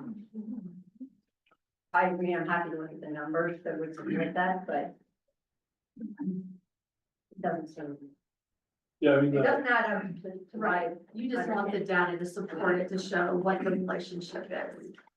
yeah, I think my concern with it as well, Lisa, has been that Echo is basically saying that a 33% reduction in production of alfalfa results in a 33% reduction in production of livestock. And if what Larissa says is true there, that herd sizes aren't going to go down, like, yeah, profits are cut into, but we're not talking about profits here, we're talking about total production. Right. And so if you're not reducing your herd size, your total production is not going down. Right? You're talking about net revenue. But you're. And so if you're having. No, we're talking about gross revenue. It's gross. So we're not looking at expenses. We're simply looking at production. So if herd size doesn't decrease, doesn't your production, like your gross revenue stay the same? But in some cases, people could, if they can't afford, if they're paying more for hay, they may have to cut out. Sure, they may reduce They herd might size. have to, so there could be a herd size for some people reduction because they don't have the extra revenue to purchase the hay outside. There could be a herd reduction. What is that a 33% reduction on all herds across the basin? 42. depending on the. It's not a one-to-one affected. relationship, but I think this is Yeah. another example of the data particularly Northwest used. Does not give us an accurate. Yeah, it just seems like an add-on of a very large number that hasn't been really vetted or sort of fact-checked. I do have some discussion on the, RAC members expressed concern with the livestock numbers, and Echo Northwest did run a sensitivity analysis holding the 65 million livestock constant throughout the whole analysis. So not assuming a one-to-one relationship. So there is some conversation there, and so Lisa, if you wanna, you don't have to do it now, but like, get back to me and say, well, that's not exactly capturing my concerns, then we can discuss a little bit more. Is that on the middle of page 7? Is that where that is, Joe? I didn't memorize it, I just wrote it. Yes, I did see that, middle of yeah. page 7. I mean, I don't think that really totally addresses the concern, but it, at a minimum, it should be moved next to these numbers or something, but, Yeah. yeah, I don't think that does not. So you really- think that should be moved That next should be to, moved above the small businesses and direct induced impacts. Which I believe I did, so move it from page 7 to page 6? yeah, Okay. I believe I did when I was reading through it as a public member, like, that doesn't make sense to be right there. Okay, So, like, yeah, it's kind of like later on. It's later on, yes, so. Thank you, okay, So that would then give us a range, Kelly, is that what you're saying? So the Yeah. range is, if livestock is 1-to-1, this is what the range is. If livestock is not impacted, this is what the other end of Yes. the range is. exactly, yes. People feel okay with that? All right, I don't love it, but better. So. Can we make it a little bit more better? Is there something? Okay.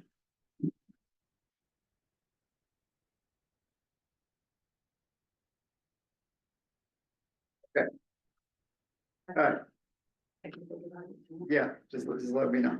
Okay. So sensitivity analysis, right? So they held the livestock base at 65 million throughout the 30-year assessment. And so it's 123 million at the baseline, as it was in the original analysis. But after reduction of 33.6%, we're seeing that alfalfa will be 40 million, so same as it was. Livestock is still held at 65 million for a total of 105 million. So it's a difference of 18 million compared to the 61 million of the baseline. Will you go back to the slide before? Yes. Please?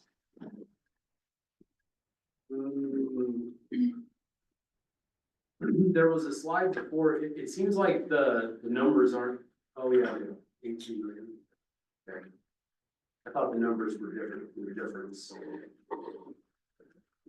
Okay. We're good? Okay, yes.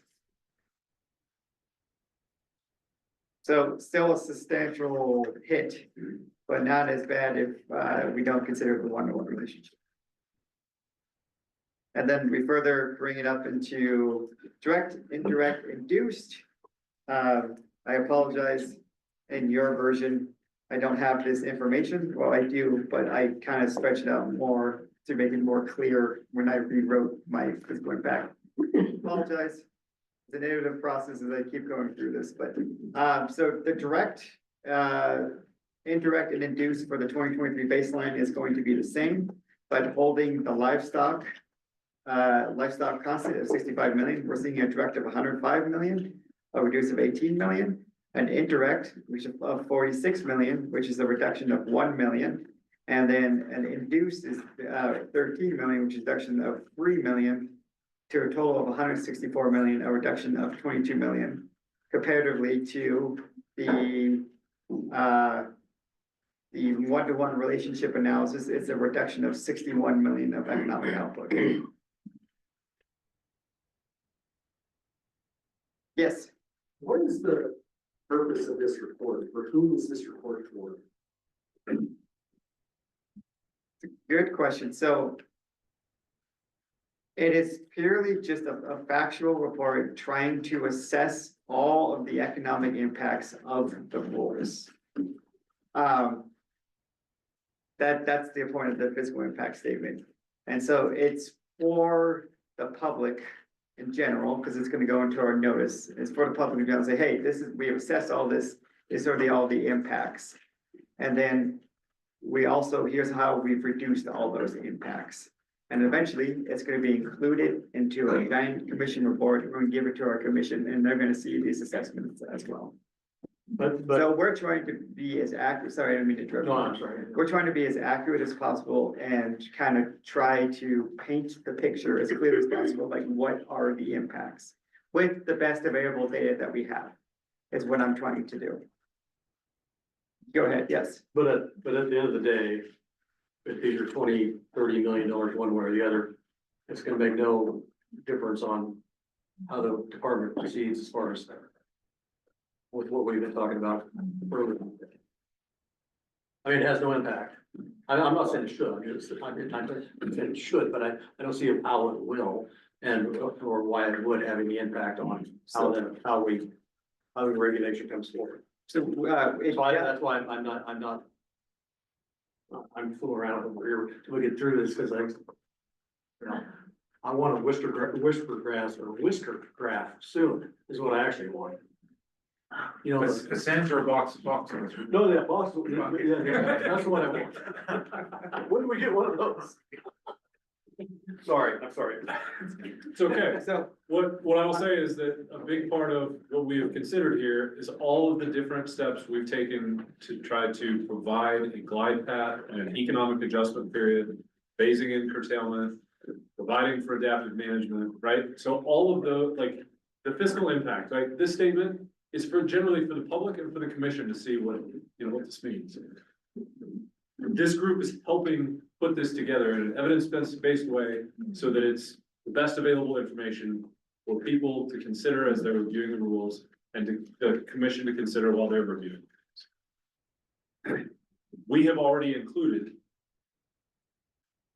how we are intending to mitigate the impacts or limit the impacts to the economy through the rules in a whole host of ways, as we've heard from you all, and we've worked through this rule process. yeah, so it hasn't directly impacted the rules, but we knew going forward that it was gonna be a significant economic impact. We made these decisions, adaptive management, 6 years, 30 years, to limit those. But, yeah. Okay, Now, can I Yes. go back to page 5 just briefly on the revenue sure. issue? So, and this, I think this is an error actually in the Econ Northwest report, but it says that if you assume that 20% of the alfalfa stays local for the livestock production, that should reduce the revenue from alfalfa production by 20%. To account for the alfalfa that does not go to market. But their overall value of alfalfa is that same 58 million that you're using there. So it seems like there's that 20% that's being double counted in this sort of combined livestock scenario. But they never actually took that 20% out of the revenue Okay, for alfalfa, which was.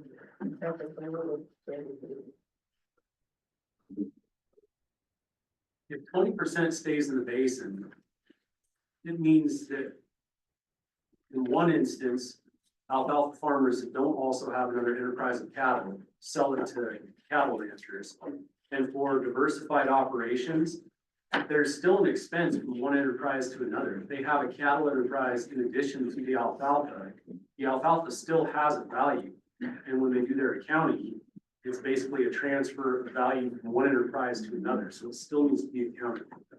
Right, but the revenue there is realized in the form of the livestock that you fed the alfalfa to. Right, nobody pays, like, if you grow a ton of alfalfa and you feed that to a cow, you don't make any money on the alfalfa, you make the money on the livestock when you sell the cow. And that's where the revenue is being realized.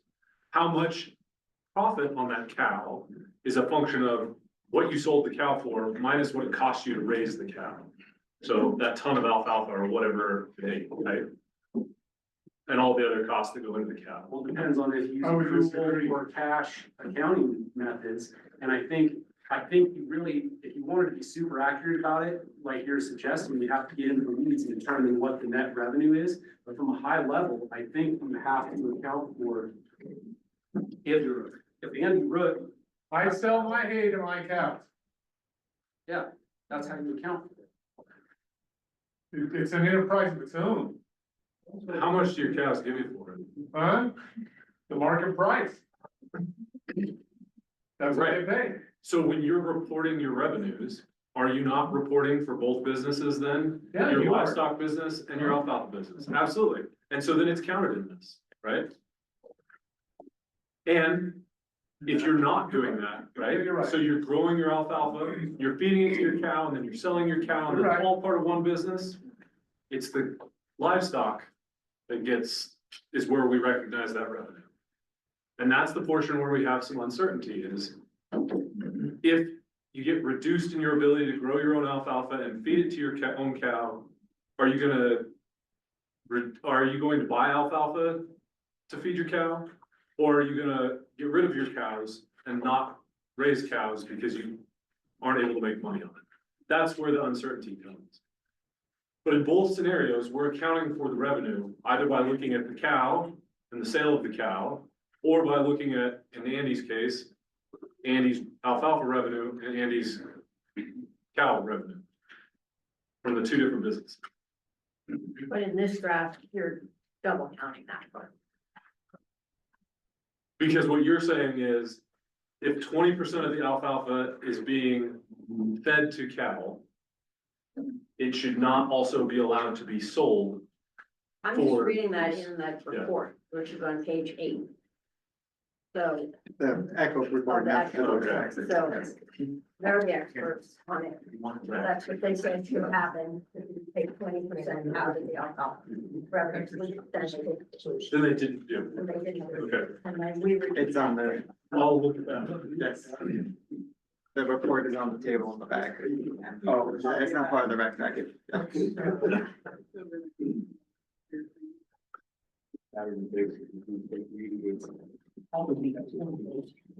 Okay,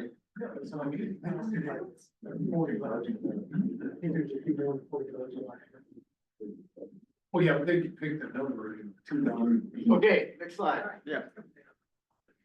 All right, I already heard some comments from you, Rob, on this. So these are from in-plan, the top 10 direct businesses that are likely to be impacted. This is agricultural spending businesses specifically. I've heard some comments on you. And did you have a question, Rob? You raised your hand. Oh, no, I thought we were on to the next part after this. Oh, no, still working through this part, yeah. Okay, Are these supposed to be in Harney County? Because, yeah, I don't think I kind of had a similar comment because up above, it basically says that there's just alfalfa and livestock happening, as far as agriculture, and that there aren't these other grains and other crop farming in the basin. So it's a little confusing to now say that there's an economic impact to those sectors. okay, There is some grain in farming.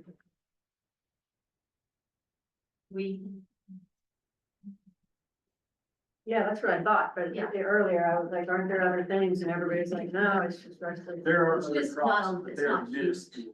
Yeah, it's not huge. okay. Wasn't there like carrot seed? Carrot seed? No, I don't think we have the climate. We have it's too cold, too broad.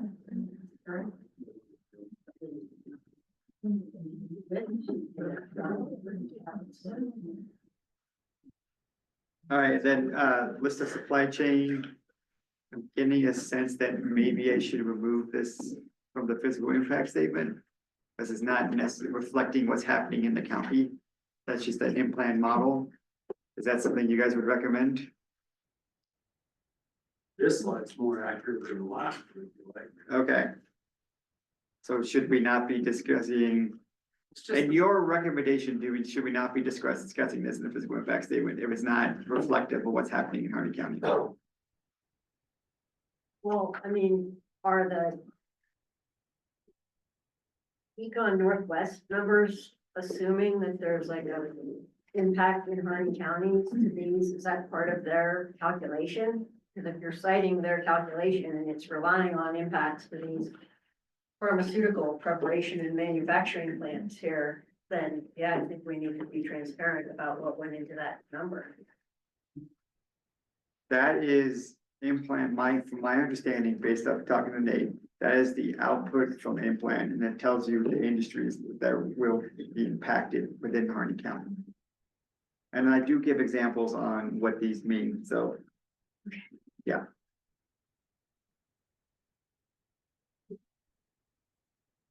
Okay, I'll take a look at these once again, because I'm getting a lot of, I don't like these 5. Might need to remove them, which is why we're talking about this, because we're trying to be more clear and as, we're trying to get a good physical impact statement for the public and the commission to understand, and that's what you guys are here for, okay? So moving on, impacts to utilities, okay, please. I feel like this section is really vague and does not accurately reflect that kind of impact. Okay. Like that. Wow. Okay. I mean, if it would go into more detail and talk about a potential of a 35 increase in utilities to users, or the potential of them not being able to sustain business in the county, that would be. Okay. And I'd ask for consideration, Fred's here, Fred's from Harney Electric, to have him be able to answer this. Sure. Fred, come on up. I could have gave you a warning when I walked back to get apples. Well, the thing is that if you look at dollars, I've done analysis on just what you plan to do in Beaver Springs sub-area. That's $1.5 million gross revenue to Harney Electric that would be reduced. Put that in context, Harney Electric last year net margins, we call it margins, we don't call it profits, was $344,000. So a co-op operates to where we try to basically just cover our costs of operation. So if you kind of look at that, that means that the other users of Harney Electric is going to have to make up about 1.2 million. That's just for Weaver Springs. You've got 6 more sub areas that you're playing with. So, but the other part that I don't think your analysis looks at, Kelly, a little bit too, is that what impacts that then has on what I call low income, because we serve a lot of low income customers also. And so what you have to do is you have to shift those costs over to lower income class of ratepayers. And so it's going to be a big impact on low income. And I think what you probably should do is take a look at Ford Family Foundation's by the numbers report that they put out by county. The other thing that I think gets missed a lot of times when we look at an impact statement, it's like, oh yeah, that's going to impact, and we get to thinking in our minds, well, it's just going to impact some wealthy irrigators, right? That's all it's going to hurt. But you better take a look at the numbers for Harney County. Harney County is one of the more depressed counties in the state. So when you look at taking out, and Eco West, gave you somewhere between 22 million and 61 million. And if somebody gave me that number, I'd probably fire them, because if you can't get any closer than that, I wouldn't have paid for that report. Sorry, that's the way I am. I'm a little tougher as a CEO of a company. You better give me numbers a little sharper than that. Because people who want to say this is not an impact, oh, it's only 22 million. People like me is going to say, no, it's 61 million. So all that report does is cause an argument. It's pretty poor, Kelly. Sorry, that's my analysis. Just read it today, but that's my analysis. Noted. But I think that's what we gotta put also this report in context to, if we are trying to put this out to the public needs to know that this is an impact on a county that's already economically depressed. If you compare it to other counties in the state, it's one of the lower, our incomes are lower, everything is way down there. And our services for that, so Have you calculated, Brad, what the rate might go up to for those lower income or forever consumer? Well, just to make, Translate that into a real number, a big number or a small, well, just for Weaver Springs, it's a 17% and 20% rate increase Okay, so, for everybody. so that's everybody, that's consumers, and the irrigators, and still, they're gonna pay 22% more, is that what? 17%. 17%. And that's just Weaver Spring. You That's said just Weaver Springs. roughly 1.2 million, I think you said, or somewhere in there. Do you have those figures for all of the 7 sub areas? And is that Not something yet. you can share with Kelly? Not yet, because people were changing numbers, and once I have, if you guys all decide you wanna do, And I can give it to you. didn't you at one point say that if things are cutting back, that you guys would need to move your headquarters? What, there wouldn't be as much of your territory here? Actually, there's a couple of issues in that. It's not just because of the irrigation, but, and I'm probably on a soapbox here, but a lot of the regulations from the state of Oregon versus regulations in the state of Nevada has made us consider moving our headquarters to Nevada because less regulation is less things there's certain things I have to follow in Oregon because we still will be serving some in Oregon. But it makes more sense to move out of the state.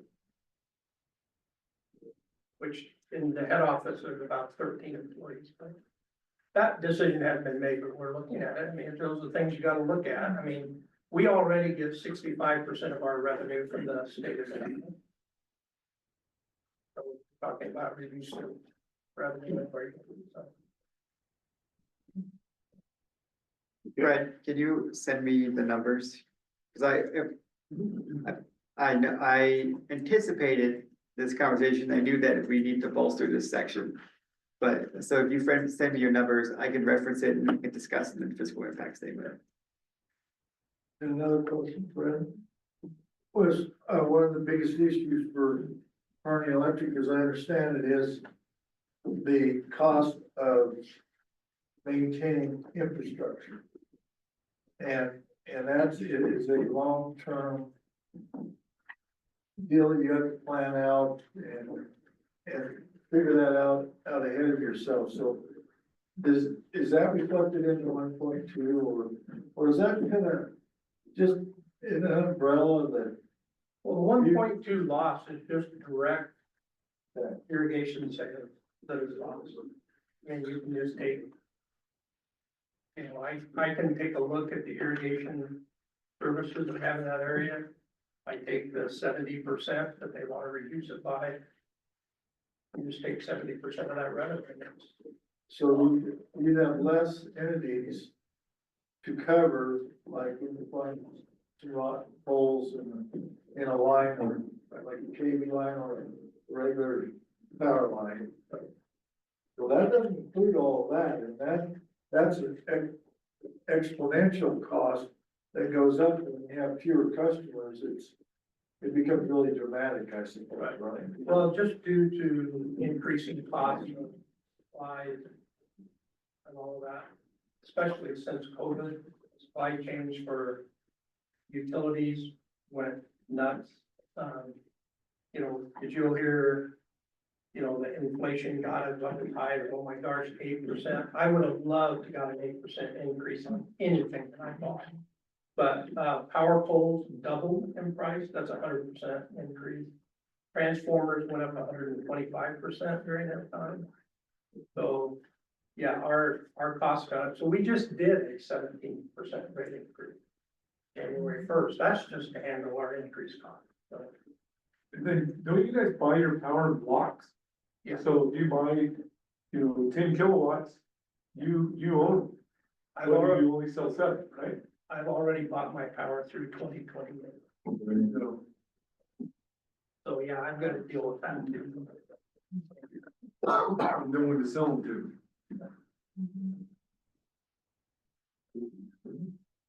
Thanks, Fred, appreciate it. Okay. Good discussion, I'll follow up with Fred. All right, let's get into the cost of compliance here. So the elements of cost of compliance, we have Oregon Water Resource Department, local government, members of the public, and then small businesses here. So in terms of Oregon Water Resource Department cost of compliance, so the contested case to start regulation is gonna require taking 600, that's a poorly worded sentence, but I'm getting tired, just give me a second. 670 water rights holders need to be taken into the contested case. We already have a backlog of contested cases, so this contested case of this magnitude may further impact that backlog, to be frank. Our legal budget from 2023 to 2025, we had a $1.6 million shortfall in legal budget. And so we're estimating about 750 to $1 million to get through this case process. So we could, again, increase our shortfall as well. So in terms of contested case, we have some pretty big impacts in cost of compliance to the department. Another thing, other cost is staff time is going to be required to support adaptive management, right? So we have Dark and others go out and do quarterly measurements every year. That takes about a week. We then need to do the groundwater trend analysis across all of the 7 sub areas. That takes about a week. And then once we do that, identify at each checkpoint which groundwater users are going to be ordered off. That will take some staff time. And then in our section 80 rules, we have the public meetings as well. So that would take staff time and resources to get going.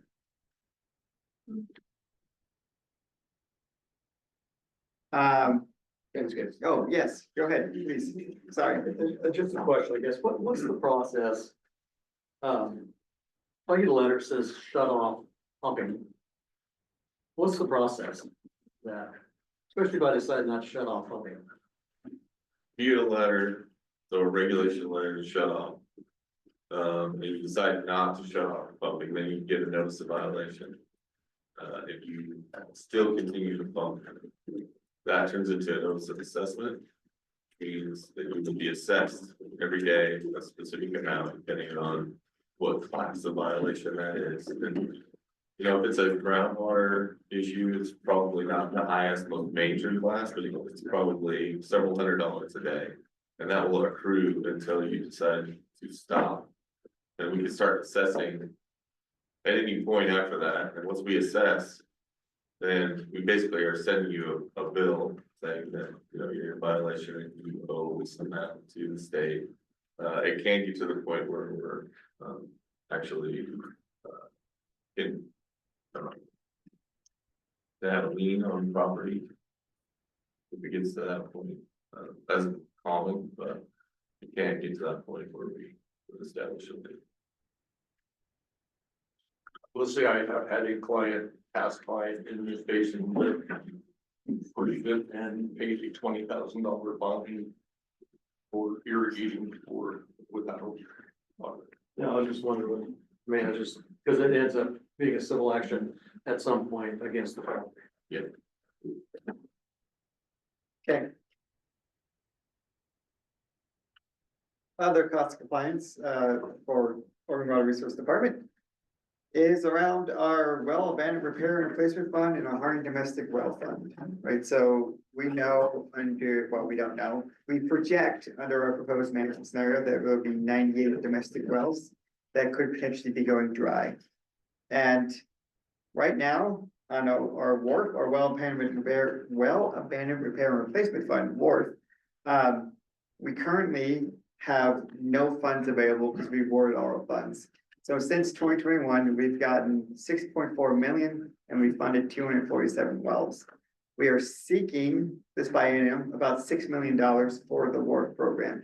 But all this to say is that WARF is a very popular program and is a statewide program. So at any time, one of these 98 domestic wells could go dry, then they may not have access to that WARF funding. So that is a challenge, right? Yeah, please. So if it's a statewide program, is all the rest of the state having to live under the same rules that you're putting us under? Did you talk about critical ground area rules? Yeah, right. I mean, if they're getting the money and they don't have to live under the same rules we have, No. got it. But for the domestic wells, these rules will actually help, so it should be lessen the cost. Yeah. In somewhere like Klamath Basin, you know, they're, and Deschutes, I think Deschutes Basin actually is the biggest user of those funds. Because they don't have a critical groundwater area, so they're having a lot of issues with their well levels plummeting. So in terms of the Hardy Domestic Well Fund, so that is a fund only available within the GIVGAC here in the Hardy Basin. It was a one-time fund of $500,000 that was awarded to the department in 2021. We've done one grant cycle and we've awarded 7 grants for a total of $73,149. We have enough funds left to fund 33 more well owners. Now, got a note here though. The domestic well fund only awards $10,000 for a well replacement fund and $3,500 to abandon that well. And we know that the average cost in Hardy Basin is $25,000. So this doesn't get the well user all the way there. And it's one time. So we have enough for 30 more wells, then we do not have any more funds in the Hardy Domestic Well Fund, right? Yeah.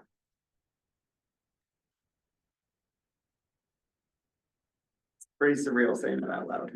So then, yeah, For this local government section. sure. First of all, land classification isn't solely based on irrigation, and so I'm not sure where this idea that the county tax assessor bases land values based on land classification, but from the conversations that I've had with her extensively in the last 4 months, that's not accurate at all. And I think it's misleading to say that land class 2 is fully irrigated, and if it's not irrigated, it will revert to land class 5, because obviously land classification takes into consideration soil characteristics, drainage, slope, and all that other stuff.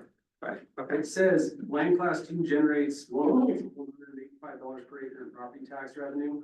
I don't even know what the heck they're talking about there. I asked her last week what our tax assessors assess developed irrigated farm ground, which is what we're talking about for all this ground use. And she said $2,500 an acre is what their assessed value is. But that is not how much they generate in tax revenue. Then when we get into the next paragraph, it talks about assumes all irrigated lands are land class 2 and generate an annual property tax revenue of $57 million. Our total tax revenue is like $12 million is all we generate. So I don't know what that tax revenue of $57 million is. If they're talking about the total assessed value, it's way, way more than that. So I'm not sure where they're getting that number. When we get into the next paragraph, because those numbers are inaccurate, I have a problem with it saying there's an assumption that land class 2 land will move to land class 5 after 30 years. Well, if it's land class 2 and you remove irrigation from it, it's still land class 2 because of the soil capabilities and the drainage and the slope. But its assessed value would be different if it doesn't have developed irrigation on it. So it changed the assessed value, which would impact the property taxes. And this says the tax assessment revenue may be reduced by $146,000. I did the math on 48,000 acres assessed at $2,500 an acre. And then I took whatever it was after the reductions, 33,000 acres, whatever it's going to be after curtailment, and did the math. And it's a reduction in $473,000 total in property taxes, which almost doubles each of those figures given for the general fund, for hospitals, and for schools. So it would actually be $118,000 less in the general fund. and probably twice as much for hospitals and twice as much for schools. That's what I would say. Can you provide me some written comments with the data and whatnot, so I can add it to this physical impact statement? Is that possible? There might be a terminology difference between soil classification and land class. There's no class 1 or 2 soil classification. I know. Unless they're Andy's farm. No, they're Louis. Louis farm. The assessor does look at land classification is part of it and the development, but the way this is worded in here. Yeah, I'm not arguing that is, soil classifications are, I think, different than. Yeah, I don't think there's any number 2s in our county. Yeah, no, soil number 2 that are. There's nothing that good. What is? There might be some number 2. There's no number 1s for sure. It's like roll crop, that stuff. Like land. But that's soil class, What do you have? not land class, right? If that's what we're saying. I'm talking about land classification, which takes into account soil characteristics, drainage, slope, impediments. Brianna, what do you have to say? I don't have anything, no, I've never heard this, how they do that, so I'm listening. No.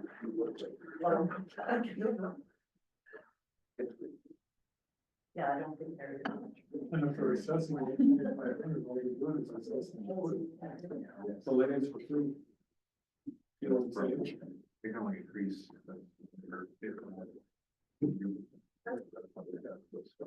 Okay, Lisa, and then it sounds like we're gonna get some of this input from Rob to Kelly, which will help. Lisa, go ahead. Yeah, I had two sort of maybe bigger picture comments here. One is, I think this whole section for each of the entities, we're also missing sort of an avoided cost perspective. Yeah. You know, Okay. yeah, the departments will have a contested case cost if the critical groundwater area controls are implemented. But there's also gonna be litigation costs if you don't take action, right? I Yeah. mean, you can't just let a basin like this kind of go down this road. And then similarly, like even on this discussion with the, you know, this idea that the rules are gonna dry up these lands. I mean, we've heard Andy say Weaver Springs is already 75% off by itself, shut off. So, you know, some of this would happen, and maybe to a steeper extent without the rules. But somehow that doesn't really get captured in here, that really what the rules are doing is trying to say, let's sort of figure out what's sustainable, and that will help ensure that agriculture can continue into the future, right? That this sort of doesn't get captured anywhere here. Okay. Thank you.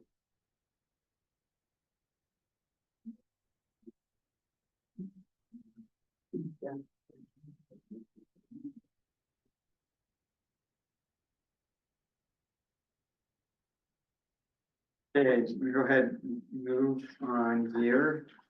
Unless anyone have any other comments on the local government stuff? No. Okay. Okay, in terms of members of the public, right, so, in terms of groundwater users, they will be, may be subject to regulatory actions. And the impacts on the groundwater users depends on the seniority of the water right and the size of the water right. So, for example, if a irrigation farm has water rights that are senior and junior, they might have their junior water rights shut off, but they can continue pumping with their senior water rights. But a small 50-acre farm could potentially be completely shut off. So the impacts are going to be felt different depending on the size and seniority of the water right users. 98 domestic wells are projected to go dry, and as we discussed, WARF and Hardy domestic well funds may not be available for them, so they would have to shoulder the burden of the costs for drilling a new well. And in addition to the cost of drilling a new well, they need to secure some water while they wait for the well to be dried, so get different sources of water. And in the Harney County, it's pretty remote, so there's limited well drillers too, so it could take a long time for them to get a well.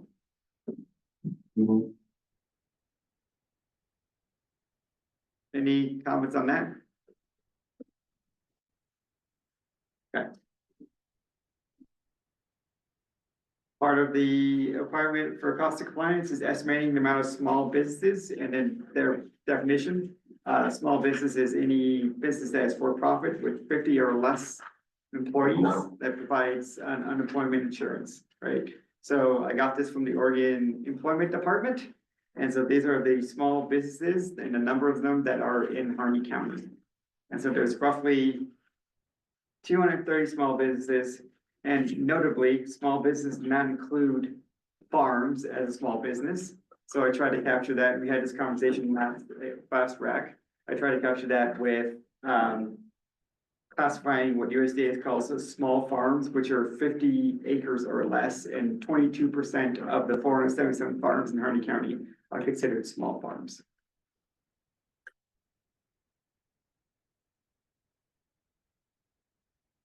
In terms of small businesses, right, there will be, if they are subject to regulatory, there will be, if they choose to participate in a contested case, there are going to be legal costs.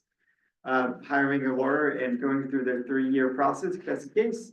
And at the end, they could result in curtailment of a water right, which could mean a loss of a small farm, depending on size and severity. Again. And that's what I have for the cost of compliance. Yes, please. I'm not sure if this falls under the cost of compliance or maybe earlier in this report, but you know, what I was hearing you guys say earlier, in response to a question about who the audience is for this, is that, you know, the audience is the public to understand the impacts of the proposed rules and the decisions made during the rulemaking process. Yes. One more thing, and I'll tell you what my specific suggestion is. The other item to note is that the Eco Northwest study, one of their key results is that there is a relatively linear relation between an acre foot of groundwater pumped and $1,400 economic activity, right? Right. So I think two of the key decisions that the department has made in collaboration with this committee have been, first off, instead of implementing a PTW immediately in 2028, having a 24-year phase-in period. And then secondly, having an adaptive management approach on that wonderful whiteboard behind you that can limit the amount of pumping under certain circumstances. And what I'd suggest is trying to clarify for both the commission and the general public that the decisions that the department is making in these rules will be saving money compared to the alternative of just implementing a PTW immediately in 2028 with no adaptive management. And you can map that out using Eco Northwest's linear relationship between, you know, 1 acre foot of groundwater to 1,400 feet or $1,400 of economic activity. So over that 30-year period, the benefit of these rules as proposed that have a phase-in period is all of the curtailment that didn't happen because of the phase-in period that the department is proposing. Okay. Does that make sense? That does make sense, yes. And the economic benefit of the adaptive management period, it doesn't have any economic benefit that first tranche of 40% curtailments, but it has a potential economic benefit for every adaptive management period after that. I think it would be worthwhile for the department to acknowledge what those potential economic benefits could look like by doing the adaptive management. There's a reason you guys are considering adaptive management. There's a reason you're considering phase-in period. And here are the economic impacts of those decisions. Thank you, Zach. I think if you were trying to make it clear to the public, it would also be helpful if you show somewhere in there what the total gross domestic product is in the county, which depending on where you look is around $350 million. So that people can visualize what the potential curtailment would be as a percentage of that. And you could express the maximum after 30 years using that equation Zach just talked about would be this much, but with the adaptive management envelopes, it could be, you can almost give a window. It will be between these amounts, projected to be between these amounts, and that would be helpful to see. Okay.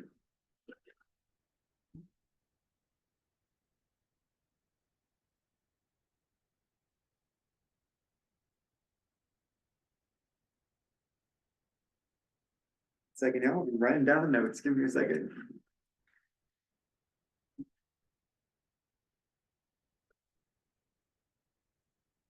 Okay, anything else?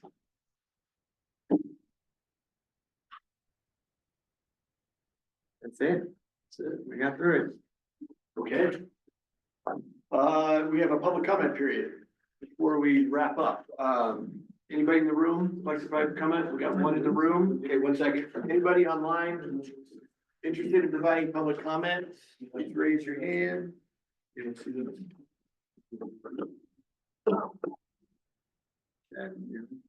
Chris Hall, if I come. Yeah, Chris Hall. Okay. Great. We have one in person, one in the room. So please state your name and go ahead and begin. Kurt Blackburn. So I'm glad you did this economic impact thing to show what the expenses it will by reductions. One thing it also shows though is because of the management of the water resource department for all these years and not doing it, what it can do and affect and cause to a community like us. And it's sad that you guys haven't you mismanaged it so bad that we're gonna pay for this, and the state doesn't pay anybody anything for the people. Thanks for your comment. Okay, Chris Hall, you can begin when you're ready. Great, thank you, Brian. Again, Christopher Hall with Water League, and my comments are about the in-plan economic study. And I want to thank you for this opportunity to provide this public comment. I agree with others in this meeting and in the room that the economic study is insufficient and unreliable. It doesn't seem like OWRD is really well served by this study, and therefore I don't think the Water Resource Commissioners or the public are also served by it. The in-plan model assumptions are as follows. One, the economic study assumes that alfalfa crop prices are $273 per ton based on a 5-year average from the last 5 years. This price is substantially higher than the state average, and it cannot be relied upon for the future. The study should have taken a 30-year average price if it intends to project 30 years out into the future. Taking a 5-year snapshot distorts the reality that the price of alfalfa was $224 averaged over the past 30 years when it's adjusted for inflation. And so that's an 18% overstatement of the historic price of alfalfa. Keep that in mind. The economic study also assumes a $58 million total annual revenue is generated by alfalfa production. This dollar value is unsubstantiated, and it happens to be 50% more than the $39 million adjusted for inflation that the USDA NASS census reports. And that census is the gold standard. Why did the economic study cherry pick which standard to use when calculating the alfalfa industry scale, how big it is?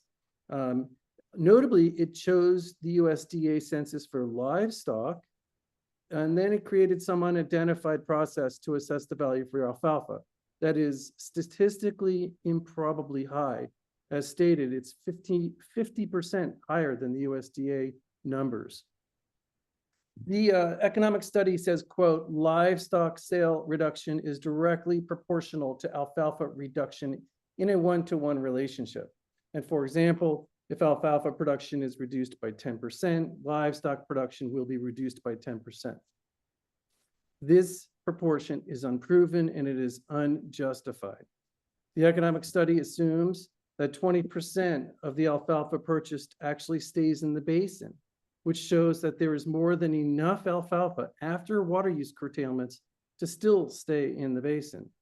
The sales of alfalfa are commodity priced, and if it were true that the price per ton is $273 per ton, then it is all but certain that livestock operations could actually import cheaper, similar quality forage for their cattle.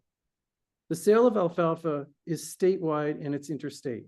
And since the remainder, the other 80% of the alfalfa in the Harney Basin is exported out of the basin, and that livestock operations can buy their alfalfa from further afield, that means that the chances of them going out of business or losing production is very low. It's well established that cattle graze quite substantially. They're certainly not solely dependent on alfalfa, as was obviously discussed today. Any farmer knows that. And the economic study that claims livestock sale reduction is directly proportional to alfalfa reduction in a one-to-one relationship is just extraordinary for how wrong it is. Furthermore, the economic study inserted a $65 million total annual revenue as generated by the livestock industry. Including the livestock industry is just not justified because these companies will still buy forage from within the Harney Basin since 80% of the alfalfa is customarily exported and there's currently 4 times as much of an oversupply of alfalfa that is now grown in the basin that the livestock operations can buy. In the event, of course, that the local livestock operations only buy the lower quality alfalfa, which is generally the case, then the amount of reduction in that particular crop segment will still only be about 33% as the water use curtailments kick in over 30 years. And therefore, the amount of alfalfa that needs to be purchased as imports from other regions is likely to be very small. The water use curtailments are not all targeting one quality of alfalfa, which ranges from like utility to a supreme quality. And there will still be substantial excessive quantities of alfalfa to buy locally for various reasons. Furthermore, the fact of such substantial exports demonstrates that alfalfa is imported on a very large scale all across the state. The impact of buying these commodity price imports is very low in our view. And then lastly, the purpose of this study was to accurately demonstrate the impact of the permissible total withdrawals on the basin economy, which would ostensibly have the impact of pressuring increases in PTWs. This study is unreliable and must either be completely revised or sent to the waste bin because it will mislead state officials and the public. The economic study is likely to play a significant role in the next couple of years, not just in pushing back against PTWs in the short term and resisting stabilizing groundwater levels at shallower heights, but also it will be used in contested case hearings and even in the appeals court challenges that are certain to occur. Getting the statistics right will matter if they result in shaping perceptions, and we expect that there will be a lot of scrutiny on the methodology of this study. I want to thank you for the time and the opportunity to share this information with you. Thank you. Okay, thank you, Chris. Okay, that wraps up our agenda. This is a two-parter reminder. We have another day tomorrow, potentially a longer day. So appreciate everyone sticking with us. The department's gonna be doing a lot of work this afternoon to prepare the draft rules for final review of the RAC tomorrow.